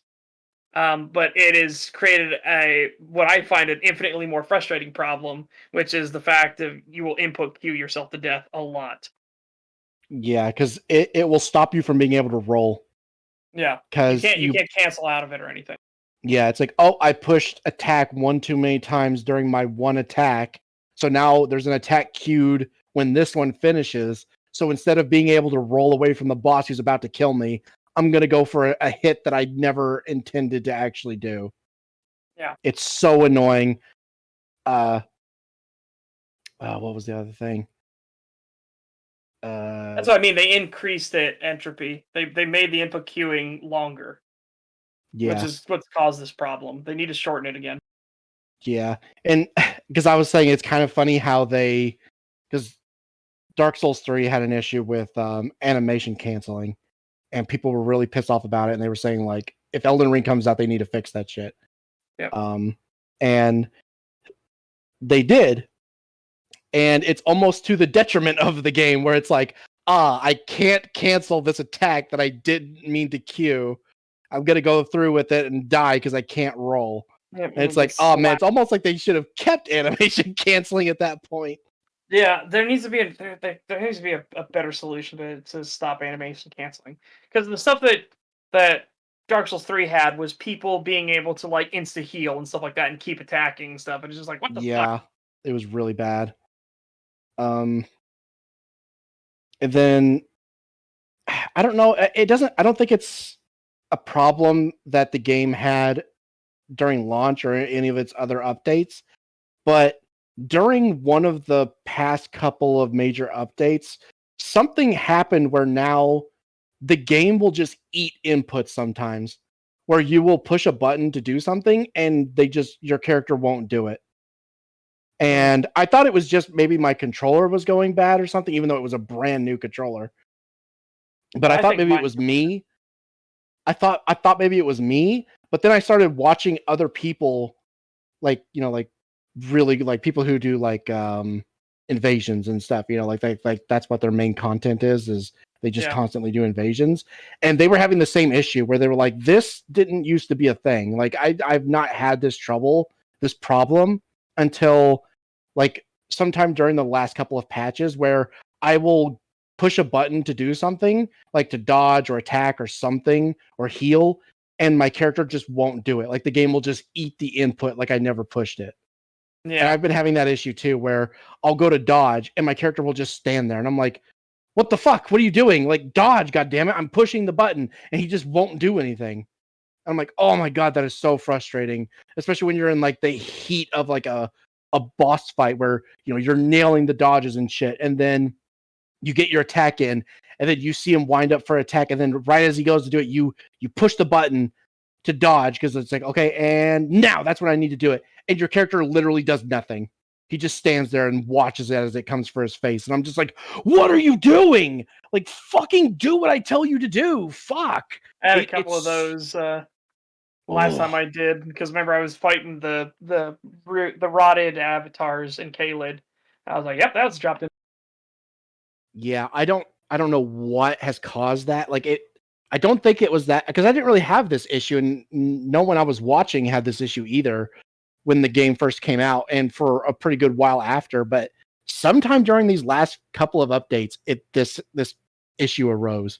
Yeah, it was wild though, because those are those ones where I'd be like standing perfectly still because I'm waiting for the exact timing on it, and then I would do the timing, and my character would still stand there and just gets flattened. It was like, and because it's Caelid and they're the rotted avatars, it's one shot. It's like, well, okay. Yeah, exactly. Hey, Game, yeah, it's like that's the thing, because you could almost explain it away when you're doing like the ones where you have to consecutively roll. Yeah. Where it's like, oh, I pushed the button slightly too fast or something, and it didn't read the input or something. Like I can understand those, but it's not that though. It's literally like that, where you're just standing there waiting for the attack to come, because it's like a delayed attack, so you're just standing there not moving, waiting for him to like do the snap, and then right as the snap starts, you push the dodge button. And it's like, okay, that's exactly when I need to do it. And then your character just doesn't move. It almost looked like your controller disconnected the whole time, because you've just been standing there this whole time. Mm-hmm. And it's like, but no, it's literally just, I'm standing there waiting. I push the dodge button and then nothing happens. And I'm just like, oh, I fucking hate you, game. Fuck. Yep. $2 from a guy under a bridge. Thank you very much. Bosses are designed to feed off your frustration. I mean, that is part of it. That's why you do really good at the first time, because you're taking the boss fight very seriously. You're being very cautious. That's how you can either one-shot a boss or it'll take you 50 tries. That's usually the joke.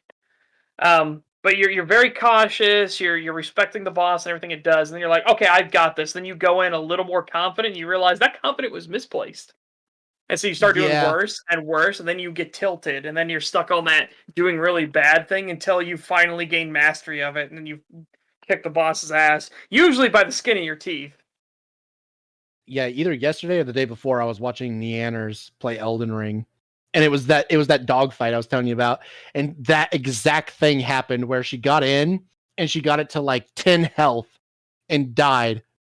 And she was like, fuck, I was so close, but I know what I'm doing now. Got in there and like I think she died like at least 6 or 7 times and didn't even get close to killing him.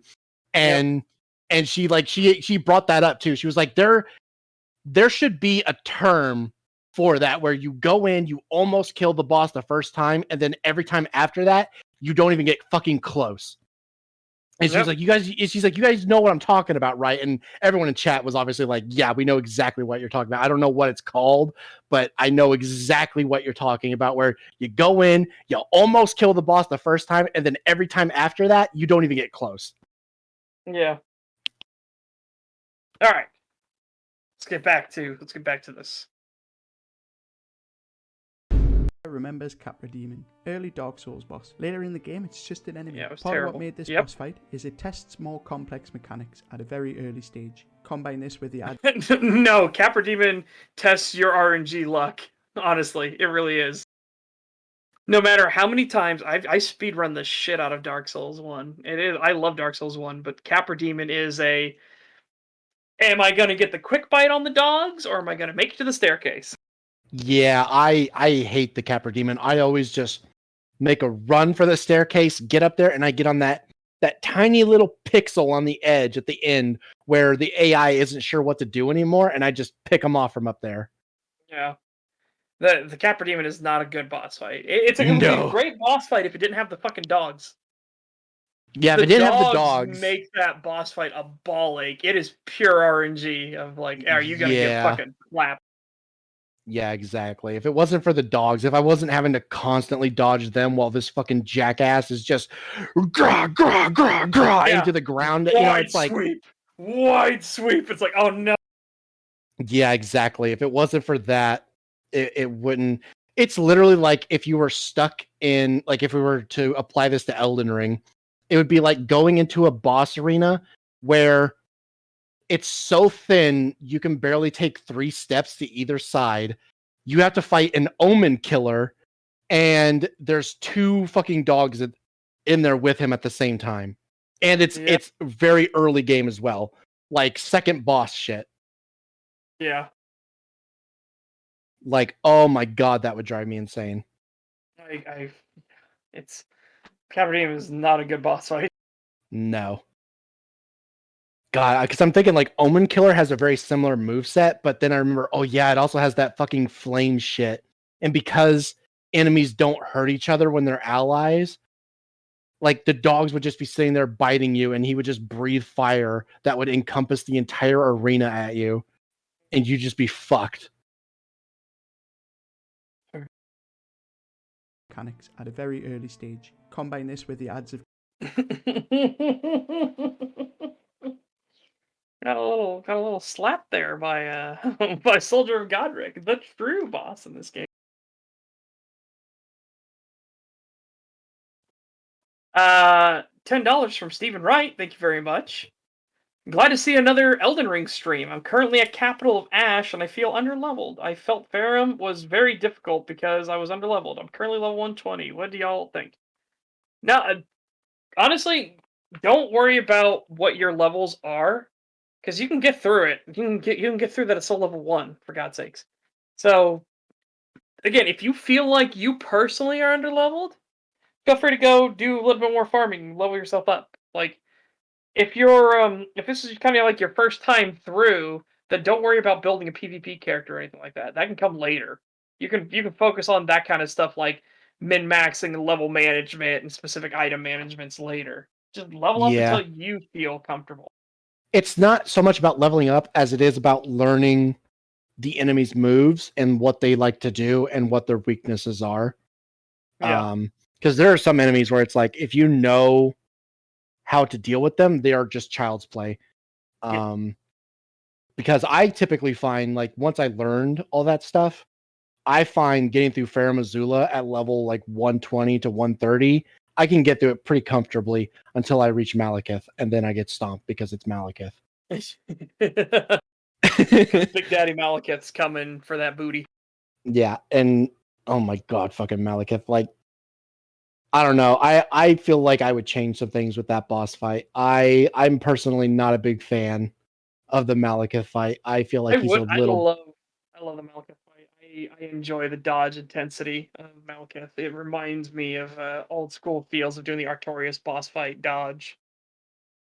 I just love like really dodge intensive ones, especially if there's an obvious rhythm to it. It feels kind of like a really like orchestrated rhythm to it. And Malekith in particular, a lot of his attacks are in time with his music, which is really fucking cool. Yeah. Now watch me say, like, like I have an issue with Malekith and I always get stomped by him, and then the next time I stream, I kill him first try, and everyone's like, "What the fuck were you complaining about, you pussy?" Yeah.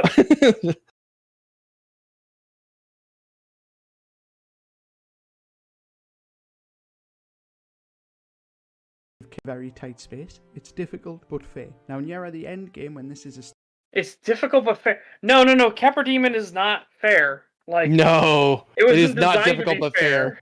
Yeah, it is Yeah. pure RNG. Like, it's luck if you fucking beat him the first time. It is not fucking fair. Yeah, the dogs, man. Even if they just got rid of one of the dogs, that would make that fight infinitely better. Yeah, the fact that you fight two on top of a fucking demon that can almost one-shot you is ridiculous. Yeah, it is not a well-designed fight for sure.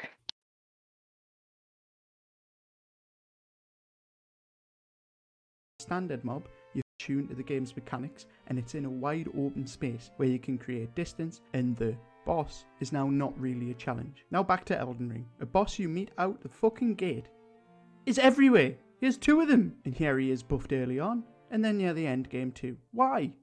I've beaten him. It makes lore sense. The lore exists for a reason. They're not just there to be there. Like, I guess in lore, there specific reasons there. They're literally the guardians and sentinels for the Erd trees. And the ones you meet later on, after the great dragon attack on the capital, they realized how strong the dragons were, so began embracing the worship of dragons, which is why they become dragon tree sentinels. Like, it's why they start using lightning magics and fire and everything. Because they start trying to emulate the dragons more. It's fucking crazy. Again, you showed the one time at the very start of the game, which is also kind of be your like, hey, are you gonna keep throwing yourself at this wall, or are you gonna go around him? That's why we have this open world. You can pick to go around him.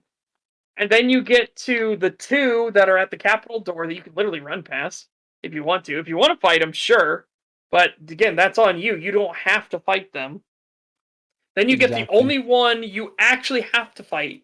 The only one, which is the Dragon Tree Sentinel at Landel, capital of Landel. He's guarding the back entrance into the city. That's the only one you have to fight. Yeah, and keep in mind, because of the fact that there is no actual, like, fog wall to get to that boss fight, you can sneak around, get behind it, and poison it to death without ever actually fighting it. Yeah. It's that simple. Like, Even you can cheese the fuck out of them if you want to. And this is the last version of this boss in the entire game, and it's a mini boss. But this is the last version of it in the entire game, and you don't even have to fight him. You can run right past him. Yep. Yeah, the only one you really have to fight is the one that's guarding the gate to the capital, and every other one is skippable. Yep. So they're also not that difficult. They have very choreographed attacks, very telegraphed, very easy to see coming. As long as you're good at dodging, they're not that hard. I rarely have any trouble with them. And again, because it's an open world especially with the first one, it's like if you're struggling so much with that first tree sentinel, just don't fight him. Go level up a bit and come back when you think that you're a proper level for him. Then Yeah. it's not that hard. There's a reason why that first tree sentinel is the filter for this game. It filters the fucking crybabies out because they're too stupid to understand that an open world game lets you explore the open world as you want. And they just think, oh, I have to throw my head at the wall until I beat this very difficult boss fight. And it's the first boss fight of the game. That's ridiculous. That's insane. This is just a bullshit game. And it's literally like, okay, it's too hard. Go do something else. Come back when you feel that you're actually strong enough to kill it. Yeah. Simple as.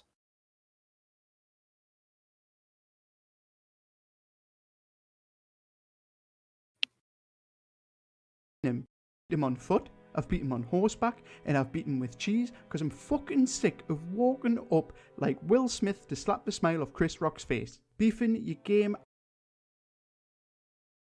That is not a good comparison for you. You realize Will Smith is a cuckold, and he's rightfully being lambasted for being a fucking beta male bitch. Yeah, Will Smith was not in the right. You probably should have fixed that before uploading this because, oof, that's not good. Yes. Yeah. Also, literally just skill issue again. Yeah. Oh, I'm getting stomped by this boss. It's not even that hard, dude. It's not even that hard of a boss fight. No. It's just skill issue. Just get better. So I've been dozing in a note. Did he reference Will Smith? Yes. He's like, I'm getting tired of doing this. Like Will Smith getting up on stage to slap the smile off Chris Rock's face. It's like, not a good comparison, by the way. No, especially since Chris Rock's joke was like super fucking tame and mild. Yes. And it's true just because Will Smith was a beta male cuck that he got offended. Yeah. Creetosis off topic, but wish me luck. I'm writing the Velma script as I go through what I've watched. I'm about to watch the last 2 episodes. Pray for me, Owl Father. Is that the last 2 episodes, like, total, or the last 2 episodes is in the most recent ones? Because I still have to watch the first episode. I was considering not even scripting those videos. Just go through them one by one and do an off-the-cuff rant. Yep. Creetosis, you definitely need some cocaine, bro. Maybe later. Yeah. Actually, can I join? The Velma script is making me miserable. I'm not sure this will help you much, but sure. Yeah, you can join. Let me, where's Discord here? Oh. See you later, Setch. Oh, wow. Okay.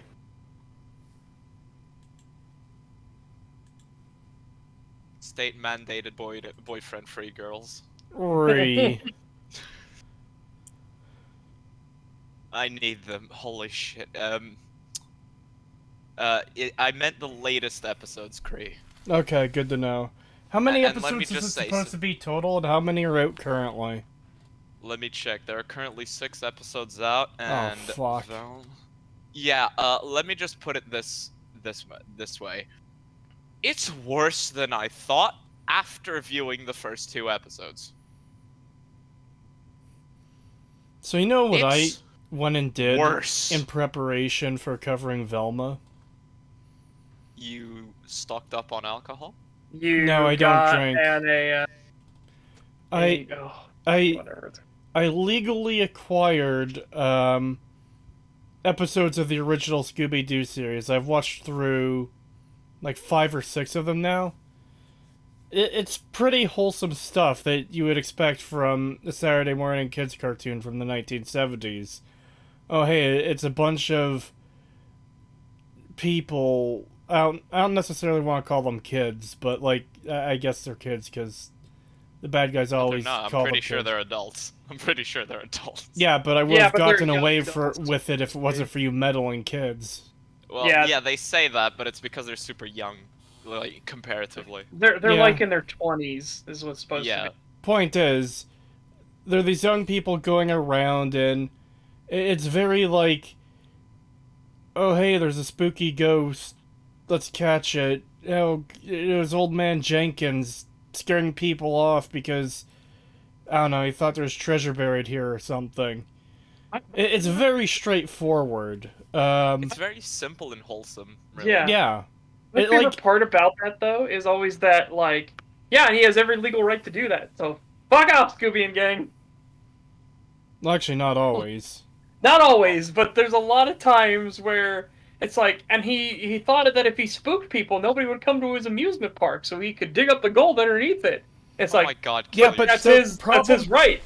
That is his right, but the problem is, why the fuck are you dressing up as a ghost to scare people off from the amusement park? Why don't you Yes. just close it down? Yes, I know, but that's what I mean. So that's the kind of obvious thing. Is like, well, if you just shut the amusement park down and did the digging, like nobody would say anything. But you dress up as a spooky ghost to scare people. I don't know why. 10 episodes, and I just saw the title of one of the upcoming episodes, and I already want to fucking smash my glass.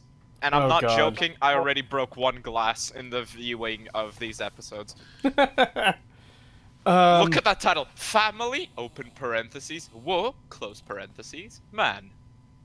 Oh. Also, Sorry, I have not adjusted your volumes. I Yeah, know that's- in the original show, like they're in their 20s. Yeah.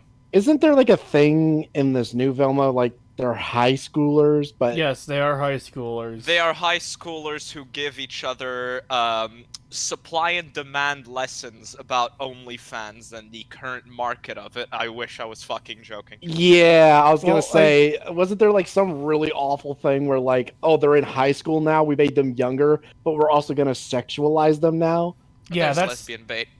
yeah. That's one of the things people are sharing around on Twitter. Is there's this scene where two girls get in a fight in the locker room, and one of them is literally covered purely by soap suds, nothing else.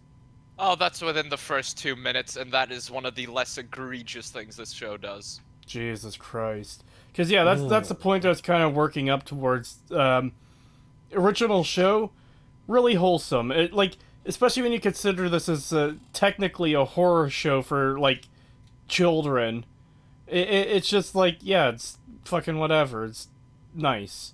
And then you get this stuff or this new show, and it seems intentionally to be the most vile thing they could, while shitting over everything from like, why is this even called Scooby-Doo, you know? Yeah. About Scooby, actually, I'll let you get into that, find that out, because...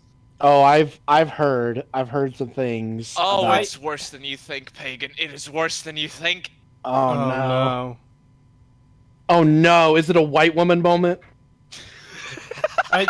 You know what? You know what I'm Probably. talking about. Probably yes. I think There was peanut butter involved. I think everyone's mind went there because that's exactly where this show would get. Let me put it like this. You'll see in my review. You'll see in my review, because if I were to describe it, it would be... White woman moment? Yes and no. Strangely enough. That is horrifying. Oh no. I'm scared. Alright. But also, Back. Oh, Can I I was get just the watch together? oh yeah. yeah. I was just gonna say, oh shit, what was it now? Ah, crap. I got interrupted, and now I can't remember what it was. I hate when that happens. It's also that whole thing that no one would give a shit about how vile this is if it wasn't shitting over a beloved, like, cartoon. Imagine if someone took, like, the Flintstones or the Jetsons or some other fucking cartoon from that era and just turned it into raunchiest bullshit they possibly could. It's like, okay, but why? Why couldn't it just be its own thing rather than, here's Scooby-Doo for the modern audience? Oh, I remember what it was. That's in my script, with echo and everything. Yeah, I remember now. It was the fucking producer for this show is such a fucking liar, because they were trying to say like, oh, I loved Velma. She was my favorite part of the original cast, No, she and didn't. I wanted her to have her own show because she deserved it. And then the fucking show, it's literally Velma is nothing like the one in the show at all. And it's like, well, if you like the one from the show, the original, why did you change her so much that she's completely unrecognizable? Not You just in wanna the know fact that why? she's Because race swap, but also the fact that her personality is nothing like the original. you want to know why? Because as I came to find out, it wasn't just speculation. Velma is Mindy Kaling. Her story Yeah. is Mindy Kaling. Yeah, That's a what lot I of people figured. have come to that conclusion. Yeah, it's literally just a self-insert of like, I'm Velma now. It's fantasy self-insert. Yeah. The worst thing, though, is normally when you do a self-insert, it's like an idealized version of yourself. So if this is an idealized version of Mindy whatever, then Jesus fucking Christ. Like, Yeah. Velma is an utter cunt from what I've seen. If this is an idealized version, my god, what are you like in real life? Yeah, to the point that like the only character that people don't seem to hate is, well, don't seem to extremely hate is Norman, aka the new Shaggy. And she's a Norville. Norville. And He's a she's simp. just a complete fucking asshole to him for no reason. Like, it just makes no sense. Like, he's not doing anything wrong, and she just fucking blasts him constantly. And it's like, what the fuck is your deal? Like, God, you cunt. Oh boy. Also, he's like literally just the fucking opposite of the meme version of Shaggy of like, I'm anti-drug. Yeah, Kind of it's thing. so Or- painful. It is so painful because they're always Yeah. like, "Oh, but I would never do drugs." Blink, blink. Scene stays Yeah. there for like 5 seconds. Yeah, he like looks at the camera of like, because it's literally just a fucking thing of like, because the joke is, Shaggy and Scooby are stoners. That's the joke. And this show is like, they did the opposite of that, and they're like so painfully like on the nose about it, where like they'll say something like they'll talk about drugs, and then like he'll turn to the camera and be like, but I would never do drugs, and then just stare at the camera for a moment. And it's like, oh my god, fuck off. Speaking of the original series, too, though, I was watching an episode the other day, that might have been yesterday, actually, where there's a ghost in a museum, and we got to that, I got to that scene where Shaggy has to climb up this building and jump through the window that was used in that fucking meme video from years ago, and I was expecting him to say swoosh right in, and I was disappointed when he didn't, even though there's no way swoosh right in would be part of the original episode.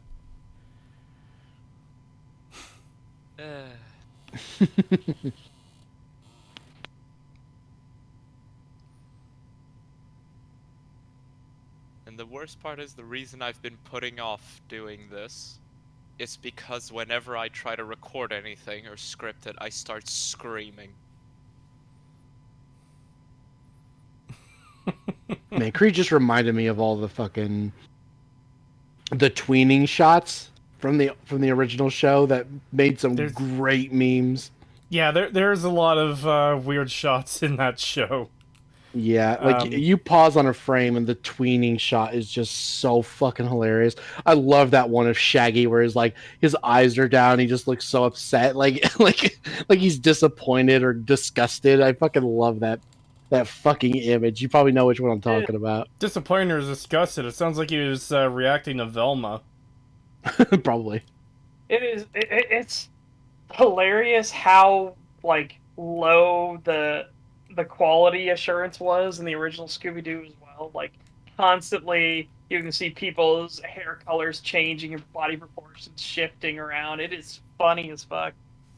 It isn't usually like terrible. I've seen some horrible like I've mentioned before I despise the show Steven Universe, but there's a video talking about how bad it is, and one of the sections in that video is like characters actually change physical sizes and height from being normal size to being midget sized, like within episodes.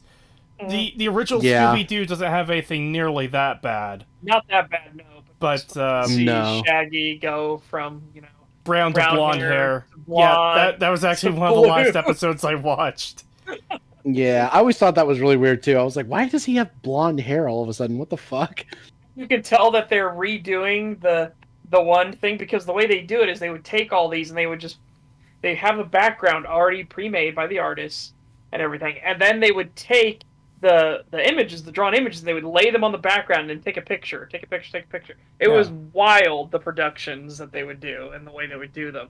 So you would see between the animation frames, they would keep using the same one and not realize that, wait a minute, Shaggy is blonde hair when he's looking up with his mouth open, but it's back to brown hair and even black hair when he's got his mouth closed looking away. But they keep changing between the three of them as he's talking to pretend like his mouth is moving. So you just see blonde, brown, black, blonde, brown, black, blonde, brown, black. I will say though, I do wish more cartoons would bring back like smear frames and stuff, because so many have like removed that, and I think that was a mistake. I think smear frames are fucking amazing. I love smear frames in cartoons and shit. It is so fucking funny. $5 from Light of the Twin Lamps. Thank you. Will you be buying Hogwarts Legacy and therefore expressing hatred for the trans community? Yes, absolutely. I will. You know what a funny, okay, I don't necessarily know if it's funny. I'll get your guys' opinion. But an idea for a little meme video I had. You know how the original Saints Row starts with a bunch of gang members fighting each other, but a bunch of Carnali's gang members comes up and one of them just goes, Hector says buenos noches, and then they start firing out of a car? It's like what happens when you buy Hogwarts Legacy and it's J.K. Rowling and all the other gang members just have trans flags over them. Maybe. Oh man, that's great. Considering people are saying buying this game will literally kill the transgenders. It's like, is she funding a fucking murder campaign? That's kind of funny because I'm planning to buy it to play with my mom.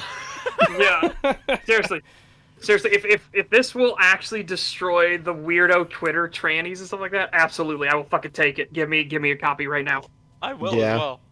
It's ridiculous. All because she has the fucking opinion that biological women are women and biological men are men, and you can't change that. That's literally just her opinion, and because of that opinion, she wants to kill them all. Because she said, in this fucking clown world, retard leftoid insanity we've been in, the woman that raped you is now a man, and now the man that raped you is actually a woman. So you got pregnant by a woman now. It is fucking insanity. It's like, yeah, it is. It's ludicrous. Seriously, fuck these people. Setch, will Creetosis deliver the copy of Hogwarts Legacy in a letter to you? I think I'm legally obligated to. Yeah, he'll fly down the chimney. Especially since I've convinced him to join Team Snake. I mean, Team Lizard. I'm tired, okay? You fucked up! Yes! I was about to say, did you mean Team Lizard? I'm gonna absolutely be on Team Snake. I was a bit confused there. Yeah, I'm going House Slytherin. I'm tired, okay? Yeah. But you finally admitted the truth, the honest truth. No bullshit. No, I've never... absolutely. Hold on. Finally fallen to science. No! Well, yes, I've always been following the science, but I've never said snakes aren't snakes. I've only ever said they're lizards. Both things are true. They are not lizards. A snake is a snakes snake. Snakes are not lizards. But a snake is a kind of lizard. No. Okay? No, you're right. Yes, I am right. No, you are completely wrong. I fucked up. You admit snakes are different from a lizard? No. Yes, he does. He does. No. That is the truth. No. My fuck up was saying, oh, hey, you joined Team Snake, when I meant to say Team Lizard, being a joke that snakes are lizards. Because saying you joined Team Snake is a fuck up because it literally is Team Snake. They represent their logo is a snake. They're called Slytherin. Anyways, back to the video. No. Honestly, I've been dozing on and off. You know, I've been having trouble staying awake. Yep. And on a subconscious level, I despise this video.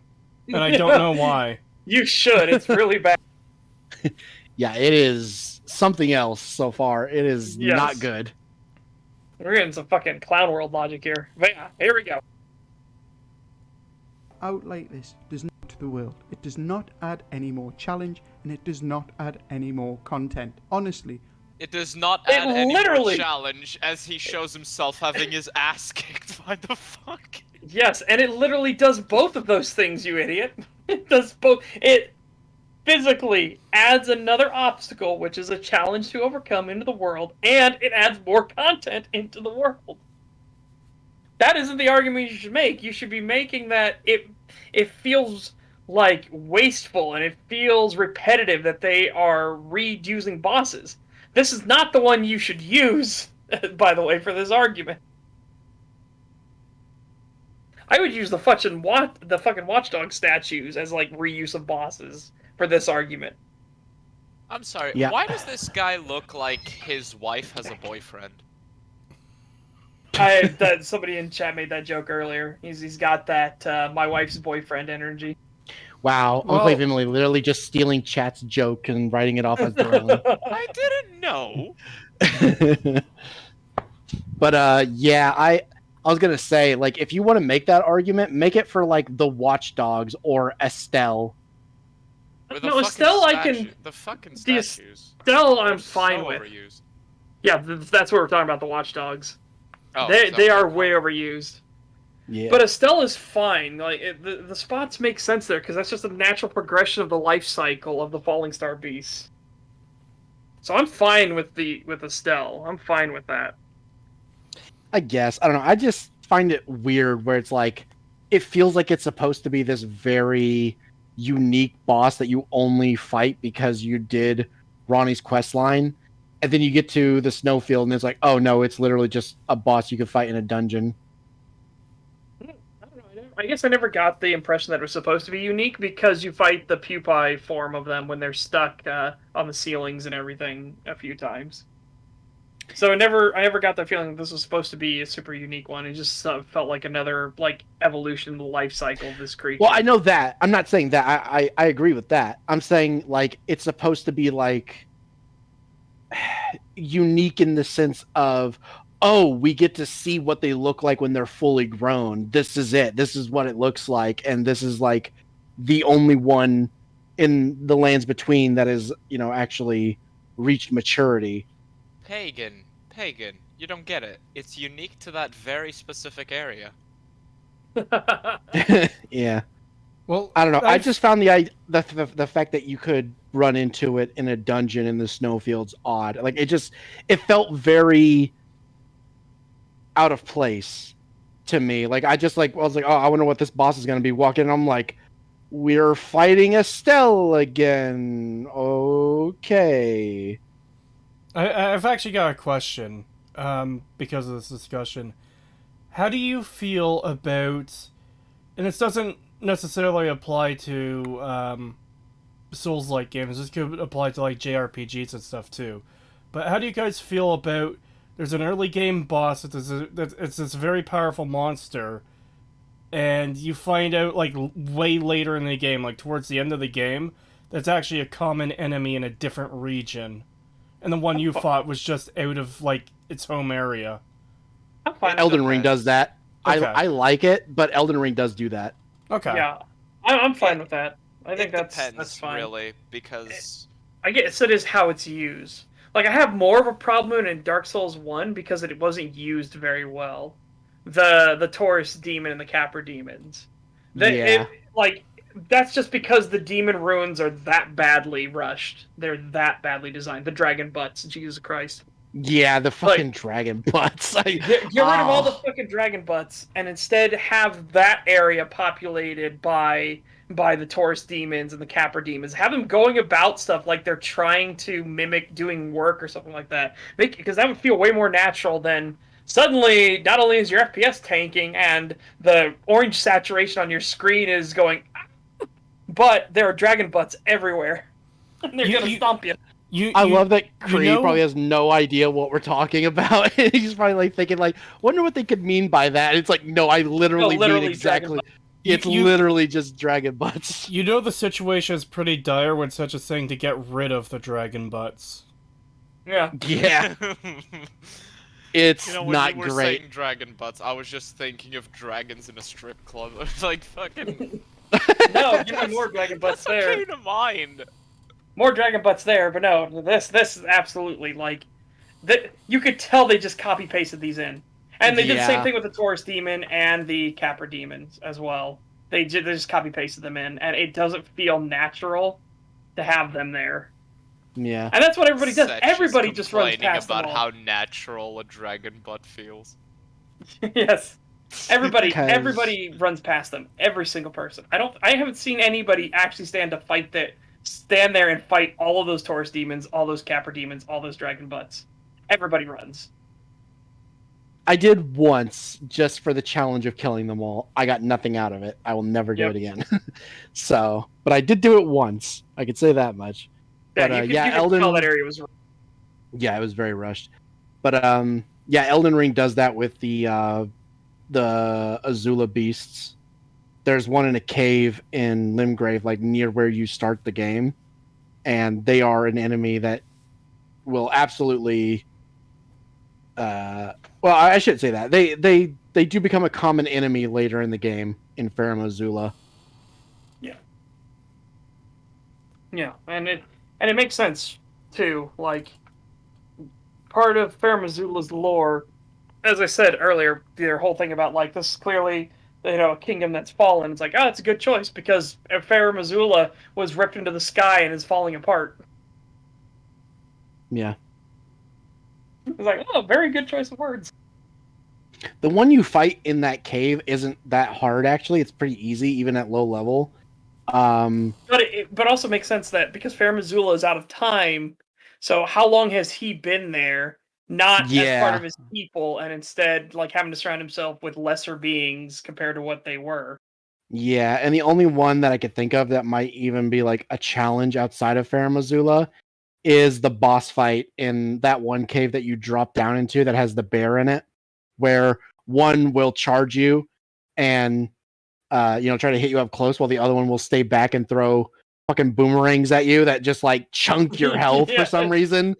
And yeah, like that one's annoying. It's like I will use summons on that one just because I'm like, you go over there and piss him off so he'll stop throwing shit at me while I fight this one because fuck that shit. Fuck you. It gets worse when they're in Farum Azula and they still have their connection to the dragons, so they constantly have the boomerangs and now have lightning on them. You're like, oh no! And you get hit and you literally reenact the fucking scene from Home Alone. Yeah, it is pretty ridiculous sometimes. I do find it funny though, because like I was playing it on stream and I killed one and I was walking back to the area I was going to and I just heard like this like weird electric noise next to me. I was like, what the fuck is that? And I look over and one of the boomerangs was stuck in like a pillar and it still had the electricity shit on it. And I just started laughing. I was like, what the fuck? It's still here. It's still making noise. $2 from Ted Comet. Thank you very much. I hope this guy never plays Mario or Pokemon. Yeah. Reuse content, that's for sure.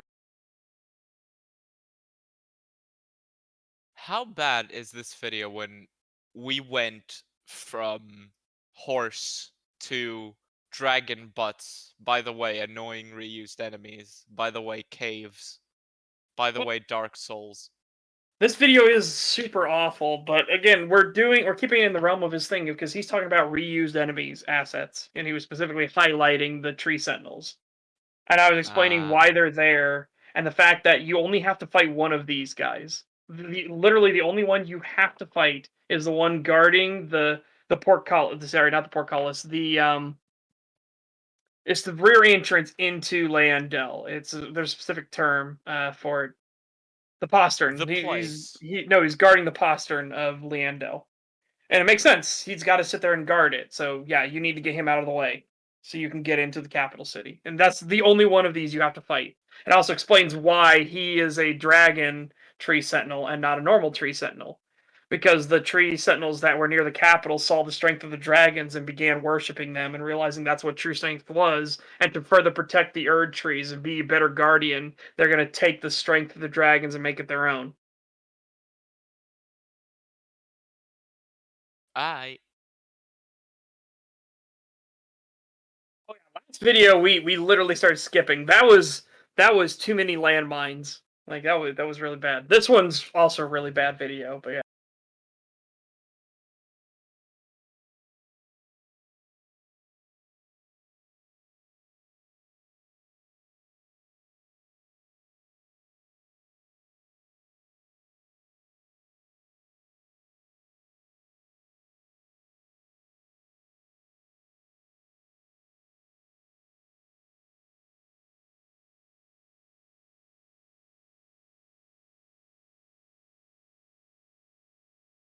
NCR and hardcore feminist preaching, which is why.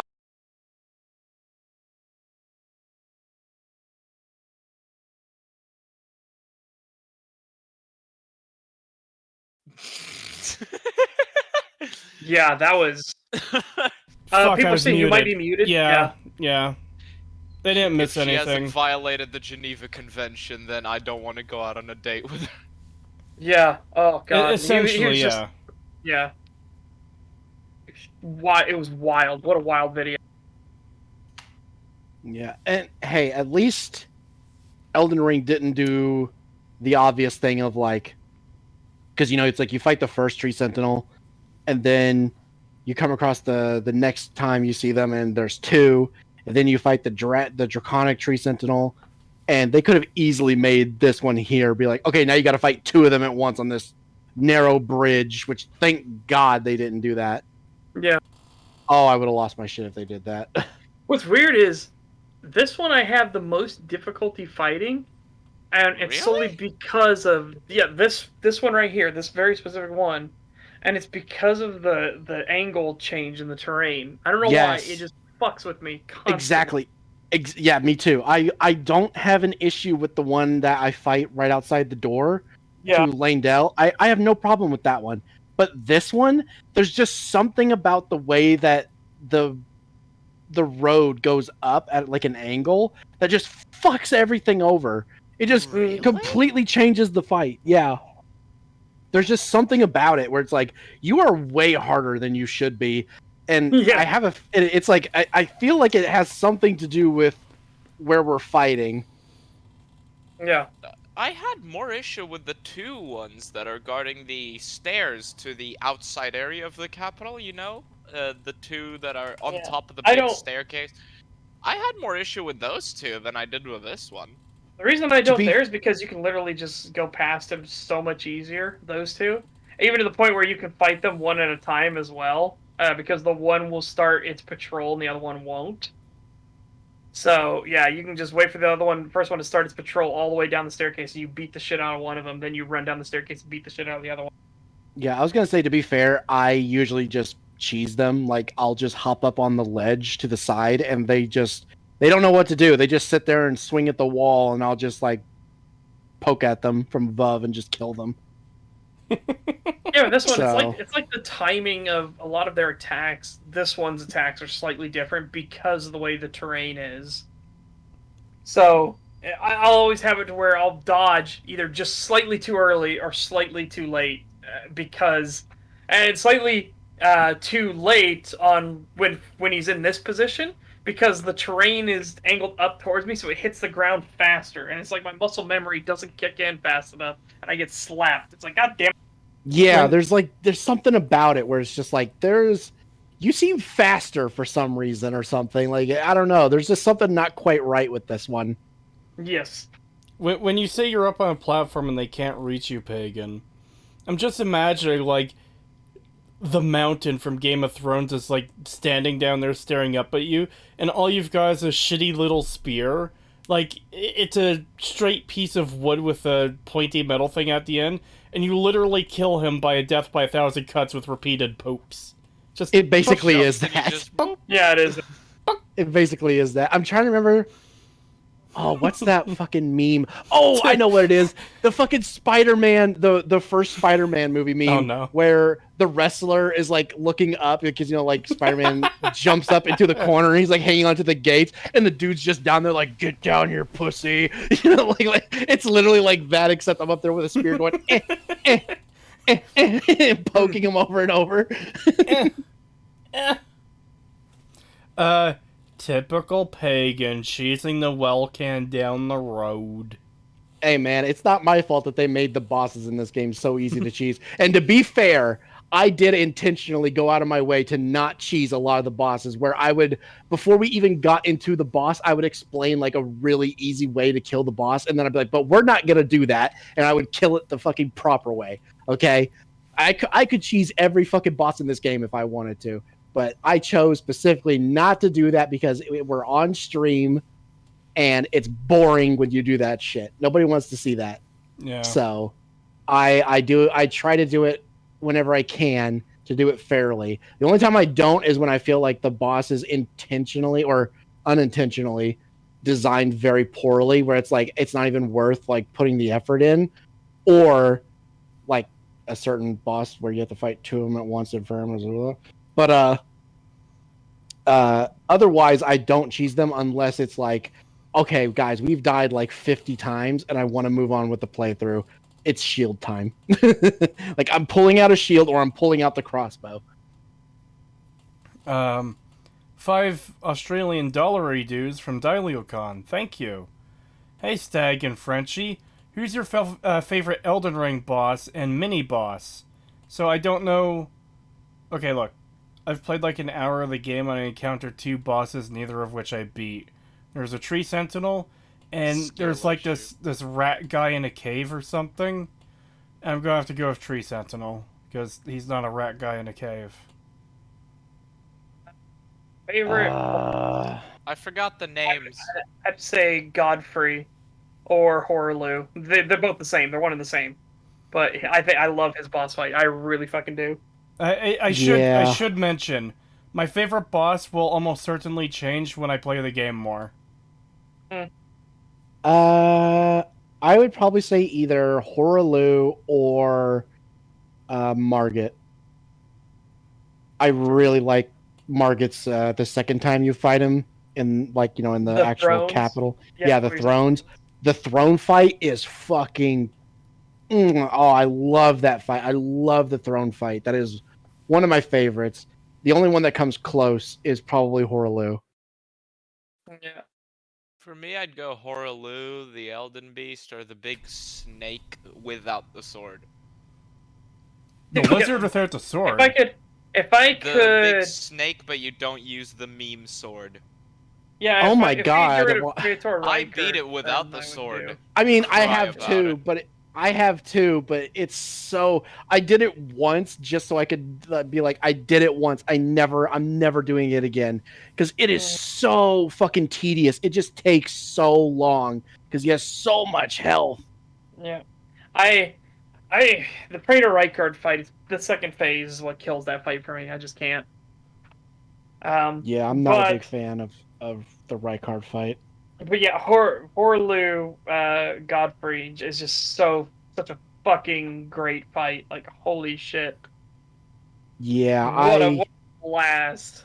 Yeah, it is definitely one of my favorites. I love the first phase. It's like, oh yeah, these very telegraphed attacks that you can easily dodge and stuff, and then he throws down his axe and kills his lion, and it's just like, and then it's like, oh no, he's using his bear. Yeah, fucking oh no, a fucking fucking Soulsborne game where they throw their weapon away. That's not a good sign. Like, oh no, they're more dangerous. Yeah, this giant fucking axe the blade is literally the size of your character. This giant axe is holding him back. He throws it away, and he's barehanded and bare-chested and everything too. And he's like, I fight it as Horaloo, warrior. It's like, uh-oh. And I know way more dangerous. Yeah, and some people complain about like the weird fake like slow motion stuff that causes a delay. I love that shit. I love it. I don't know I have no issue with it. I can still dodge the attacks like perfectly fine, and I Mhm. just love the way it looks when he does his like launch off the ground, and he does that fucking curl up where he's gonna hit you, and it almost goes slow motion, then speeds up again. I fucking love that shit, dude. It's so. Yeah. Sometimes I'll just let him it's hit the anime me. thing. It's the anime Yeah. thing all over again, where you see that a character in anime, they go super fast, and then suddenly it goes super slow right next to them, and their like eyes are wide, and the protagonist, whoever the victim of the attack will be, they're just like, they're like frozen as the character's like face gets closer to them, and you Yeah. realize what's about to happen, and a whole world of fucking pain is coming.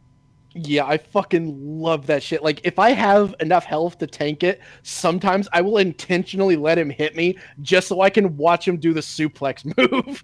Yeah. Because it's so cool. Slam I'm your like, ass oh, to the ground, throw you in the air, flies up in the air and grabs you, and it's like, uh-oh, come get power bomb, fuck! yeah, I'm just like, you know what? You can have this one. And I just like fucking spread my arms. I'm just like, take me. I just let him hit me. I'm like, you get one free one. Bam! He fucking launches me up in the air. I do like a spin. He jumps up there with me, grabs me, just like spins me upside down, and then like fucking slams me into the ground. And I'm just like, yes. Okay, that was your one free one. Now you die. Pagan, I love Pagan, love you're his spreading stuff. your fantasies too much. Hey, I can't help it, man. The stomp is so great when he starts roaring, and you see his leg come up, and it's like, uh-oh.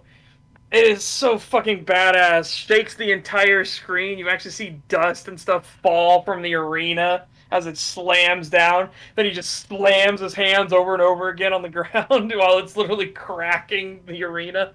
Yeah, I try to help love a that. lot of people with Horaloo, and one thing I noticed is that a lot of people are so fucking stupid they never realize that he's gonna stomp twice. Yeah. Yeah. It is wild. It's so weird because it's like it's very telegraphed. It's like, oh, he's rearing up again. It's like, okay, he's gonna do it again. Yeah. But a lot of people don't notice that. They're like, oh, he's done. And it's like, no, he's clearly lifting his leg up again. What do you mean he's done? If he was done, he'd keep his feet planted. The one sumo slam, so he does the sumo wrestler slam with his one leg, and then he'll see both of his hands go up, and he just body slams his upper chest and his arms into the ground, just boom. God damn, that move was so epic it killed Setch. Oh god, yeah. Oh man, That I find genuinely to be a fantastic fight. I love that fight. I love that fucking the way that it always starts off, the second phase, with the fucking like the takeoff move. I love that so much because it's so anime because it's just like, oh, you're fucked. Like it's like you said, that thing where like the anime villain or protagonist or whatever is like, they move like super quickly where they're like right next to you, and then it slows down right before the fucking attack hits. It's just like, oh fuck! I love that shit. It's so great. Oh, yeah. All right.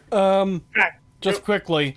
Wait. Creetosis, what the hell do you mean you've barely played Elden Ring? I played the 5th. God damn it, I overslept. What did I miss? Well, the guy really we're covering has compared Elden Ring to Skyrim for at least twice that I was awake for. Yeah, this is a really, really bad video. Really. And I'm very RPG sleepy. must compare to Skyrim. Man. It's people like this that give Todd Howard the justification to keep re-releasing Skyrim. Yep. No. Well, I said it earlier, I don't know if you were here for it or not, like in chat or not, but at this point I'm convinced Skyrim is just fucking poison people's brains. That's what RPGs and open world games are. Cree, you're Canadian, you don't get to use the 5th. Fuck you. He's American in spirit. Yes. He's gonna shoot some children. I mean, what? Trust me, when I get the Hogwarts game, I am absolutely going to attempt shooting children with magic. I just want to have a brief, just super brief, because I do want to get back to the video. Yeah, so do I. Brief aside, I hate that the Adava Kedavra spell, sorry if I said it wrong, is one of the forbidden techniques, and it kills you painlessly and instantaneously. But then you have shit that, like, rips you open and causes you to bleed internally and through every orifice on your body, and that's totally fine and not one of the forbidden spells? It's like, how? What?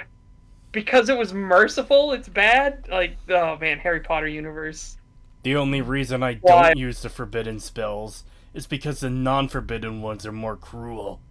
Yeah. Yeah. Exactly, and they are absolutely far more cruel. They forbid you because it's pussy shit. If Creetosis is a real American, he would shoot up a Walmart. Okay, look, I'm not a pink rabbit. I don't have those rights. Yeah. Gotta shoot up a Walmart! Alright. The one that's before Malekith's room, you can easily just run past him. You get a reward for killing him with the armor set, but killing him proves nothing when you've already took out his entire fucking family tree. You don't have to kill any of the other ones, you idiot. And Yeah. also, it obviously proves something. You've mastered the boss. You've mastered, well, mini boss, I should say. Like, what the fuck? There's nothing wrong with killing the enemy multiple times. It's not even reused that much. It's literally you fight the one right outside of the Limgrave tomb when you first come out. There's the two at the Capitol. There's the dragon one that's guarding the Capitol door. And then there's this one. That's not even that many. Yeah. Seriously, And it talk makes about the fucking sense. Watchdogs, please. The Watchdogs is where you should absolutely throw this at. Because it's fucking annoying, because they don't change. There's no change to the gimmicks or mechanics. They're all the same. Yeah. And they're just annoying. And even worse, there's an entire dungeon that is filled with just Watchdogs. Yeah, it's really annoying. But, like, and if they didn't do this, people would be bitching, like, well, why didn't they just reuse this enemy? Like, they have it. It's a good enemy. Like, why didn't they just reuse it a couple more times instead of using these other bosses? People would have complained about that. So it's like you're damned if you do, damned if you don't.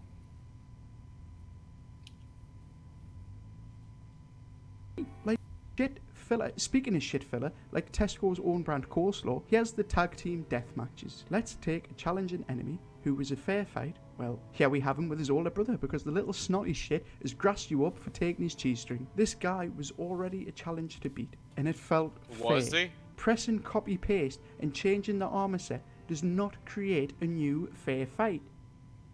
Okay, It's not supposed to be a fair fight. This is I am actually gonna supposed say- to be a challenge. it's designed. Well, okay, here's the thing. I hate this boss fight, and I feel like it was not designed intentionally. I feel like it was literally like, okay, what can we do for a boss fight here? Well, we have this enemy and this enemy. They're very similar. Let's do an Orange Teen and Schmo, and just throw them in the same arena, and you have to fight them both at the same time. And This fight was also- fine. also have the boss connected to the health bar and not their actual health. So even if you kill both of them, it doesn't end the fight. They'll just spawn a new one until the health bar is completely drained. And I'm like, oh, that's stupid. I do not like this boss. I cannot defend this. I will not sit here and defend this boss fight. I think it is really bad. I think it's literally like the equivalent of they ran out of ideas and just threw shit at the wall at this point. I think it's really shit. I think they could have completely took it out and replaced it with something else, and it would have been better. I don't agree. I mean, they could have replaced it with something else. Who knows? You can literally say that about anything. They could have replaced Malakath with anything else. Like, this, I am totally fine with, but it's because I knew about the lore and everything, about how easy they were to fall asleep, how easy they were to fuck with. So I just used the Trina stuff, and I just kept putting him to sleep. I would put the one to sleep, beat the shit out of the one, and then beat the shit out of the other one as he was sleeping and waking up from being drowsy. Yeah, that's what I ended up doing as well. I tried to do it fairly on stream, where I was like, I'm not going to cheese them for the first couple of times, and it was just ridiculous. And I was like, nah, fuck this. And then that is fair. That's not cheesing them. well, that that's is not an- what my fucking chat was saying, because I That was is an getting intended mechanic of the fight. fucking fucking my chat was like, "Oh, you fucking cheesing bitch! You have to cheese them," and I'm like, "This is literally how you're supposed to do it, my guy. I don't know what you want me to do. Like, this is how you're supposed to do it." And my chat was just like, "Oh, fucking cheese, egg, you motherfucker! I know you're in this chat. Knock that shit off. I know." Every time the moment I pull a fucking any kind of strategy where I'm just like, okay, you know what? Let's use the crossbow in tandem with this. Oh, you fucking cheese, man. You go fucking cheese everything. You fucking cheeser. Oh, fuck you, dude. Well, Pagan, you don't understand. It's super serious. You have to fight the foreskin duel properly. No, yes. I refuse. Fuck Do them. it. I just hate them. Fuck them. I've done all kinds of different strats on this. Thomas Smith was the funniest one because, oh my god, Spiral. Fucking the Spiral spell is so ridiculously broken. It is great. Spiral's great. Oh. It does get a little bit easier when you do the summon that's right outside the door. I forget his name. Crap, I don't remember his name, but he has that weird weapon that does like, it's sort of like gravitas, but it has an explosion at the end of it. He helps quite a bit because he will actually separate them, and I feel like that's actually that's the one thing I will give them about this fight. It's like it does feel like it's almost meant to be fought like 2v2 instead of 2v1, and because it separates the bosses up a lot more manageably, where one will typically he will go after the thin guy and you will go after the fat guy, and then you can then switch over to the thin guy. The only issue is once you kill the thin guy, the fat guy will respawn. You have to fight him again. Yeah, but there is a grace period for the respawn, which is nice. I think it needs to be heavily tweaked. If they actually did it like Ornstein and Schmo, like where they actually put a lot of effort into it, it would be good.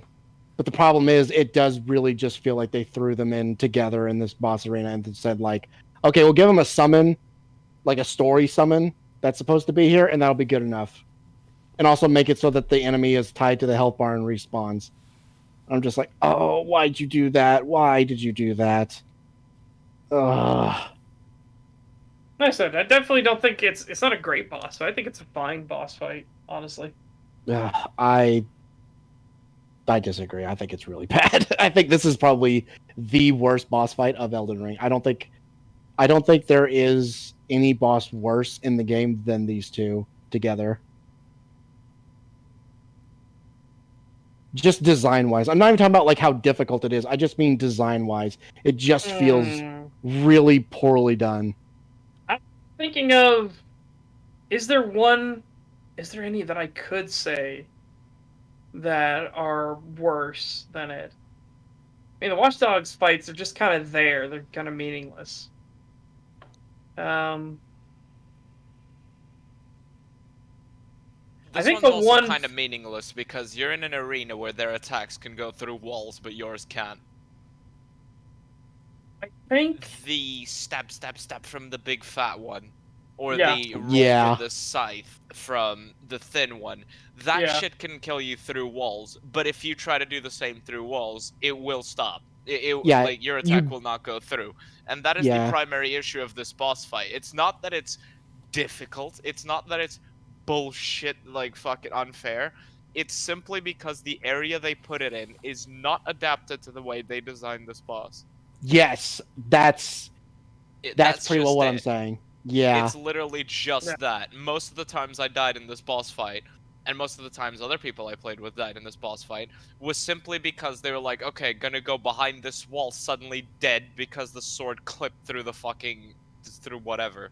And I hate that shit too. I hate that where it's like, okay, there's cover in here. Clearly they meant for me to be able to use it as some form of cover against these attacks. And then you get behind it. And even if you put a bit of space between you and the wall, that fucking Stitcher, every time, oh, it just phased through. I can see the tip coming from my fucking groin, and I'm dead. Thanks. Oh, I hate that shit. it's the same thing. I gotta agree with Adrian. It's the same thing with Ornstein and Smoke. Their attacks go through the pillars and stuff as well. But it's a bit different because here you're stuck and you're basically ganged up on in a corner, and all of your attacks are blocked by whatever is in the way. But theirs have basically no block, other Yeah, than but the it's the wall, same- which may occasionally again- just run into a wall. That's the same thing with Orange Sea the Smoke. It's the same exact thing. Like, I don't know about all of your that. attacks are blocked by the pillars unless they smash them. And here it's the same thing. All your stuff is blocked by the little shrine pillars unless they smash them. I don't know. I also feel like the fat one gets over the pillars way too easily. Like when he smashes them, when he does his roll attack, he literally just rolls right over them most of the time. Sometimes he'll get stuck, which is really annoying that it's inconsistent because it's like, oh, he gets stuck on the little bits on the floor. Okay, so that's how I can avoid his rolling attack. And then I'll run behind one and he'll just roll right over it like it wasn't there and kill me. And I'm just like, oh my god, can you be consistent, please? Does he get stopped or does he go over them? It's more often that he'll get stuck on mine than roll over. Mine he almost never rolls over. It's like half and half for me, where it's like half the time he'll get stuck and then the other half he'll roll right over it and hit me. And I'm just like, god damn it.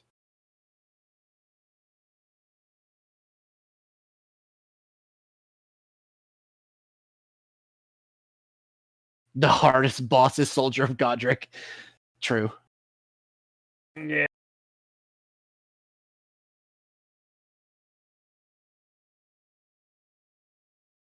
Most difficult boss in Elden Ring is the Rune Bear without cheese. Yeah, I might agree with you there. It is really hard. Those Rune Bears, I hate fighting the Rune Bears. I will try to avoid them as much as possible because they are just their attacks.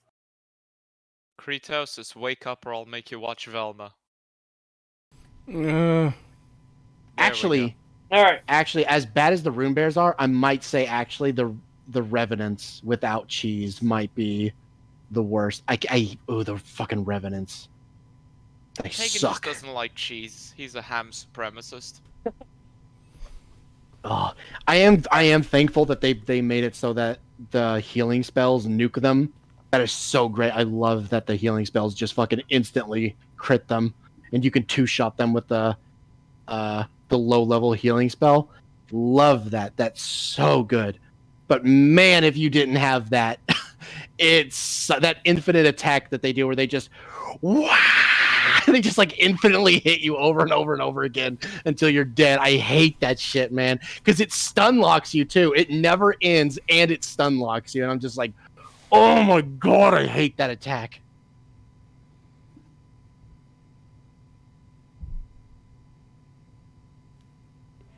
Shit one. I feel compelled to summon just to even the playing field. Here is a double fight designed to be a double fight.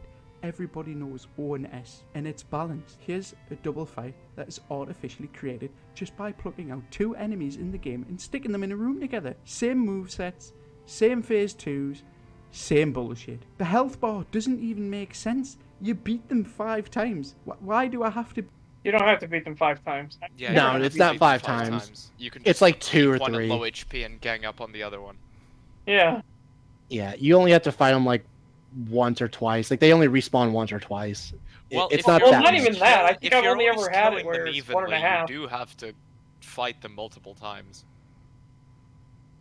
Yeah, because I'll typically kill the fat one first, then I'll kill the skinny one after, and usually the fat one will respawn again, and I'll usually have to kill him again. Usually that's it, but there has been a couple of times where the thin one would spawn in again, and I would get like halfway through his health bar, and then he would just die because the bottom health bar would run out, and he would just die on his own. That would be the thing I would notice. The problem is that the health bars don't seem sync for the amount of damage that you do. Like, Yeah. make it consistent, because most of the times I've gone through it's I'll put the fat one to sleep, I'll kill the skinny one, I'll kill the fat one as he's waking up, and then the skinny one will respawn, and I'll kill the skinny one, and it's over. The fight's done. But then I'll get ones where kill skinny, kill fat, kill skinny, kill fat, and then skinny comes back up, and I hit the skinny one like twice, and the fight's over. It's like, okay, I have no idea why now suddenly it needed more.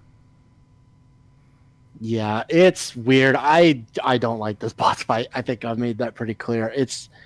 I feel like they need to rework it heavily.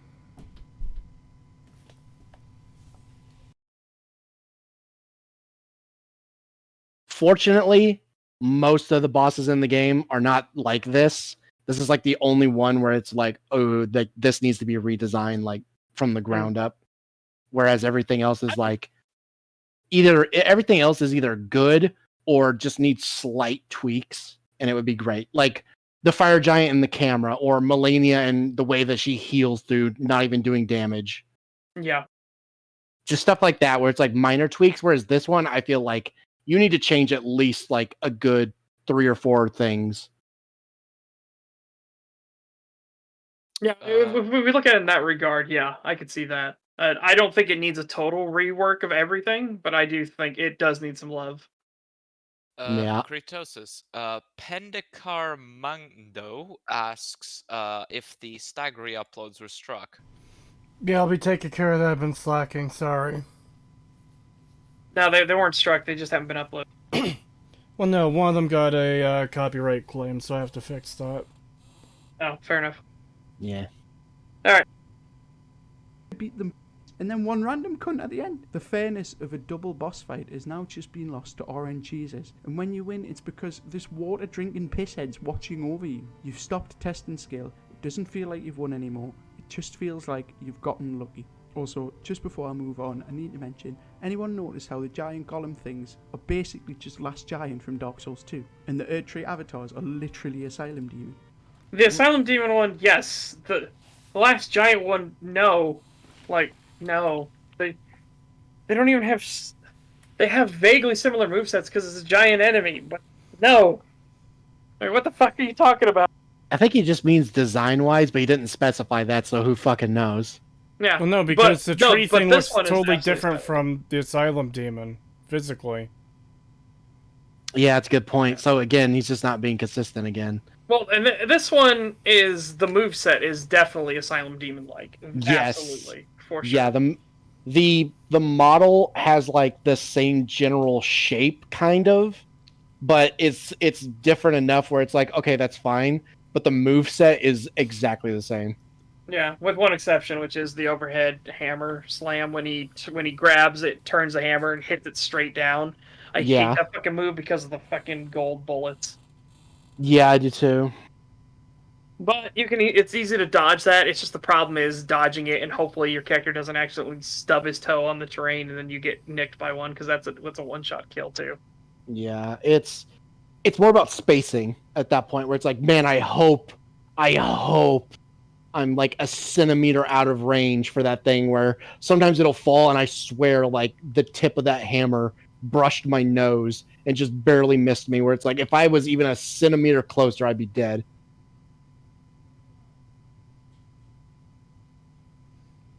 Oh man. But yeah, I don't know. I don't really have too big of an issue with like the reskins and stuff, so long as the enemy is like different enough where it's like, okay, this is clearly not just the same. Like if they literally just took the Asylum Demon as it is, like right here, and put it in this game, I'd be like, okay, that's fucked. But they changed it enough where it's like, I don't mind that, especially when there's already so much new content and there's already so many new assets and new enemies. I don't mind the occasional reused like animation set. That doesn't bother Same me. thing with the skeletons. I don't care if the skeletons are reused. Yeah, I could not give less of a shit about the fucking skeletons reusing the fucking same like getting up animation. Yeah. Who fucking cares? They're skeletons. Well, we know who cared. Yeah, idiots. Yeah, that was a weird one. Fucking Tomato Gaming. Shit. He had a moment of shit rush to the brain. Yeah, fucking Tomato Gaming had that fucking problem where he was like, I'm not even gonna play Elden Ring because of the skeletons. And then he made like a joke of like, oh no, I'll play it, but I will immediately end the playthrough the first time we see the reused skeleton animation. And I'm just like, you fucking little bitch. Like, why are you being such a pissant little baby about a reused animation for a fucking skeleton getting up? Like, Jesus Christ. Like, I usually really like Tomato, but my God, that was such a shit take. I'm like, what is your problem, man? That Yeah. and the fucking crab. He couldn't stand that they brought the crab back from DS3. The fucking giant crab. Of course, they had to bring that back. It's like, what the fuck, man? It's just a giant crab. Like, get over it. It's not that bad. Especially in this game, the fucking crabs are nothing in this game. Like, I have not heard of anyone having trouble with the crabs in this game. Obviously, it made sense in Dark Souls 3 because the fucking swamp area was like, oh my god, these things rule this area. They are the god kings of this fucking area. But here in this game, it's like, no, they're pretty easy.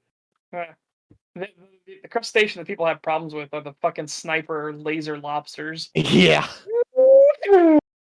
Yeah, the fucking fact that they could just like snipe you from across the map with their fucking mud spit is ridiculous. Also, that fucking move where they grab you with the one pincer and then the other one that's like broke off and they stab you in the face like 10 times before they throw you. It's like, oh, that is so brutal. I hate that. It's like they pick you up and it's just like, just fucking over and over. Don't forget, as Green Raccoon says, at the end of the day, we are all skeletons on the inside. Yeah. Yeah. Do you know sometimes you can actually have different colored skeletons? I want mine to be a rainbow because of all of Some the people LSD that I take. I forget what it's called. I was talking to Cree about it. I forget what the name of the condition is called, but like you can have green, like dark green bones. You can have black bones. You can have yellow bones. Naturally, your bones are actually pink. They only turn white when they're bleached. Yeah. Like by the sun and stuff. But yeah, you can have green bones. You can have black bones. You can have yellow bones. It's weird. You can have very multicolored bones. That's trans pride flag colored bones. God damn it! I was gonna make that joke, Pagan. Fuck. You can have the entire pride flag as the color of your bones. You can have weak bones, soft bones, but not big bones. Wow, what the fuck was that? Jesus Christ, that was a... They synced up for a second Jinx there. Poke. Yeah, exactly. Jinx Poke, you owe me a Coke sort of thing. Like, what the fuck? We both started reading the same fucking comments at the same time. Look, after seeing the Halo show, it's just hard not to think about beating children with the weak bones.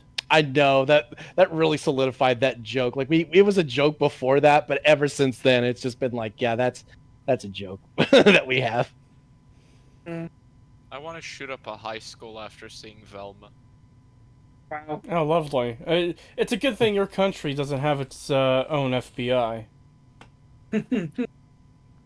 No, we're too incompetent. Oh, boy.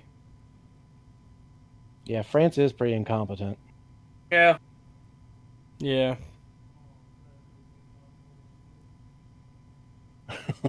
I wouldn't know. I'm not a Muslim.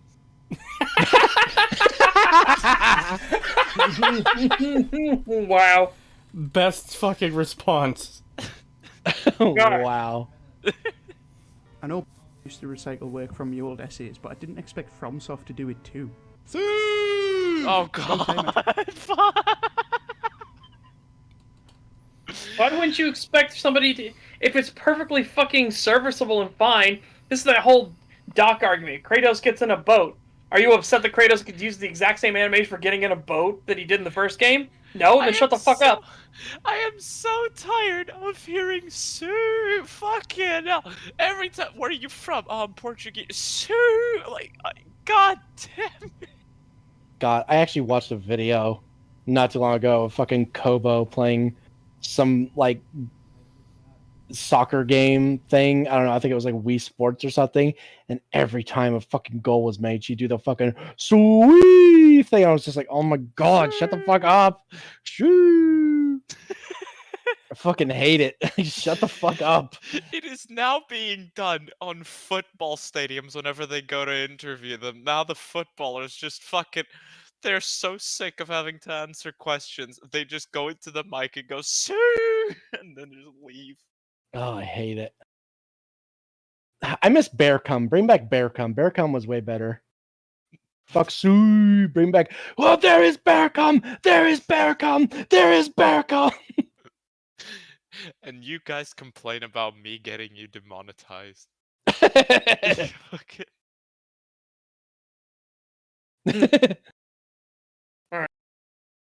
One of the things I actually like about the game. Some of the boss fights are good. Here we've got Margit, the Fell Omen. In the closed network test, I ran straight to this dude at 4 AM and hammered him out in about 20 tries. But this dude was pretty fun. And to compare, here's my first encounter with him on release. I knew him at this point and I was absolutely Hulk smashing it. He's clearly spent a bit too long indoors, so I'm not going to throw shade at him. He needs some sunlight and I can't wait to fight him again. Godric the Grafted. Every single playthrough I've came against this dude, first try beat him. He's not hard. His design is very One Reborn, but if One Reborn went to boarding school and had access to mummy and daddy's bank account, burning money in front of homeless people. But he's not a bad boss. I can imagine it's a challenge for people that don't know the Souls games, and the feel of the fight seems like it's a good introduction. How to tell its upcoming attacks, how to dodge, when it's safe to hit, etc. This is a good early game boss, so I'll give him a pass. I can't wait to fight him again. Godfrey, the first Elden Lord. Oh, I see what he's doing here. He's gonna make a point about reused boss fights.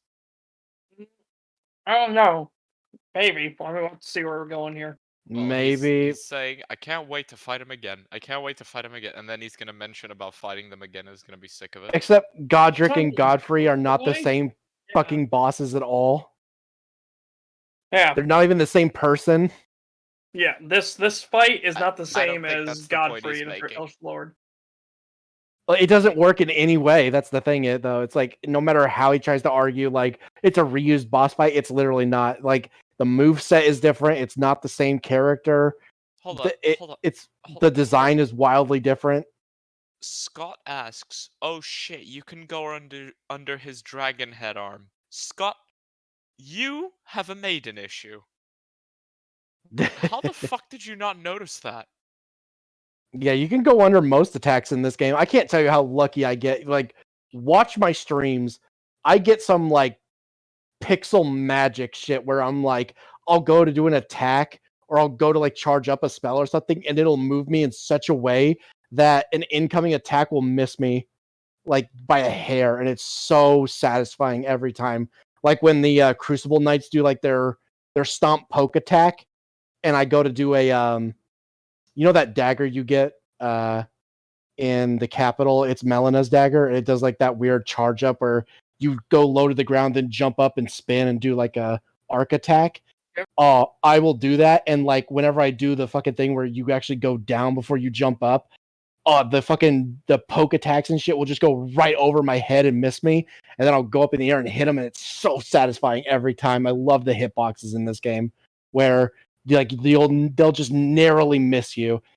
Sometimes that happens with the enemies too, though, where like I'll swing and like because they went to do something like that has a weird animation, they'll dodge it like the exact like perfect angle where it diagonally misses them.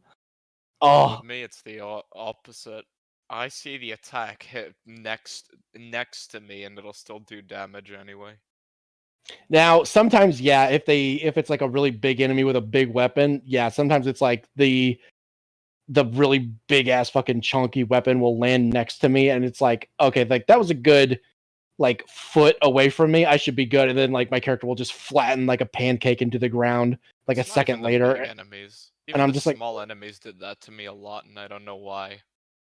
Huh, I don't really get that. I do it sometimes with the really big enemies. I get that where like their weapon will land like at least a good like couple of inches away from me, and my character will just flatten as if he was under it, and I'm just like, oh, what the fuck?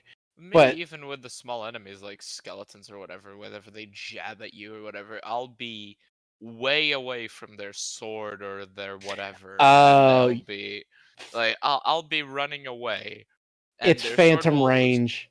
Yeah, it's called range. Yeah, phantom range is a bit of an issue. It does come up sometimes where, like, you know, they'll do like a poke attack or something on you, and there's at least like a good 5 inches between you and the weapon, and you'll still get poked because of phantom range. That's actually one of the reasons I decided to get Bloodhound Step before I faced the fatty. Because yeah, that's fair. The poke attack with the fat yeah, that has some real phantom range too. When he does his like charge up one where it's like where he goes really far with it, like you'll think you've distanced it well, but there's like a good 3 or 4 inches of hidden blade at the end of his blade. that will still way hit more you. than that. Way more than that. I'd be way off behind and to the side of it, like away and to the side of it, and it would still hit me. So I just got Bloodhound Step so I Ooh. could cheese my way out of it. I don't know. It is one of the reasons I died for the most part in like late game. I don't have it that bad. Like I would notice it, like I was like, oh come on, I was a good 5-6 inches away, and it still hit me. But if I'm like a good distance to the side or something, it would always miss. From your personal experience, Egg, Bloodhound Step is cheese, and you should feel bad for using it like you do. But listen, Egg, there's one big difference between me and Pagan, which is I don't give a shit what your opinion is. Oh god. But It's yeah. cheese, nah. I think If it's fucking cheese, I'll use it like cheddar and Swiss. I'll do whatever the fuck I want with it. if I remember Goodbye. correctly, the phantom range stuff has something to do with like your rig, like your frame rate. So, like the worse your game runs, the more likely you are to get hit with phantom hits. It And would like happen the no matter worse they how are. bad or good my game was running, so I don't know. How good's your rig? Right now, the only thing capping it is the RAM, which is 8 gigs. But other than that, sweet. Oof. Like, I did have some trouble running it when I tried to buff up the visuals. Like, but still, it happened way too frequently, even in areas where my frames were like over 100, and it was happening over and over and over again. Yeah, I'm not sure. I'm not really sure why there's such a big difference, because I have noticed that where there is like it's really big in PvP because it is connected to your connection there. Well, But yeah. in PvE, it shouldn't be that too big of an issue. So it's weird that you're getting such a big difference between me and you, where it's like for me, it's like, 4 or 5, maybe 6 inches at most will catch me. But if more than that, and it'll miss. Whereas with you, it seems to be like I'm 2 feet away and it still hits me, apparently. Yeah, I don't know what it was. I just know that attacks that shouldn't have phantom range did, and attacks that should, like with explosions or whatever, didn't. And I could have Yeah, I something noticed that explode too. next to me, and I was just like, okay. Yeah, I would notice that too sometimes, where like there just doesn't seem to be a proper explosion hitbox where like it'll go off right next to me at my feet and I didn't dodge it, and yet I take like no damage and I don't get knocked back by it, and I'm like, what the fuck? It's weird. I don't know. Sometimes the hitboxes are weird. Usually they're magic. Usually they're fucking like pixel perfect in this game, where it's like that's why you get all these like, all these like clips of stuff of people getting those like really pixel perfect dodges in, and like where the weapon goes like right above your head and just barely misses you and stuff. But sometimes it can just randomly like shit itself and be like, okay, yeah, like I'm a good foot away and I get fucking smashed by something that I wasn't even near. You know what lesson I learned here today? Fat people can hit you at a greater distance than it would otherwise indicate. The more back. obese the enemy is, the more they can hit you when they shouldn't be. Yeah, that's clearly the lesson we should take away. In other words, we should always stay a good 6 to 7 feet away from Acer Thor. More like 6 to 7 miles. Jesus Christ. Yeah, the fucking stench alone would probably kill you if you were that close. I was thinking that. I feel like we're still barely into the video. We're over halfway, but not by Yeah, much. we're almost done. No, we're not. Come Not on, almost we could power through it, I'm sure. Let's do this. I am Let's barely do this. surviving right now. He is looking all ghostly, Don't worry, but the rose gold Creetosis. edition. This fight's good fun to learn. He hits hard and parties harder. His moves are telegraphed, and if you miss the tells, you get punished pretty hard. I can't wait to fight him again. Have you noticed? I keep saying I can't wait to fight them again. Do you know why I'm saying that? It's because the boys at FromSoft love a good old Control C, Control V. Fucking hell, man. Told you he was gonna make this point. Fuck. I gave him more credit than that. So, Margot the Fell is not the same as Morgoth. It is not the same fucking fight. If you thought it was the same fight, you're a moron. Are you telling me that similar sounding names don't belong to the same person? Oh no, this one does because he's using it as an agent alias. But it's not nowhere near the same fight at all. Like the move sets are different. Not just the arena being different, but his move sets and everything are different. His second phase isn't him pulling out of a fucking hammer. That's what he does in the first fight. And this one, he starts bleeding this weird like goo, and it gets everywhere, and he starts freaking out and has all these crazy weird attacks. A lot of them holy base, but still. Even before that, because he breaks his cane this time and it turns into the cursed sword, and he has these long, sweeping attacks now that cross the entire arena that he did not do before. It's almost more like a dance now.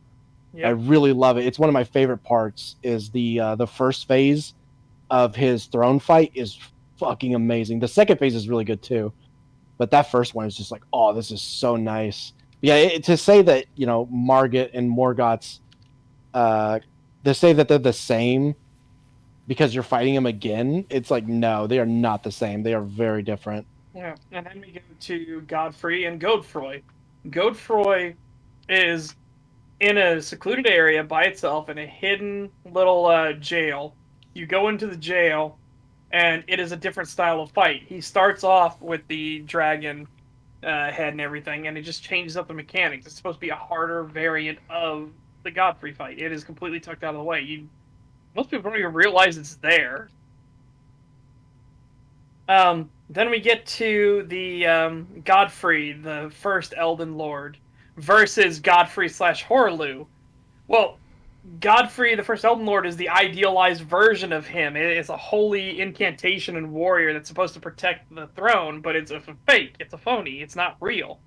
He doesn't fight that way when you actually fight him. He has a lot more arena clearing, a lot more heavy attacks. Godfrey doesn't have a dragon head? I thought he did. Fair enough. The thing I hate, really, is that all of these names are so similar, and you just get them mixed up. It's so easy. Yeah, I was saying this before. I was not paying attention to the story last when time I was playing Elden Ring, so I didn't really care who was who. Yeah, the last time we talked about Elden Ring, I brought that up too, and I said that I think that's George.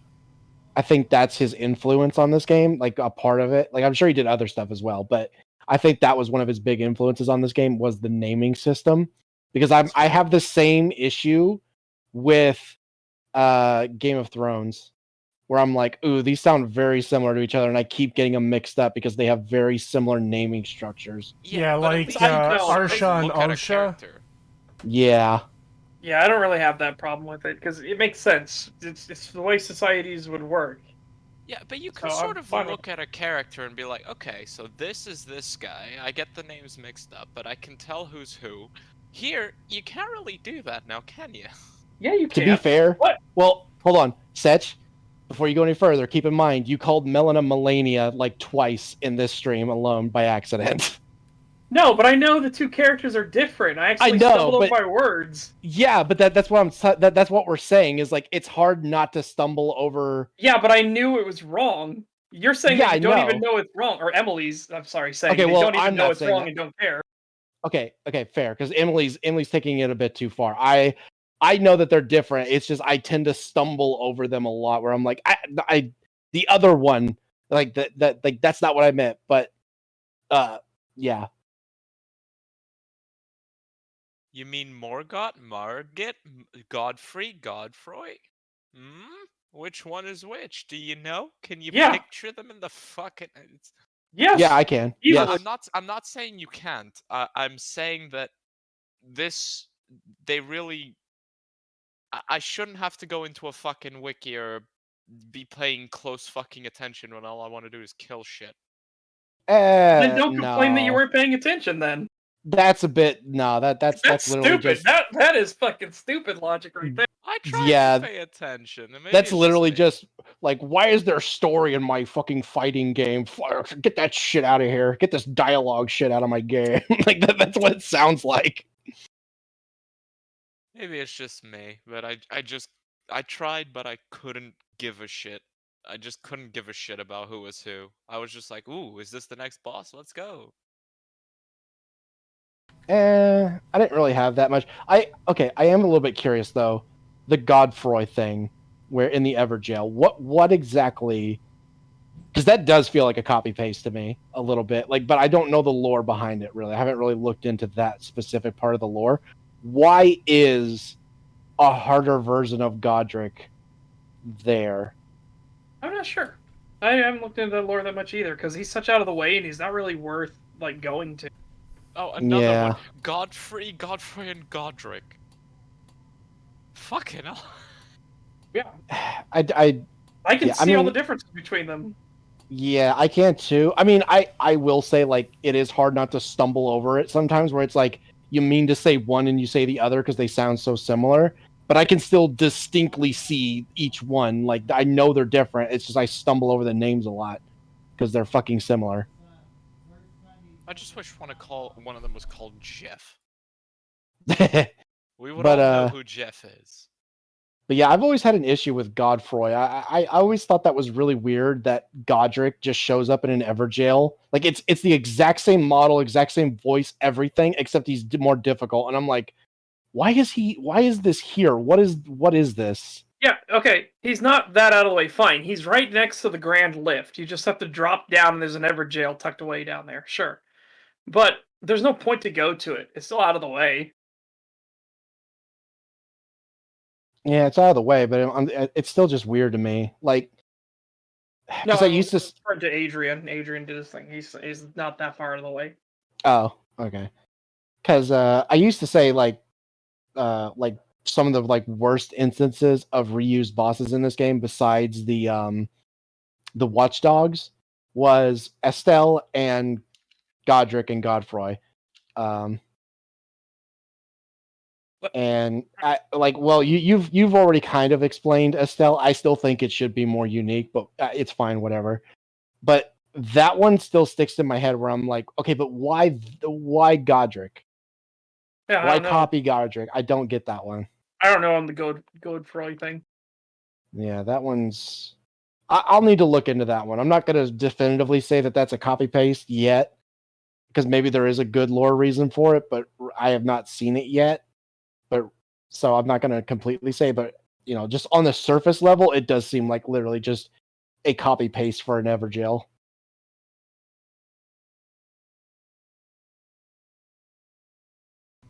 Let's continue. At first, they really tried. They changed the letter in Margaret's name, thinking we wouldn't notice. But then they gave up. Here's Godric again. Here's Godfrey again. But Fuck off!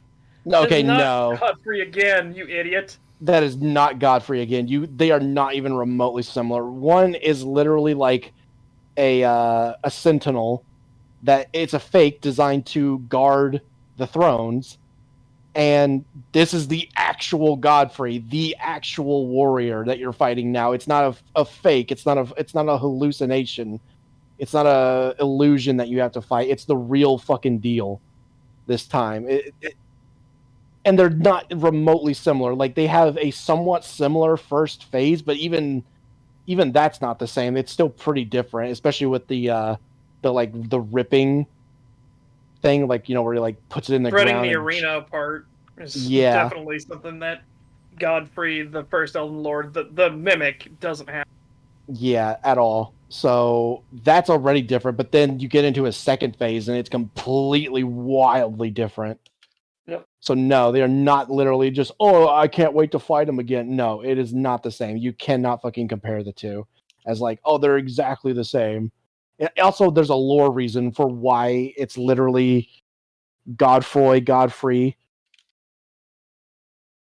I just checked, and someone in chat said too. Godfroy was the original grafted who attacked the capital first, and was attacked by Dragon Knight Kristoff, who imprisoned him in the Everjail, which earned Dragon Knight Kristoff the hero's honor of Erdtree burial. Oh, so okay, so he is a different person from Godric. I guess Godric is like a copycat then? Might be. I mean, it's literally the same model and voice, though. It's Godefroy the Grafted, so maybe Godric learned grafting from Godefroy. Yeah, that's what I would imagine. It is weird though that I don't know. I just feel like they could have maybe done something a little different. Like, because the thing about grafting is you could do it in basically any way you want, as we've been shown with like the like the revenants and the what are they? Those weird. Oh fuck! What are they called? Shit. The rapier ones, the ones with like they look like a giant spider. Oh, I can't remember. Fuck. Whatever. You know what I mean. Exoscions. Yeah. Yeah. The scions. You can make them you can make the grafting look however you want. So the fact that they literally just were like, oh well, let's just use Godric again down to his voice. It's like, you really couldn't have done something a little different so that they're not the same person. Yeah.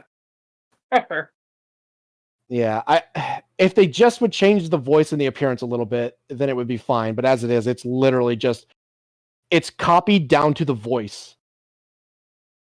Yeah. This time, cheeky reverse spoop. This is another point that just makes this game feel like filler. They've stretched out the content by repeating it. Fuck off. No, they haven't. No, it's Mentioned a couple not of these that lads bad. already, Godfrey and Margible. But these lads aren't like all the other lads in the game. These lads are the boys, the big boss boys, the bear runes, the rune bearers. It's not just a clever name. Now, as far as the lore goes, from what I understand, is a bunch of these dudes stole pieces of the mum's jewellery, which makes them powerful. So we've got to get them back. Think back to Dark Souls 1. These are like the Lord's Souls, or the archdemons. But there's one big difference to their other series counterpart. These guys are decrepit. I've already said how Godric posed little challenge, but we'll let it slide. I didn't mention... In lore, Godric also proved little challenge. It's why he was begging for his life, because the other gods, steamrolled over him. He was pathetic and weak. Yeah, it's literally the point of his character. Yeah, and then he took up grafting to try to make up for that inefficiency. Who the fuck considers Renala a big boy? Like a difficult character? I don't know, because, again, Renala her mind is broken. It's fucking obvious. I don't think he does. I think he's saying that her and some of the other ones are like shit. Or too easy, I guess. Yeah. Because he did say Godric was piss easy. No, but he's making the point that people like Rykard, Renala, and others are the more difficult ones. They're the powerful ones. They're the big cheeses. Is he? He didn't show Renala on screen when he showed the big boys. Yeah, he did. He did. Oh, he did? Yeah. Yeah, he did. Yeah, you see see right there, actually. But look, there's Godric as well in there. So no, Emily, you come to the wrong conclusion, because Godric is there. This video I don't know. sucks. Fuck you. This video does suck. I don't know what he means. Is he really going to say fucking Radon is decrepit? Because my god, Radon is like the opposite of decrepit. Yeah. They're rune bearers. It's not just a clever name. Now, as far as the lore goes, from what I understand, is a bunch of these dudes stole pieces of the mum's jewellery, which makes them powerful. So we've got to get them back. Think back to Dark Souls 1. These are like the Lord's Souls, or the archdemons. But there's one big difference to their other series counterpart. These guys are decrepit. I've already said how Godric posed little challenge, but we'll let it slide. I didn't mention how the next boy on the list, Renala, is also a pushover. Margibum, we've already beaten him, took his lunch money, and he came back for round 2, the fucking idiot. And this brings me to Radon. This boss looked so fucking cool, beating him first try. Now I know that's after the patch when he got nerfed. It was after the patch when he got nerfed. Dude, I don't think you understand the severity of the nerfs they put Radon through. That nerf was insane. When I first fought him, he was a challenge. He was a legitimate challenge. Every time after that, though, after the fucking nerf, he is now piss easy to me. I rarely die the first time. Like I usually beat him first time now because they've buffed him back, but he's nowhere near what he was. Holy shit. Yeah. I think they should have kept him as he was during the initial launch of the game. I genuinely do, because that was a brutal fight. Yeah, I love that first, but it was the right kind of challenging where it was hard, but it was the right kind of hard where it's like, oh yeah, this is a legitimate challenge, but it can be done. It was definitely easier than Melania still. And it's like if they're willing to leave Melania as she is, there's no reason they shouldn't have left Radon as he was, because he wasn't even as OP as she is. The thing about Melania is that once you figure out how to the timings and how you can dodge the what's that swinging attack she does? Waterfowl dance. Yeah, the waterfowl. Once you figure out how to dodge the waterfowl and the timings of it, the battle becomes, I don't want to say a pushover, but it gets really underwhelming because the second you realize the timings of it, you're good. That's the point of all of these fights, though. That's how it's supposed to be. That's every boss fight. Yeah, but Yeah. it's not difficult, that's the thing. I mean, that's all Soulsborne games, though. Yes, Is literally that once is you literally learn, every Soulsborne. yeah, once you learn the mechanics, like once you learn the move set, and you've gotten good at it, all bosses become trivial. Yeah, that's how the zero hit league exists to begin with. Yeah. I really haven't played Elden Ring in a while. God, they did. Now that God Run 3's done, I have no idea what they're gonna fucking do.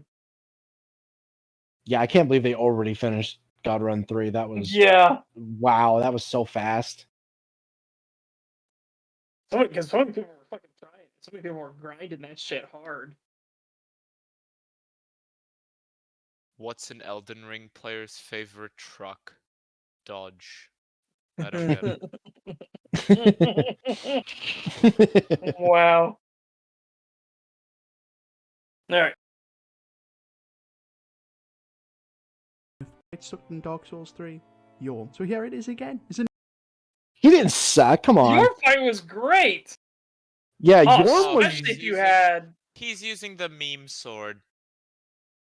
Especially if you had Sigmire, it was with you. Or Sigvard. Wait. Yeah. Yeah, Sigvard. Is it Sigmar or Sigvard? God, now I've gotten it back. I don't remember. But yeah, fucking Yorm was great. What do you mean? No, if you want to talk about a shit gimmick boss in Dark Souls 3, the fucking dragon.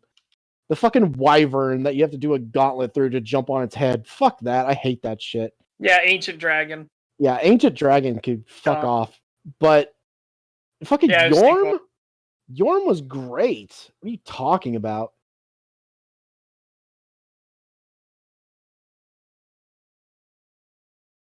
Yeah, Sigmire was Dark Souls 1. Yeah, I was pretty sure Sigmire was it? Oh, yeah, wasn't sure. Just had to make sure. Oh god, this is pissing me off. I'm trying to remember the name of something for a joke, and then I forgot the name of the game. God damn it. What's that? What's that game? What's that MMORPG game that has a bunch of pedophiles on it? Fuck. Do you have any idea how little that narrows it down? Yeah. I don't know. Final Fantasy? What? I don't know. No. Oh, Genshin Impact, probably. Genshin Impact. That's it. I was gonna say, what's a Genshin Impact player's favorite truck? The candy one. Fucking hell.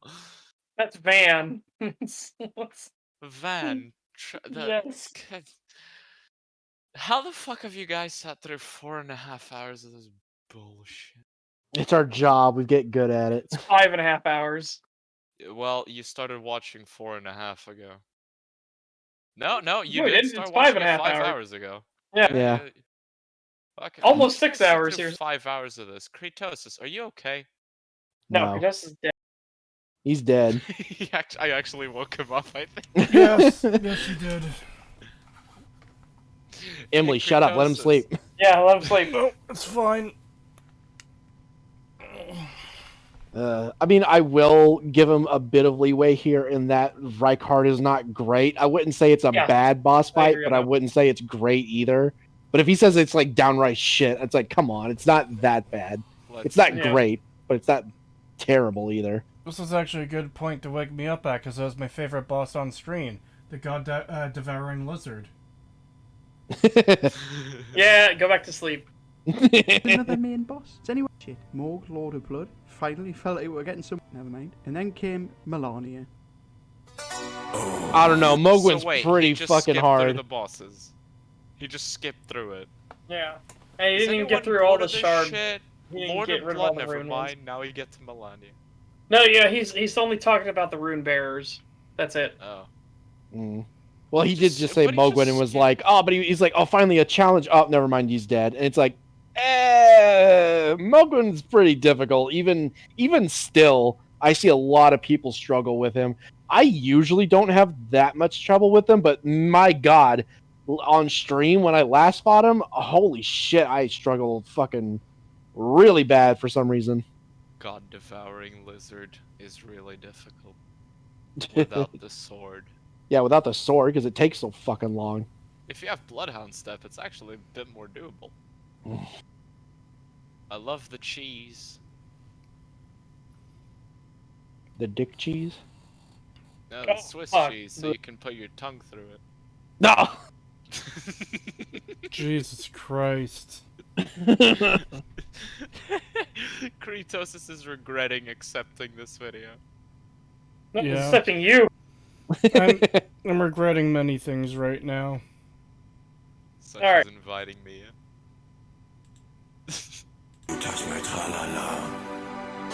Oh god, he's got copyrighted music. This is already fucking cringe. Lower the Mute audio, it I'll real tell you quick. when it's over. Yeah. Alright, I'm muted. Done. Busy with Hang this, on, you wait. dirty old bastard. And whole. Okay, good. Yeah, he doesn't just go back to it. He didn't just have a quick cutaway and then immediately go back to the music. So, Yeah. give me 1 second. Excited. Do-do-do-do-do. Done.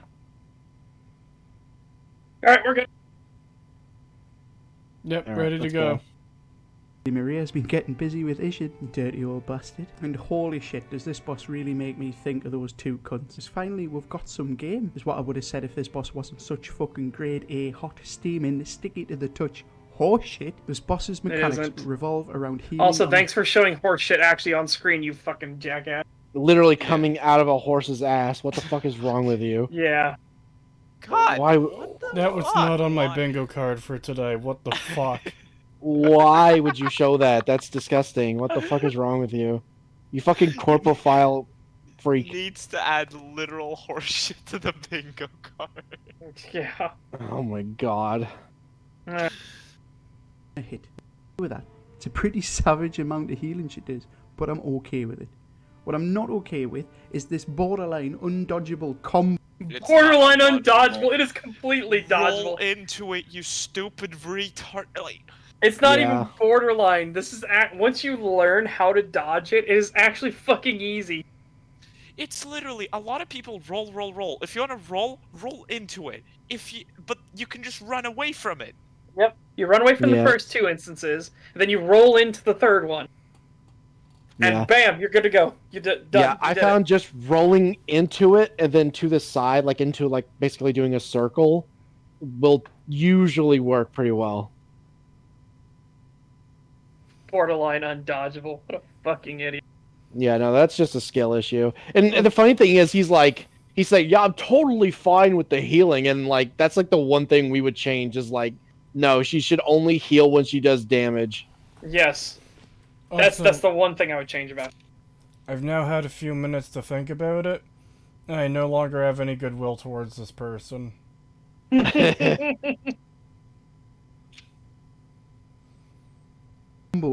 Up to full health, and she heals through blocks. Are you kidding us? A physical attack which heals her heals through a block. If I've got a good Yes. shield and block, this shouldn't heal. Yes, I agree. Yes, we agree. on that one. Trust me. If she does no damage, she should not heal from it.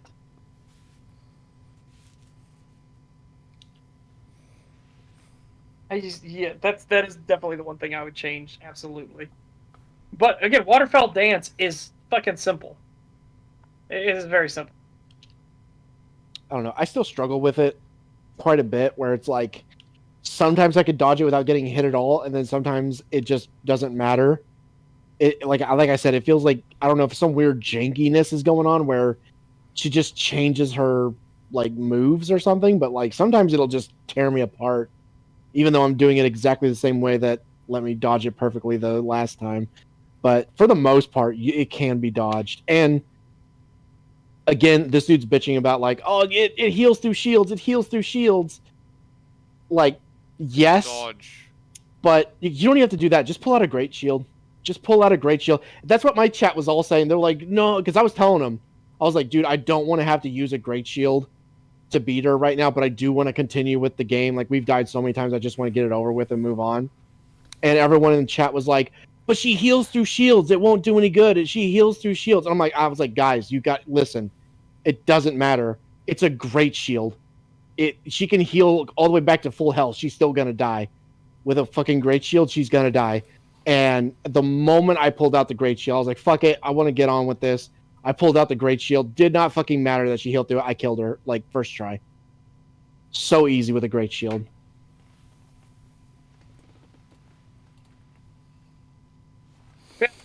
This is just the same thing. Also, I disagree, Midnight Fox. Again, it's one downside about Twitch is it doesn't save the VODs forever. That's the cool thing about YouTube is that you have a permanent VOD archive. Mm-hmm. But on Twitch, saw me in real time, figure it out. And the first couple tries, I tried to dodge through it, didn't realize what happened. Then I tried to run from it. And that's when I first figured out how she does her tracking. I thought you could run from it entirely. So I'd run from the first one. She'd go right to where I was when she started the attack. I'd keep running. She'd go right to where I was when she started the second thrust. And then I'd keep running. Then she would go to where I was going on the third thrust. That's how I figured it out quickly. Like, okay, so obviously third one, turn and jump through. It's just a lot of people that get stuck trying the same things over and over and over and over again. They get stuck in a feedback loop.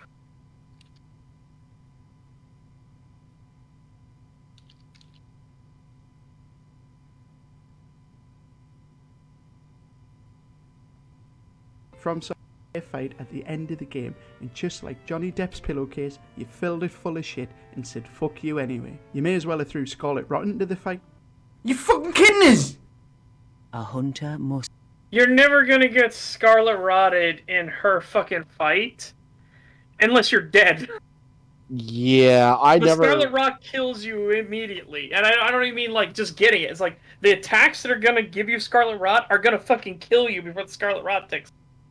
Yeah, the only time I actually had to worry about Scarlet Rot was if I was in range of her Scarlet Aeonia attack, where, you know, the blooming flower thing when it comes down. Yes, if you get too close, it will. If you're too give you close Scarlet. and you can't get out of it in time, you might get Scarlet Rotted, but it doesn't really matter because that attack takes so long that you could typically heal your Scarlet Rot long before she comes out of that attack. Like, that is not an issue at all. The Scarlet Rot stuff is not even worth mentioning because it's just a non-factor in her fights. The real issue is just trying to get the timing on her fucking waterfowl dance and stuff. Like, that's where it gets hard.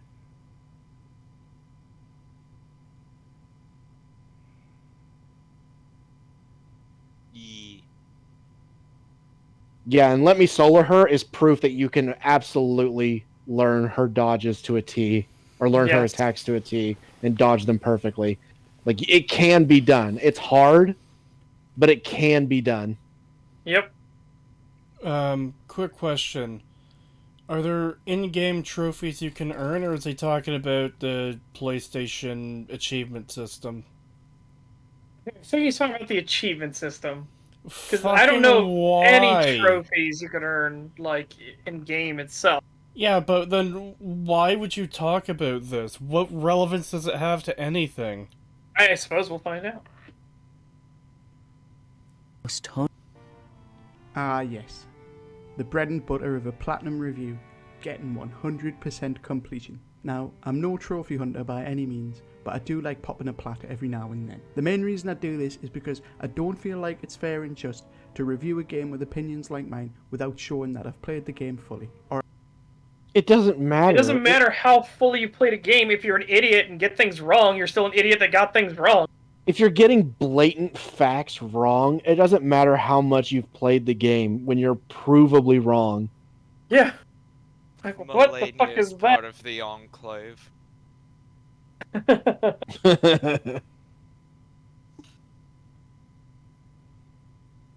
Or at least to a point where the developer says, I've done it 100%. I like to think this shows that I've understood the game, I've overcome it, and it's my belief that an achievement system should test your understanding of the game.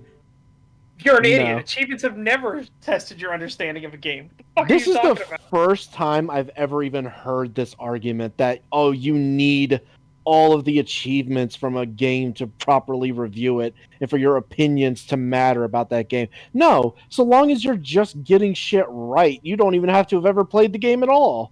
So long as you're getting shit right. Again, when you talk about the story of The Last of Us 2, you don't need to have played the entirety of the game and gotten every fucking achievement, gotten platinum trophy on Last of Us fucking 2 to talk about how shit the story is in Last of Us 2. You just have to be right and accurate in what you say. You mean I can't review Velma without watching all of it? Unfortunately for you, no. You can do an episode by episode, like, whatever, and if you stop halfway or part way or whatever, that's fine. Yeah, just make it clear that you stopped there, and you said, like, you know, I don't give a fuck what comes later. If everything all explains it, turns out this is all a dream and the actual Velma show is gonna be really good or some shit, you don't fucking care. You got the episode, whatever, and that was it. You can no longer subject yourself to it anymore. It's like, by the time I finish the script, if the last episode doesn't come out by the time I finish the script, then I'm gonna stop there. That's how I'm gonna do it. Yeah. Oh. You're telling me Creetosis can't review Saints Row 2022 without 100% completing it? Creetosis. Oh, God. Well, no, I made it clear that I didn't, there's side missions I skipped, and, like, the final thing, the stupid Saints Tower, was a massive grind. And I just wasn't going to subject myself to that. Literally invalid review. Wow.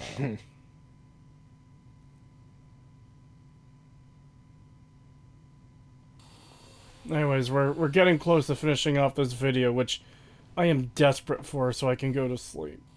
Yep. Just itself. And this trophy list does not. Well, not as much as other FromSoft games have. I'll start with the good trophies. Get all endings. That makes sense. Except, it's not get all endings. It's get a handful of endings. I think there's like 7 endings, or maybe there's other secret endings, but there's only trophies for 3 of them. If you have that many endings, put that many trophies in. If a player can't be asked to... God, this is the most pointless bullshit ever for a fucking Who fucking review. cares? Who the fuck cares?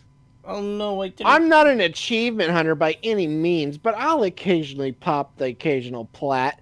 Fuck off. You're clearly just a fucking, like, this is all you care about is fucking achievement fucking hunting because, one, you brought it up at the start of the fucking video. Literal meaningless bullshit that didn't need to be brought up, and you brought it up anyway because look how awesome I am. Look at all these achievements I have. Now you're literally fucking rating the game itself on the fucking achievements. Fuck off. You're just an achievement hunter. Just admit it. It's negative points towards this game because it doesn't have as many trophies as I think it should because I want more trophies. This is the most pathetic complaint I've ever fucking seen. Yeah, this is retarded. No one gives a shit, dude. No one cares about your fucking achievement collection. Yeah.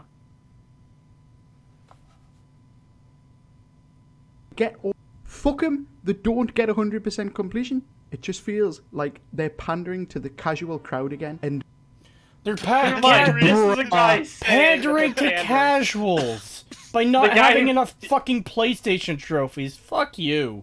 The guy who Pandering to couldn't the pay casuals attention. in Elden Ring. Evidence. The guy who PlayStation achievement. couldn't pay attention to the fact that the grace sites guided you where to go. The He guy was so fucking dumb. He is literally worse than a casual. He is dumber than This that. dude has no right to call other people fucking casuals when he's this fucking stupid. and guy who just claimed bitches about the most basic shit in the game. the guy who claimed Skyrim's world felt more alive and like it moves on without you way more than Elden Ring does. Like what? Yeah. Just oof. The dude calling fucking Melania's dodges or attacks undodgeable. Well, he did say borderline undodgeable. Borderline. It's not even borderline. Fucking hell, man. Like, come on. You have no right to call anyone else a fucking casual.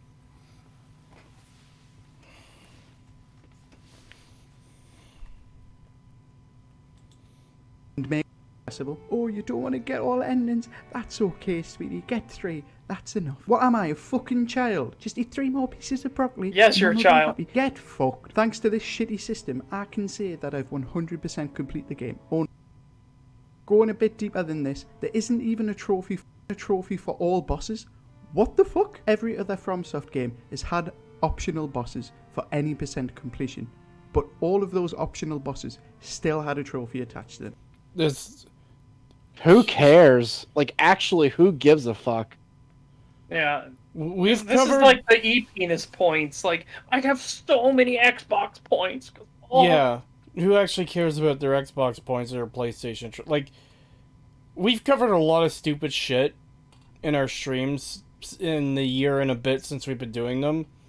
This is quite possibly one of the most pathetic points I've ever seen. Possibly the most pathetic. Like, yes. Even if we were to go all the way back to Acerthorn's videos, his complaints would be valid if, like, the things he was complaining about were correct. Yep. He was just working on a lack of information. This is fucking... like, oh, my PlayStation trophies, wah. Who fucking cares? I mean, this guy clearly does. He's crying and whinging about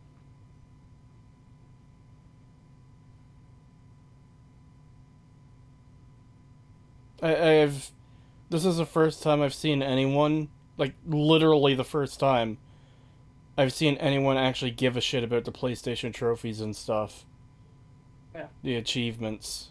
And by extension, I'll say Steam achievements and stuff like that. Yeah, Xbox. Like, I mentioned the Steam achievements earlier because he was using them as evidence of, like, this is clearly why people left the game. It's like, no, it fucking isn't.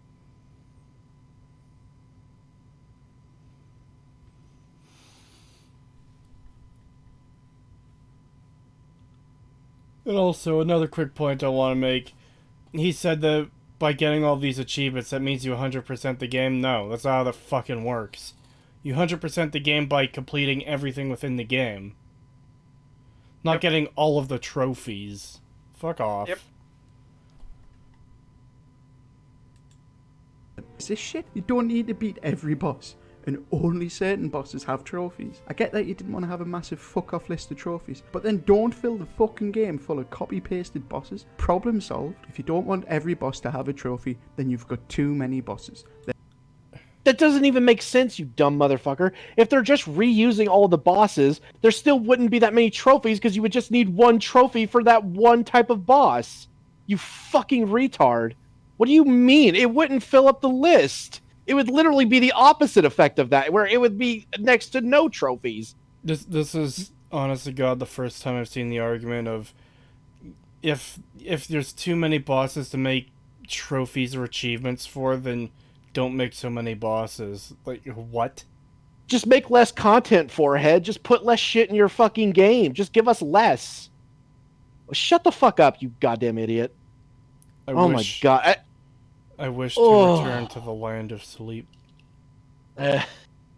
Yeah, I just can't believe this shit, man. Especially when it doesn't even work. What he's trying to say is like, when he says like, "Oh, we'll just put less copy paste bosses in the game, and you wouldn't have to worry about that." Except if they did that, there would be even less bosses because you wouldn't have to put every individual boss if they were all copies. You could just put one, and it would fit for all of them. But they don't, because that's not what the game is. It's just nobody gives a shit about this stuff, so why bother putting every single boss in here? Who cares? Oh my god, what a fucking idiot. 3 Australian dollary dues from Get Out There Yo. Thank you.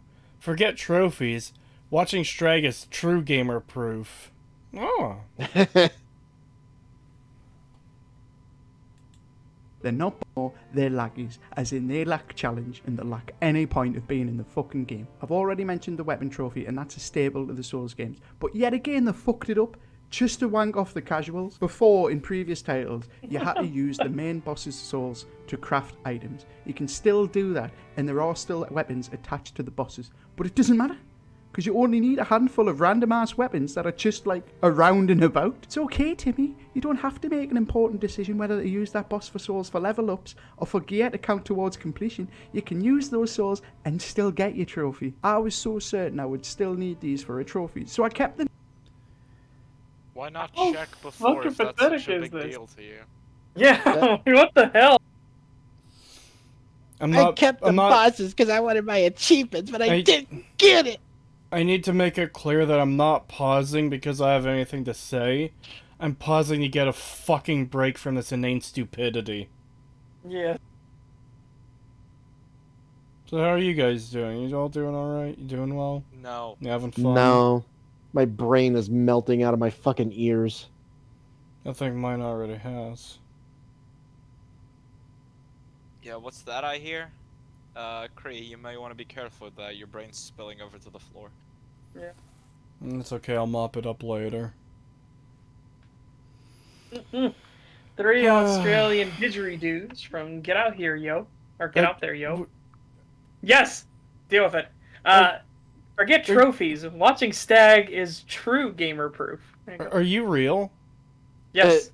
Setch, what the fuck? Let me guess, he already did that? Yes, he already read it. I did not hear that at all. I've gone into full, like, Zen mode from this. I am coasting. Man. I am coasting because we're right near the end and we're almost done. I'm curious. I am curious about something. I want to see if this is his last section. Or if he's got some other fucking section. Like, I don't know. Like, if you're gonna bitch and moan and cry about trophies, surely that's the last section of the video, right? Well, here, let's do that while you're checking I that. fucking despise this about YouTube. When I open a video in a new tab, and I press pause, leave a fucking pause. Don't unpause it again for me. I paused it for a fucking reason.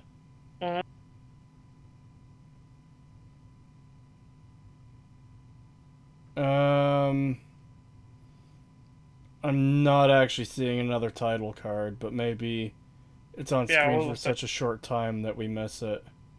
Yeah. Okay, yeah.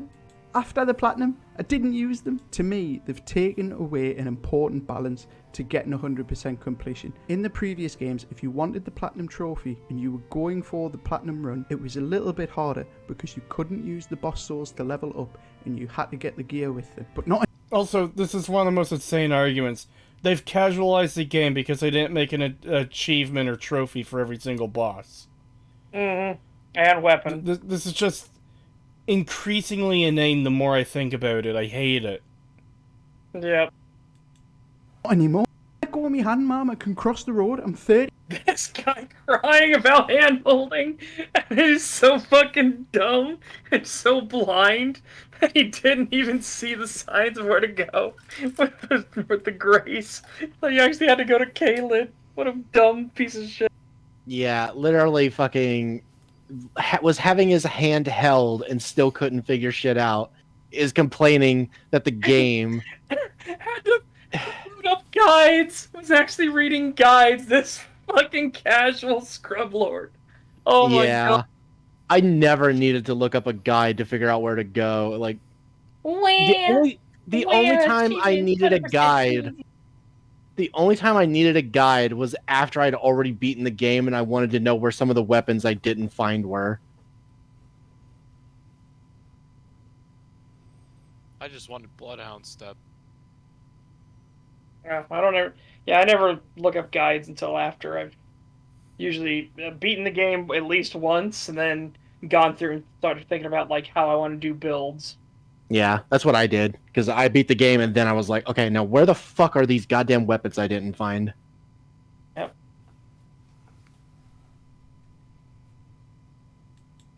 Yeah, I do want chicken nuggets for tea. Setting up the achievements like this makes it feel not worthwhile. I've left all these bosses out. I've left out all these endings. 100% my ass. Emotional damage! I know I feel... No, you aren't disappointed. You are literally butt mad. You were just crying about achievements, dude. You are literally butt mad. And he got a clip from a TikToker whose entire shtick is that he pretends to be an Asian dad complaining about his son. Why do I know that? Fuck it. Yes, why do you know that? I think it's because I watched some YouTube shorts just to see what it was like, and I found out about the Asian dad.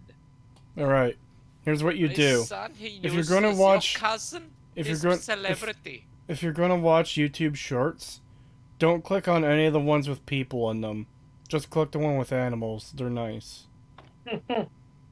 Animals are based. Especially the lizards. Yes, my favorite kind of lizards are the ones without legs. We call them snakes. Those actually exist, Cree. No, you're wrong. Those actually exist. Legless lizards do exist because lizards are not snakes. Snakes are not lizards. Snakes are a kind of lizard, though. No, they're not. Legless So are dragons. lizards exist because Yes. snakes are not lizards. No, yeah. So what the That fuck is is true. a snake that... Hold on. A snake is is a its lizard. own species, is its own family within the genus. What's the difference between a snake and a legless lizard? From animals.how stuff works. Why don't you go to how stuff works? I don't know, it's the first link that showed up. Look, the only fact you need to know that is that snakes are a kind of lizard, and both They are are a kind and both are a kind of reptile. Therefore, No, snakes they are lizards. both kinds of reptiles. Snakes are not a kind of lizard, and lizards are not a kind of snake. But a snake is a lizard, though. No, it isn't. Yes, it is. It's quickly becoming a 3v1. Such as by himself. Enclave Emily's Yeah, going I to back know me up I'm- momentarily. I know I am absolutely right. No, you're not. Yes, I am Many- absolutely right. Many people think they are right when they are not. I No, do I know for- this for a I fact. have done the I know research. this. I have You have looked up the not. I science. guarantee you haven't. I used my expert skills in Google Foo to Bullshit. to find a source that says To find a source. snakes. Okay. Snakes are a lizard, a kind of. Let me. I'm No, gonna they are not. I'm gonna Google it. Are I am snakes fighting a it. kind of lizard? We're actually looking into This is- this.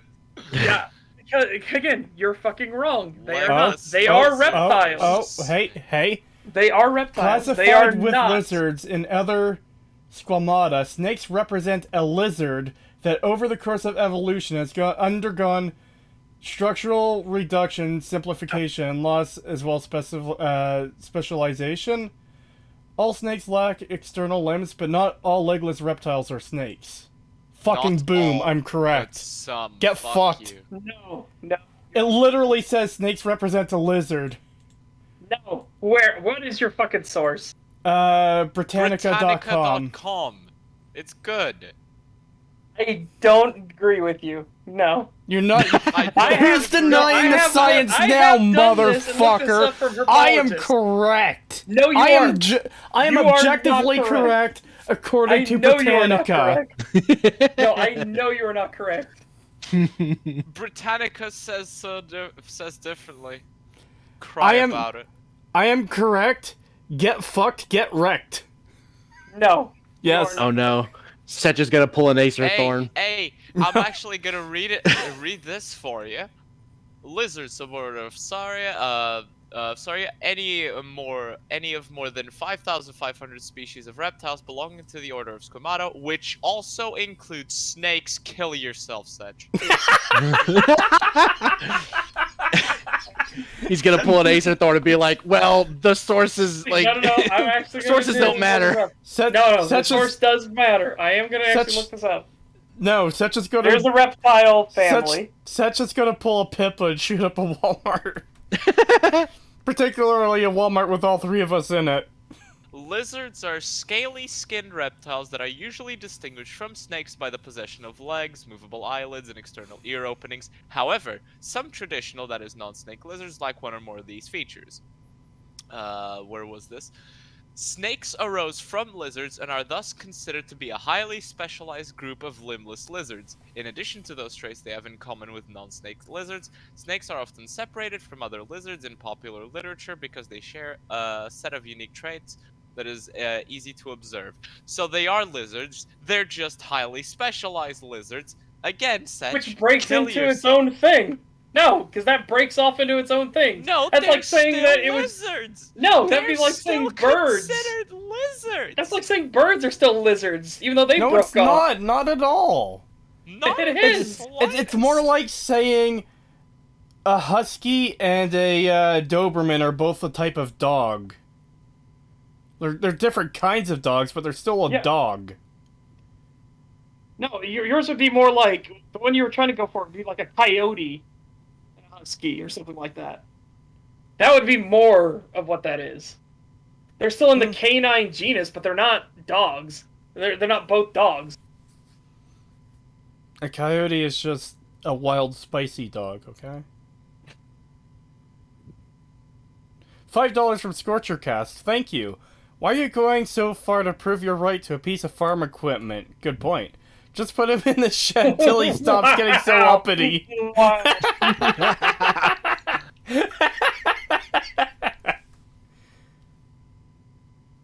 I'm trying to find out where the divergence is, because, God, when you see the actual full tree of this, holy mother of God. Just go to sleep, Kree? There is no sleeping now. I have proven I'm correct. I'm gonna be up for the next 36 hours straight. You have not. I have. They even have the same-sex chromosomes that you find in snakes, says Britannica. That's the fucking tree, by the way. You're a tree. I agree with Enclave Emily, you're a tree. The fuck is this? That is the tree of reptiles. Just reptiles. Oh no, it looks like you're trying to obfuscate the facts. No, yo, god damn it, no, listen. So, the birds are on the reptile tree. Birds are under the reptile family as well. That is my point. That was one of my points. What? They're still lizards. Snakes are still lizards. No, I'm trying to find where on this tree snakes and lizards are at. You're not gonna find it because I'm correct. No, I will find snakes on this tree. I will find lizards on this tree. I want to see where they branch off and what's the difference. He's not gonna find it. Fucking spoiler. It's in the Toxicofera. You have Aquimorpha, you have Equania, and you have Serpentes. So fuck you, they're in the same spot. So Fuck where? you. Where did you just say that at? Where? Toxicofera. Go to the Toxicofera. Morpha. The name of the thing. You stupid fuck. Yeah. Look, you can't expect a piece of farm equipment to find something so fast, okay? Shut up. Yeah, no, I don't have a way to like scan through this. He doesn't have a way, guys. No, I don't have a way to. I don't have a way to control shift this or control F this. I'm pressing X to do here.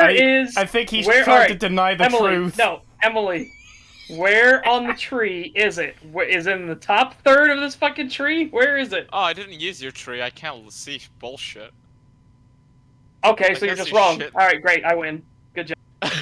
Wrong. Source, I can't be asked. No. Yeah, exactly. Emily, you can't be asked. You missed the obvious example. Source, I made it the fuck up. Exactly. So there you go. Yeah, you made it the fuck up. No, I'm I correct. Didn't. I am going off of herpetologists I win. here. This is their entire field of study. I am victorious. You are not victorious. I have won. So are we gaslighting Sedge to oblivion? A Yeah. to Z Animals even says it's not gaslighting if it's true. Relatives. Yeah, they're both squamata. Fucking hell. They're classified in the phylum Chordata. Okay, Chordata. Where's Such Chordata? grab the knife. Everybody bully Setch in the chat. I don't care. I am calling to harass Setch. No. All No, right, now I'm gonna look this up. You wanted to waste this time. I'll do it. I'll waste this time.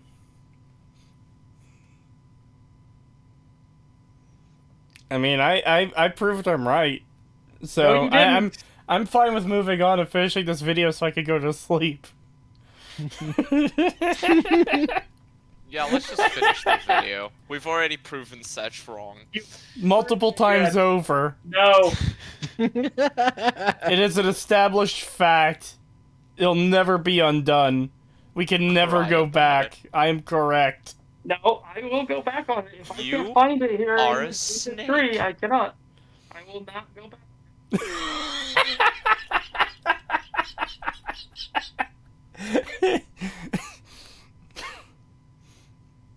Since we have now established that Setch is a snake, I'm gonna grab him by his tail and use him to smack the wall. Why would you do that to a snake? For And being also- an obnoxious, slithering cunt. Also, I never claimed that all lizards are snakes, just that all snakes are lizards. No, you have made the claim that all lizards are snakes. You said they were one and the same. You can't go back on that bullshit. You is have made that claim this is multiple times. This is a position I've always held. It's the whole... No, it isn't. Yes, it is. It's the whole... No, you all- said all all lizards are squares- snakes and all snakes are lizards. No. You have said that in the past. He's It's- tired. Give him a It's break. the all... No, now square- he's trying to change his position. No, to be this for is the something evidence- I've said before. All squares are rectangles, but not all rectangles are squares. Yeah, and you said in the past all lizards are snakes. I was probably just saying that one to fuck with you. You're only pretending to be retarded. Got it. So are you, Setch. You're denying the fact. I am not denying the fact. I am literally looking through the actual chart. Phylum Vertebrata. It's not a Order. it's not a Stomata, lizard. suborder Source, Serpentis. it's kind of far away. So it's Shut up and finish the video. No, fuck you. so We're it's bullying in the Setch. Serpentis tree under Squamata in the Reptilia order. So That's they're a in the lizard. same order, but they are not lizards. They are. Oh my god.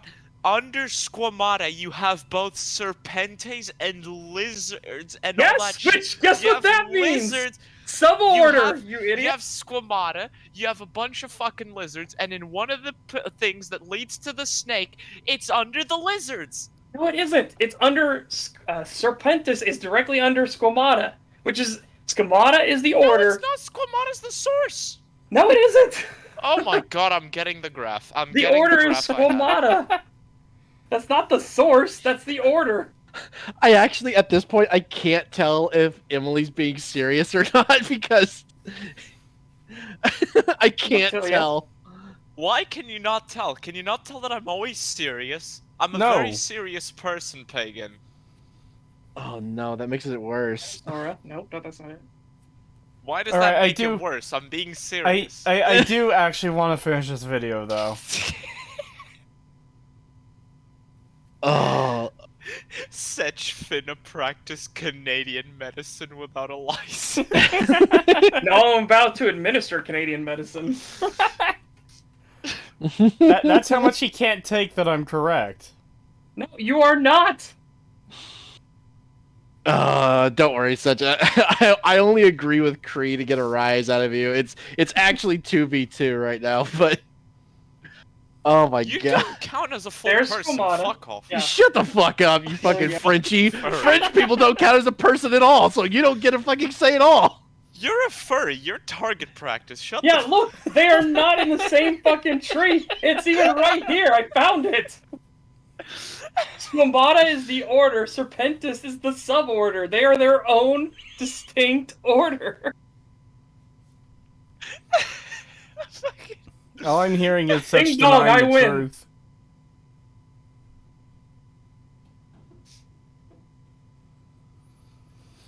Alright, we are almost there. We are almost fucking there. This is fun. Being random. But all in all, this just doesn't feel like the game I expected. Maybe my hopes were too high, but really, I don't think that is the case. It's more like you're a weird. This is more than just my expectations being let down. Otherwise, I wouldn't have spent time writing the fucking script and making a video. You scripted this mess? Yes, he said that Oh at my the start. god, how embarrassing. Right, Yeah. I forgot about that already. Jesus.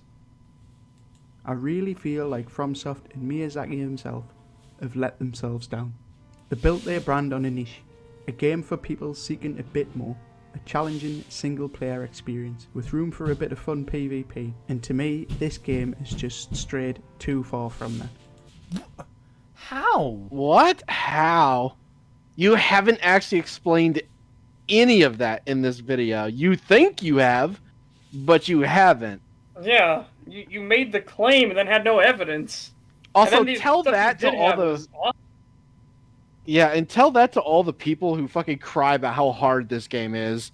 Yeah, tell them that this game was too fucking easy and that it appeals solely to casuals. Yeah, tell that to all God. the fucking casuals then. Tell that to the game journos, please. Actually, that would be hilarious.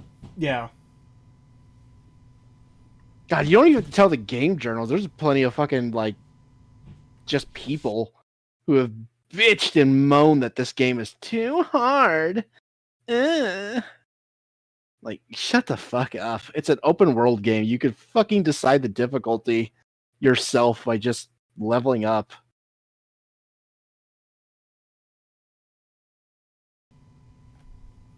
Good God. After years of growing their company on word of mouth and people who beat their games begging their friends to play it until they fall in love with it, and then they tell their friends, and then they tell their friends, and then they tell their friends. For example, my own journey started with Bloodborne. My friend Jack asked me to play it, thought it'd be funny, and he was watching me play it over the PlayStation Network before the days of streaming when you would share play games. And fuck me, did my tiny pea... Before the days of streaming, I'm gonna spoiler alert this for you.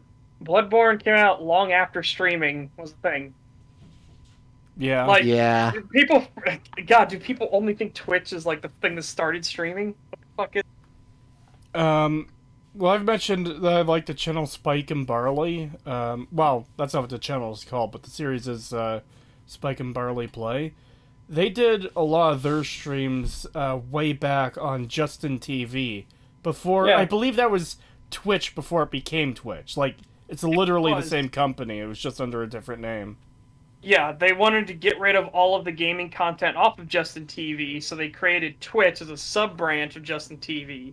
Oh, And then Justin Twitch- TV died.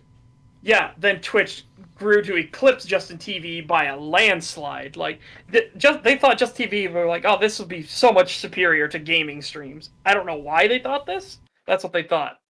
And then Twitch blew it out of the water. Like, orders of magnitude. To the point where Justin TV was now this tiny little vestigial knot on Twitch. So it didn't make sense to keep Justin TV going when the subdivision was way more successful than the parent. So they axed Justin TV. But you had LiveJournal, LiveLeak, Livestream, all kinds of different websites that were out way before even Justin TV was a thing. Justin TV was not the first. There used to be a streaming site literally just called Livestream, I believe. Like, I Yes. have vague memories of it way back. And LiveJournal was another one. LiveJournal was one I used a long time ago. So, yeah.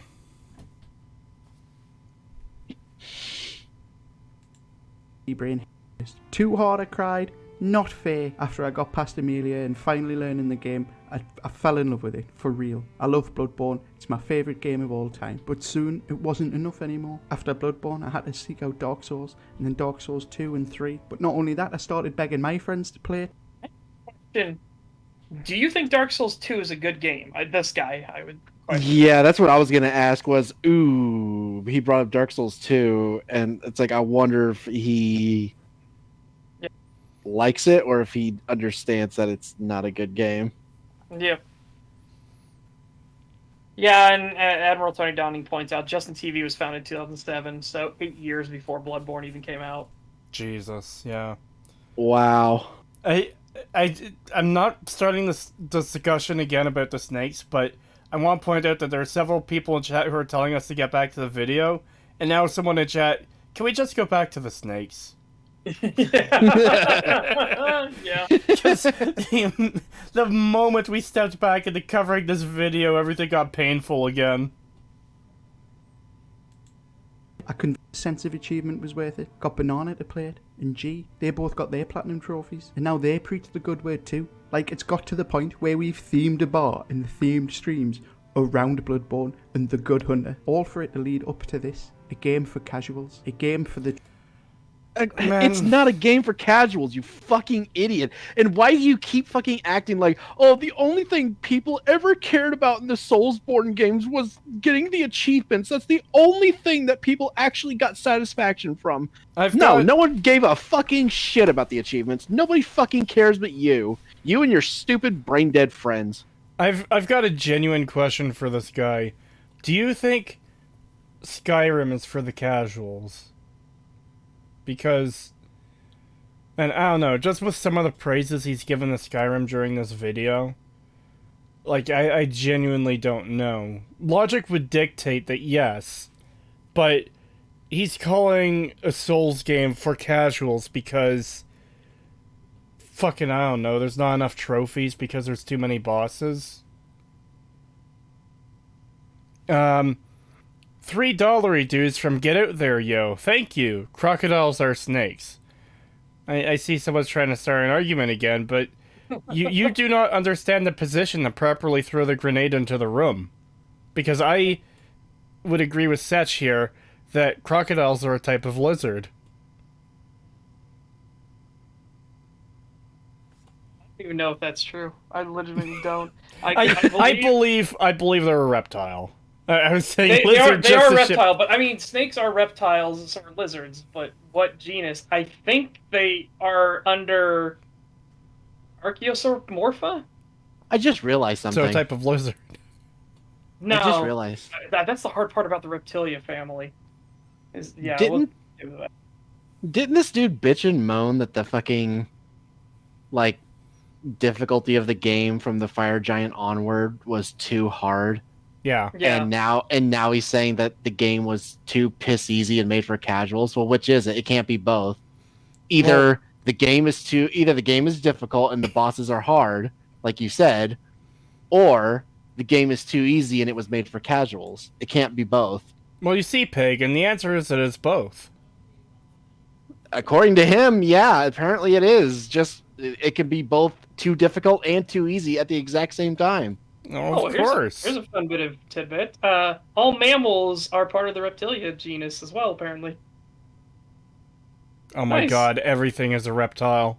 Yes, because it goes reptilia, and then that branches into Lepidosauromorpha. Oh god, Jesus Christ. The Lepidas and the Archosauromorphia, which then branches into Synapstia, oh my Jesus Christ, these fucking names. Hold on. You said all mammals are a reptile then, right? Apparently so. So that means all four of us are reptiles. And everyone in chat is a reptile. That doesn't make any sense. I'm sorry. That, all jokes aside about the whole snakes or lizards thing, that page you're looking at is clearly fucked. No, it's not. This actually gives the full breakdown of each thing. Yeah, but you just said... Yeah, because they're part of the Synaptia. But you said that makes everything, like, all mammals a lizard, though. No, I didn't say all lizard, they're reptile. A reptile... Whatever, you know what I mean. Chat, at 20,000 subscribers, Creetosis will do a live debate with Setch about what is a snake. A snake is a snake. A snake is a head with a tail. I do find it kind of funny that Setch will never say that snakes are a type of lizard, but he's totally fine with, all mammals are reptiles. Yeah. They're under it. That's how this thing works. That's how the breakdown works. Yeah, but that's why I'm saying that graph No, is I fucked, said- because if... Emily, if- pay the fuck if- attention. I said snakes are reptiles, lizards are reptiles, but lizards and snakes are not related in that way. A Yeah. snake is not a type of lizard. Yeah, Yes, but no, hold on, stop, is it? Emily, stop. But I'm saying your chart is fucked because it's saying all mammals are reptiles. By extension, humans are reptiles. That makes no fucking sense. Like, genuinely, all jokes aside, that chart is fucked if that's what it's saying. That's not. No, it's not. But that's what you described. You have the. Let's see, Placentia family. Jesus Christ! They even break it down into which era. Holy fuck. We got the Talia family, This has gone on for far longer than I care about. I which just is under want the Marsupial family. to end this video and go to bed. No. The triple and fans new to this might seek out Bloodborne and Dark Souls, and we've already seen that their sales have boosted since Elden Ring, but that's worrying because they're going to be expecting a game like Elden Ring and they won't get it, just like I expect. Yeah, they won't get the open world aspect to it, but they'll get everything else. What the fuck are you Yeah. talking about, you Yeah, weirdo? what the fuck? They would be getting everything else except the open world because that's like the main difference. What the fuck are you talking about? Of course they're not And- going to get the same game because it's not the same type of game. And everyone who started with Elden Ring should know that going into those older games, because one of the key features of Elden Ring was the open world. Hey, this is a first for a Souls game. Yeah, for FromSoftware in general. Oh my god, I wonder. Uh-oh, what? Do you think maybe he got to the fucking fire giant and struggled so hard and was like, oh my god, this game is too fucking hard. So he went and over leveled himself into like the 200s Oh. and then curb stomped every other boss and then was like, it's too easy because he over leveled. Now, I may have been dozing off and waking back up at various points through the stream, but I thought I heard something at some point that he was stomping bosses. He did say that at some point. I am craving sap for some reason. Well, okay then. Yeah, basically he said that he was stomping bosses up until he got to the fire giant, and then everything from the fire giant on was too difficult. But then also said that all of the main bosses were way too easy, except for Melania. But I'm curious if maybe he got to the fire giant and got so frustrated because of how difficult it was for him that he went and over leveled, and that's why all of the main bosses like Radon and stuff were so easy for him. Maybe. That's very possible. That would explain the double standard of this game's too hard, this game's too easy.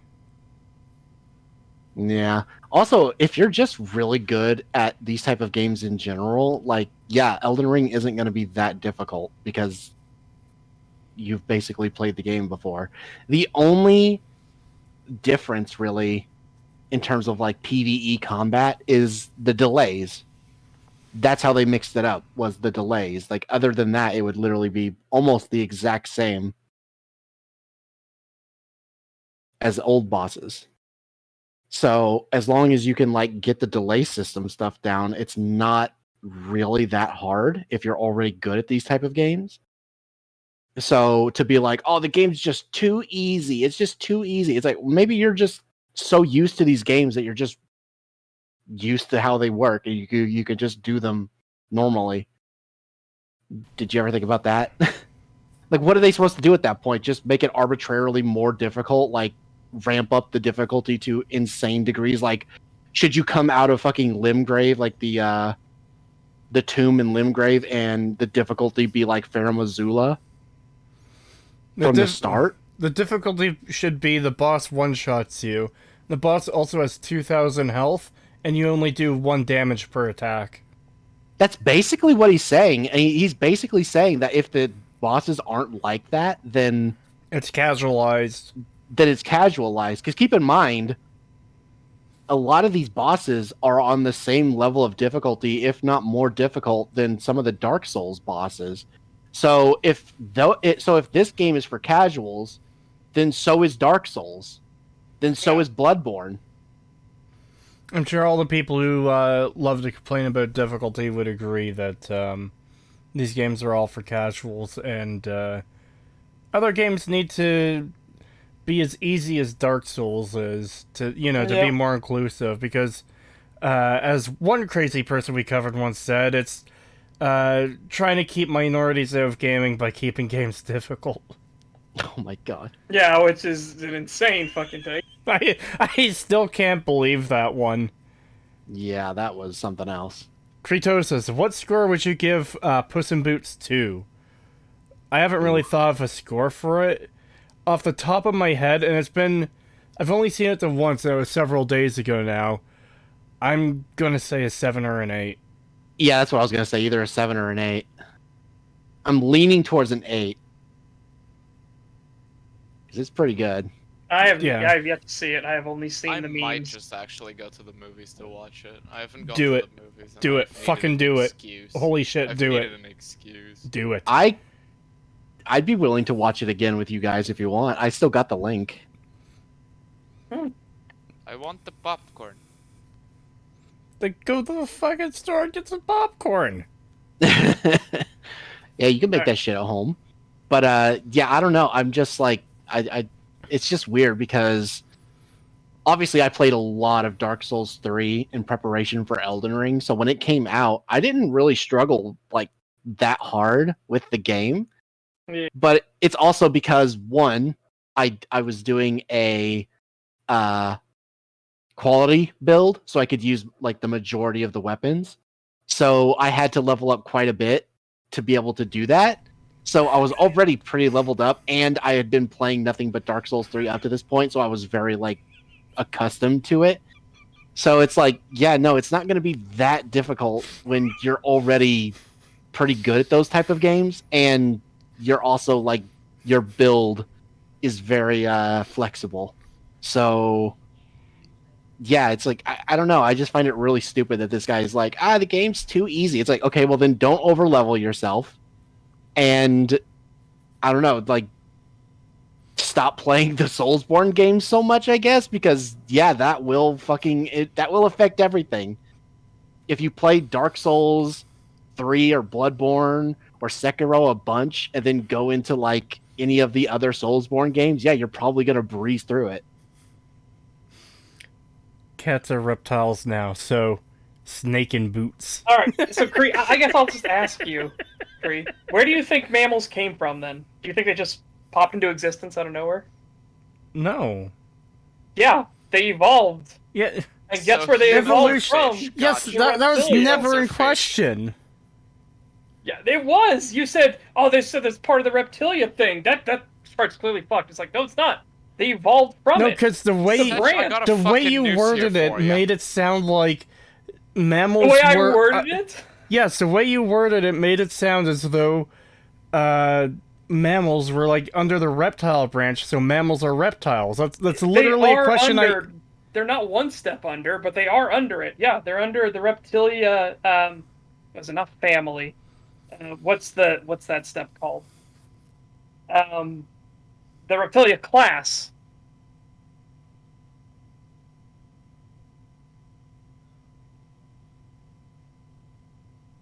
This is just turning me into even more of a Christian, so I can tell you both to go fuck yourselves with this talk. Yeah, so because Sky Daddy I've tried dropping it. I'm trying to get the video over with so I could go to sleep. He's the one who keeps... drop it. You just started another one. I read a commented chat because it was funny. Cats are reptiles now, so snake in boots. The idea of a snake in a boot, like Puss in Boots, is fucking hilarious. The mental image of Toy that. Story. That's just Toy Story. That's not Toy Story. I'm talking about... There's a snake in my boot. That's different. That's different. The snake it's the snake joke. Come on. No, it's a different. I agree. It's a different joke. You need to understand. The snake in my boot thing is like oh, that's dangerous. What I'm imagining is a singular boot standing up, and it's like one of those wide brim boots, and there's just this tiny snake, like, just fucking erect out of it. That's what I'm imagining. No joke, I actually think that has been Indian done. with the music and the snake starts. That has been done, yes. I'm pretty positive that's been done, where there's a snake, like Bandito or something, and he has a single boot on the end of his tail. Oh my god, that's and he does like a spring jump to like walk. He like bounces around. Yeah, I've seen that. Yeah. Reject snake, return to bacteria. I think Get Out There Yo is on to something here. All snakes are bacteria. Yeah, let's just agree to that. All life is bacteria. That was a $3 Australian super chat from Get Out There Yo. Thank you. Yeah.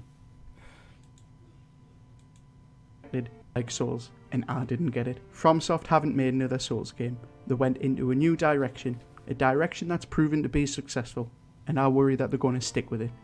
The game is so accessible and handholdy, and I can't. The worst game is so accessible and handholdy. The guy who had to open guides to do everything and had his chat backseat gaming him the whole time. The worst thing about this is the fact that a lot of these criticisms and complaints can be applied to Skyrim, over casualizing the series and being overly handholdy, and it's still the game he's pointing to at different parts of this video where it's like, yeah, but Skyrim did this. It's Skyrim. I'm gonna go into a local shop, buy a copy of Skyrim just to trash it against the wall. Seriously. Don't do that. By doing that, you give Todd money. It'll be secondhand shit. It's just ridiculous. He will know. To He me. has a psychic connection to every copy of Skyrim in the world. Okay. He is sustained off of their mere exchange of mercantile goods. Todd Howard is a fucking uncontainable SCP.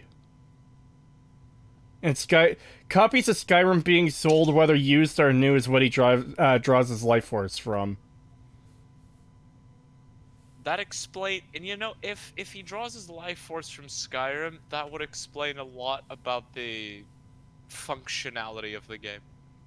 Yeah. Skyrim is Todd's Horcrux. Man, it's also weird seeing Todd in recent years, because it looks like he's aged a decade in the past 3 years. Yeah. I swear it's the huge, overwhelming backlash that Fallout 76 got. Like, now he's feeling the heat. I do kind of feel sorry for him in that regard, but, like, come on, man. Come on. Yeah, you should not have released 76 in the state it was. You knew that shit should not have been. He shouldn't have released 76 and of. He should have just got Yeah. to work on Fallout 5 and not Yeah. wasted his time with that absolute garbage. 16 times the aging. And Blades. He shouldn't have been fucking bothering with Blades either. Yeah. Ugh. Todd seems like a nice enough guy. Yeah, he does, from what I've seen in interviews, and for all we know, this could be an act, but I don't think so. He does seem like a genuinely nice person, like, on a personal level. It's just, stop fucking up my Elder Scrolls and Fallout, please. I don't want to hate you, Todd, but, man, you're ruining my two favorite game franchises here. But yeah, I just can't believe this idiot is actually going on about like, oh, they made it so hand-holdy and for casuals. Meanwhile, he can't fucking read a map or tell where to go in a game that literally tells you where to go. Is like, reading a guide. Damn, this game's hand-holdy. Yeah, needs to read a fucking guide to figure out where to go when it's pretty linear to find out where to go. It's not hard. Like, my God. This guy has no right to call anyone else a fucking casual.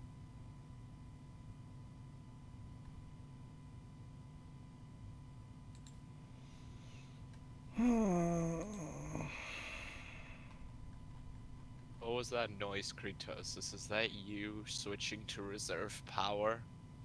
No, that was me dying inside because I'm so fucking done.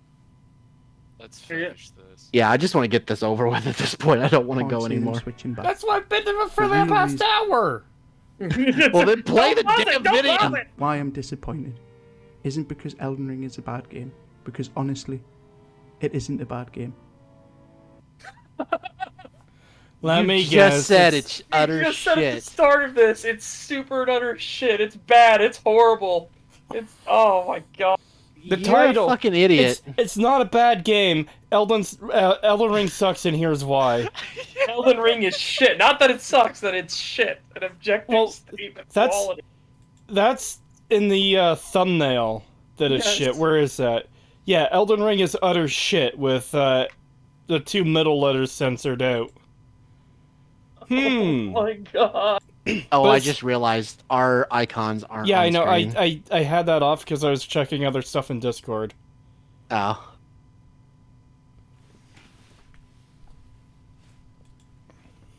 I'm disappointed FromSoft had more integrity than Ubisoft. I thought they had more tenacity than EA. And I thought they didn't like fucking over their old fans as much as Blizzard.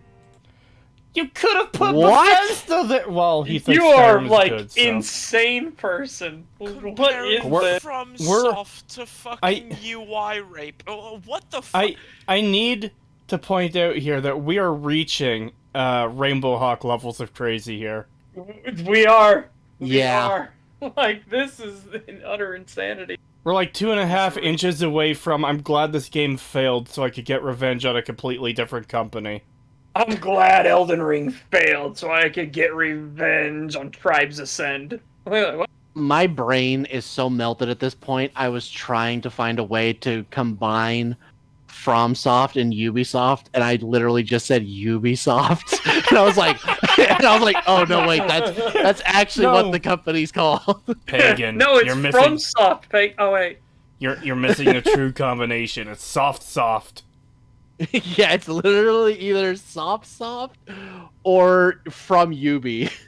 Or From Ubi Ubi from. with soft. From soft when towards hard enters the room. God. Frubisoft. Rubysoft. That doesn't even make sense. All right. But it's okay, FromSoft. I want you to know that the path you lay will still be walked. You should know that it's not you. It's me. It's you. You're I'm a fucking incapable of insane growing person. or evolving. And I think maybe we want different things right now. And that's okay. You need room to grow. And I need space to be who I am. I wish things were different. What a But I fucking Oh my weirdo. god. This is What a cringe. fucking This is weirdo. painful This and is like, cringe. yeah. This is an insane person. University of Erectile Dysfunction. I agree with your assessment of this individual. Oh god, alright. I can see now that I'm holding you back. You're going to make another girl really happy someday. And I hope we can still be friends. Oh, piss Is off. it over? Oh, But to thank overcome that lack of motivation to replay the game again and get this done, please just remember though that this is my exaggerated opinion and that the fact of the matter is you can enjoy what you want. Exaggerate opinion. No, you made statements of fact, you retard. Yeah, you made Eat statements shit. of fact. It's not opinion at that point when you're trying to say like, oh, this works this way because of this, and it's a fact. That's not an opinion anymore. Why is he having You're a just breakup wrong. speech with a video game? I don't know. Because he's cringe. He's a beta male cuck soy boy. Look, I'm gonna take the chance. Like, any chance I get to say this, I'm gonna take it. Give me something for the cringe and let me die. Because, You want goddamn. something for the cringe? Yes. Alright. Here's the episode summary of one of the episodes from Velma. No. No. That's- No. No. You, No. That's That's not I didn't cringe. say give me cringe. I said give me something for the cringe. It's like give me something for the pain so I don't feel pain anymore. I want to give you cringe. No. Okay. No. I will fucking nuke France, okay? I'm not joking. I will nuke Please Emily from this do. call. Alright. Please do nuke France. Yeah, France Okay, is somewhere near the equator, right? It's like somewhere around like It's next to Spain, I Next to believe. Spain. yeah, near where all those little islands are. That little island chain. Yeah, that's Yeah, France, right? Yeah, exactly. we'll nuke that. Wait, what? Are you? Shit. If you enjoyed, please leave a like, or if you really enjoyed it, you can subscribe for when I'll be releasing another video next year. And join me at twitch.tv/Trinzen, where I'm currently trying to get an any % deathless run of Sekiro, a far superior game to Elden Ring. All right, have fun with that. It's over. Well, Yeah, they no got one it gives a done. shit. What an idiot. Actual retard. That video was really bad. Yep. Well, thank God we're done with it. All right. I'm gonna go to bed. Okay. Sleep well. Enclave You Emily, need to. shill your shit. Well, there is one video we have to force Cree to watch before bedtime, and I think he will genuinely enjoy it significantly. Creed Hey. is just taking off his clothes already, and he has to stop because of this video. Hey, what was that Warhammer series you were wanting me to watch on YouTube such? I mean, we could do that as well, but... No, what was it called? No, I know how this joke's going. Just tell me what it was called. No, I can see it on the STAG screen right now, Cree. You can't. You can't see anything. Shut up. Oh God, no! He's gonna kill him. Get down, Mr. President. Get down, Mrs. Obama. Peggy, do you remember what the name of that YouTube series was? Stop. Emily, show your... youtube.com/c/enclave Emily. I do reviews, commentary, memes. We recently found out that you can sue women for not going on dates with you. And I'm gonna be reviewing Velma in detail. That'll make Creetosis cry. So, yeah, if you wanna look forward to me returning to alcoholism, yeah, you can check that out. youtube.com/c/enclave Emily. All right, now kick Jay. Jay. Oh, I'm sorry. I meant Emily. Who's Jay? You want to kick me? There's a long-standing tradition on EFAP where everybody in chat will start chanting "Kick Jay, kick Jay" every time Jay comes on as a guest for that episode. Kick Jay. I'm not Jay. I don't get kicked. I'm a shelf. You put nice things on me. Well, to be fair, I have kicked you from the call numerous times before, so, you know. Shelf kicker. $2 from Danger Dave. Setch, favorite FromSoftware game? It is very close between Bloodborne and Elden Ring, honestly. I can answer for Setch. It's Skyrim. Wow. The best Souls-like game. Yeah. And then 3 Australian didgeridoos from Get Out There, Yo. Thank you very much. Stag should react to a uni lecture about lizards. No. That'd be horrible. No, I'd rather die.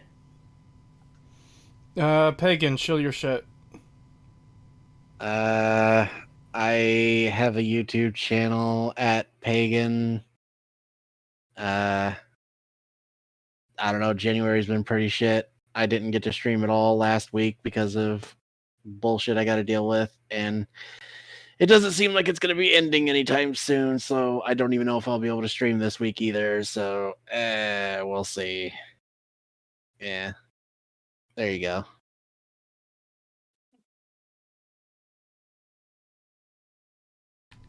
Such. Yeah. Such. What? Must be applauding. Chill. I have a YouTube channel. I have a Rumble as well, which is the reason I'm emphasizing that is because I'm going to start testing doing Rumble streams and I'm going to test doing Rumble streams with the Twitch streams and stuff. So we'll see how that goes. I am on Twitch, twitch.tv/SuchDressCar. Feel free to join me over there. We have started a bounty game process. I'll have to let Threadnought know. I saw Threadnought in the chat But not. I don't think I'm gonna wait to do the bounty till Pagan and Kree are both there at all times, because then I don't think we'll ever get the bounty done. And that's not anything wrong with Pagan or Kree. It's just like now they have to do their schedule as well around it. So yeah, I'd rather we'll just get your bounty. We'll do the bounty. We'll get Alpha Protocol done and dusted for you. And honestly, I'd rather be there for games that are like funny to laugh at, like David Cage games or yes, Shit's Row 2022. As much as absolutely. I hate those games, they're fun to like constantly rip on. Yeah. Yeah, we'll be there for a Beyond Two Souls playthrough.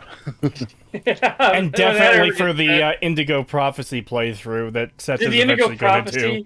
Yeah, if that ever bounty gets met, that'll be a blast. Holy shit! I'll get as many people in for that one as I possibly can, because that's a wild ride. Yeah. Yeah.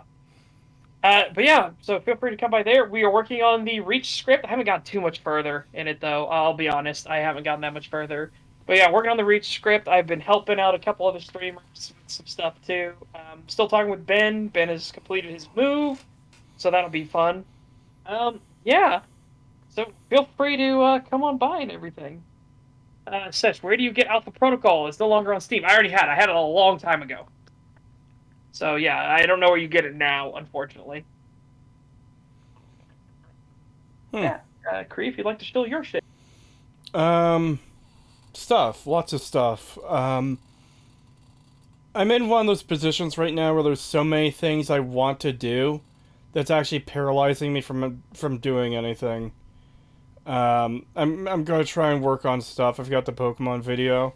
I want to do the Doctor Who Power of the Doctor video. I want to do a bunch of other videos. I've been trying to work on the scripts for the Fallout 4 stuff a bit more, because I really want to get those done and out of the way. And I've decided, I can't remember if I've mentioned this on stream yet, but I've decided that going forward with videos, if there's going to be a lot of swearing in a video, I'm going to upload a censored video to YouTube and an uncensored version to Rumble and Odyssey. The reason for this is, as I mentioned earlier in the stream, the Saints Row video, the mostly censored version, got demonetized. When I asked why, they did a review. They got back to me on Twitter and they said, oh, because of inappropriate language. Not excessive swearing, but inappropriate language, like, just as a whole. Meaning, any swearing is bad and can demonetize you. Which I know isn't going to apply to everything ever, but... Look, I don't mean to go into conspiracy theory territory, but... It's fucking weird that one video got targeted. You know? Yeah, absolutely. Like, when we did the Vincent Martin one, that one got demonetized too, but we did call him a retard like 300 times in that video, which is absolutely deserved, because it is accurate. But YouTube doesn't like the funny R word, so at least that's understandable. When making a Saints Row video, I went out of my way to not say retarded, and I think I said cunt only like 2 or 3 times, and I tried to save most of those for post 2 hours, but yeah, it still got fucked. Yeah, and YouTube has a very clear track record about videos that criticize anything with woke in it. They don't like that. They don't like when people do that. Yeah. So they will specifically target those type of videos and be like, no money for you because you're on the wrong side. Yeah, it's dumb. So, yeah, videos with lots of swearing. The uncensored versions will be on Rumble and Odyssey, with a preference for Rumble. I think I could keep up with Rumble a bit easier than Odyssey. Censored versions will be on YouTube. So, yeah. Yeah. It's unfortunate, but that's the way it is. And I'll be doing more gaming streams. I plan to start Saints Row 2. Maybe other stuff, I don't know. And besides that, I exist. Have a good night, everyone. Thank you for coming out.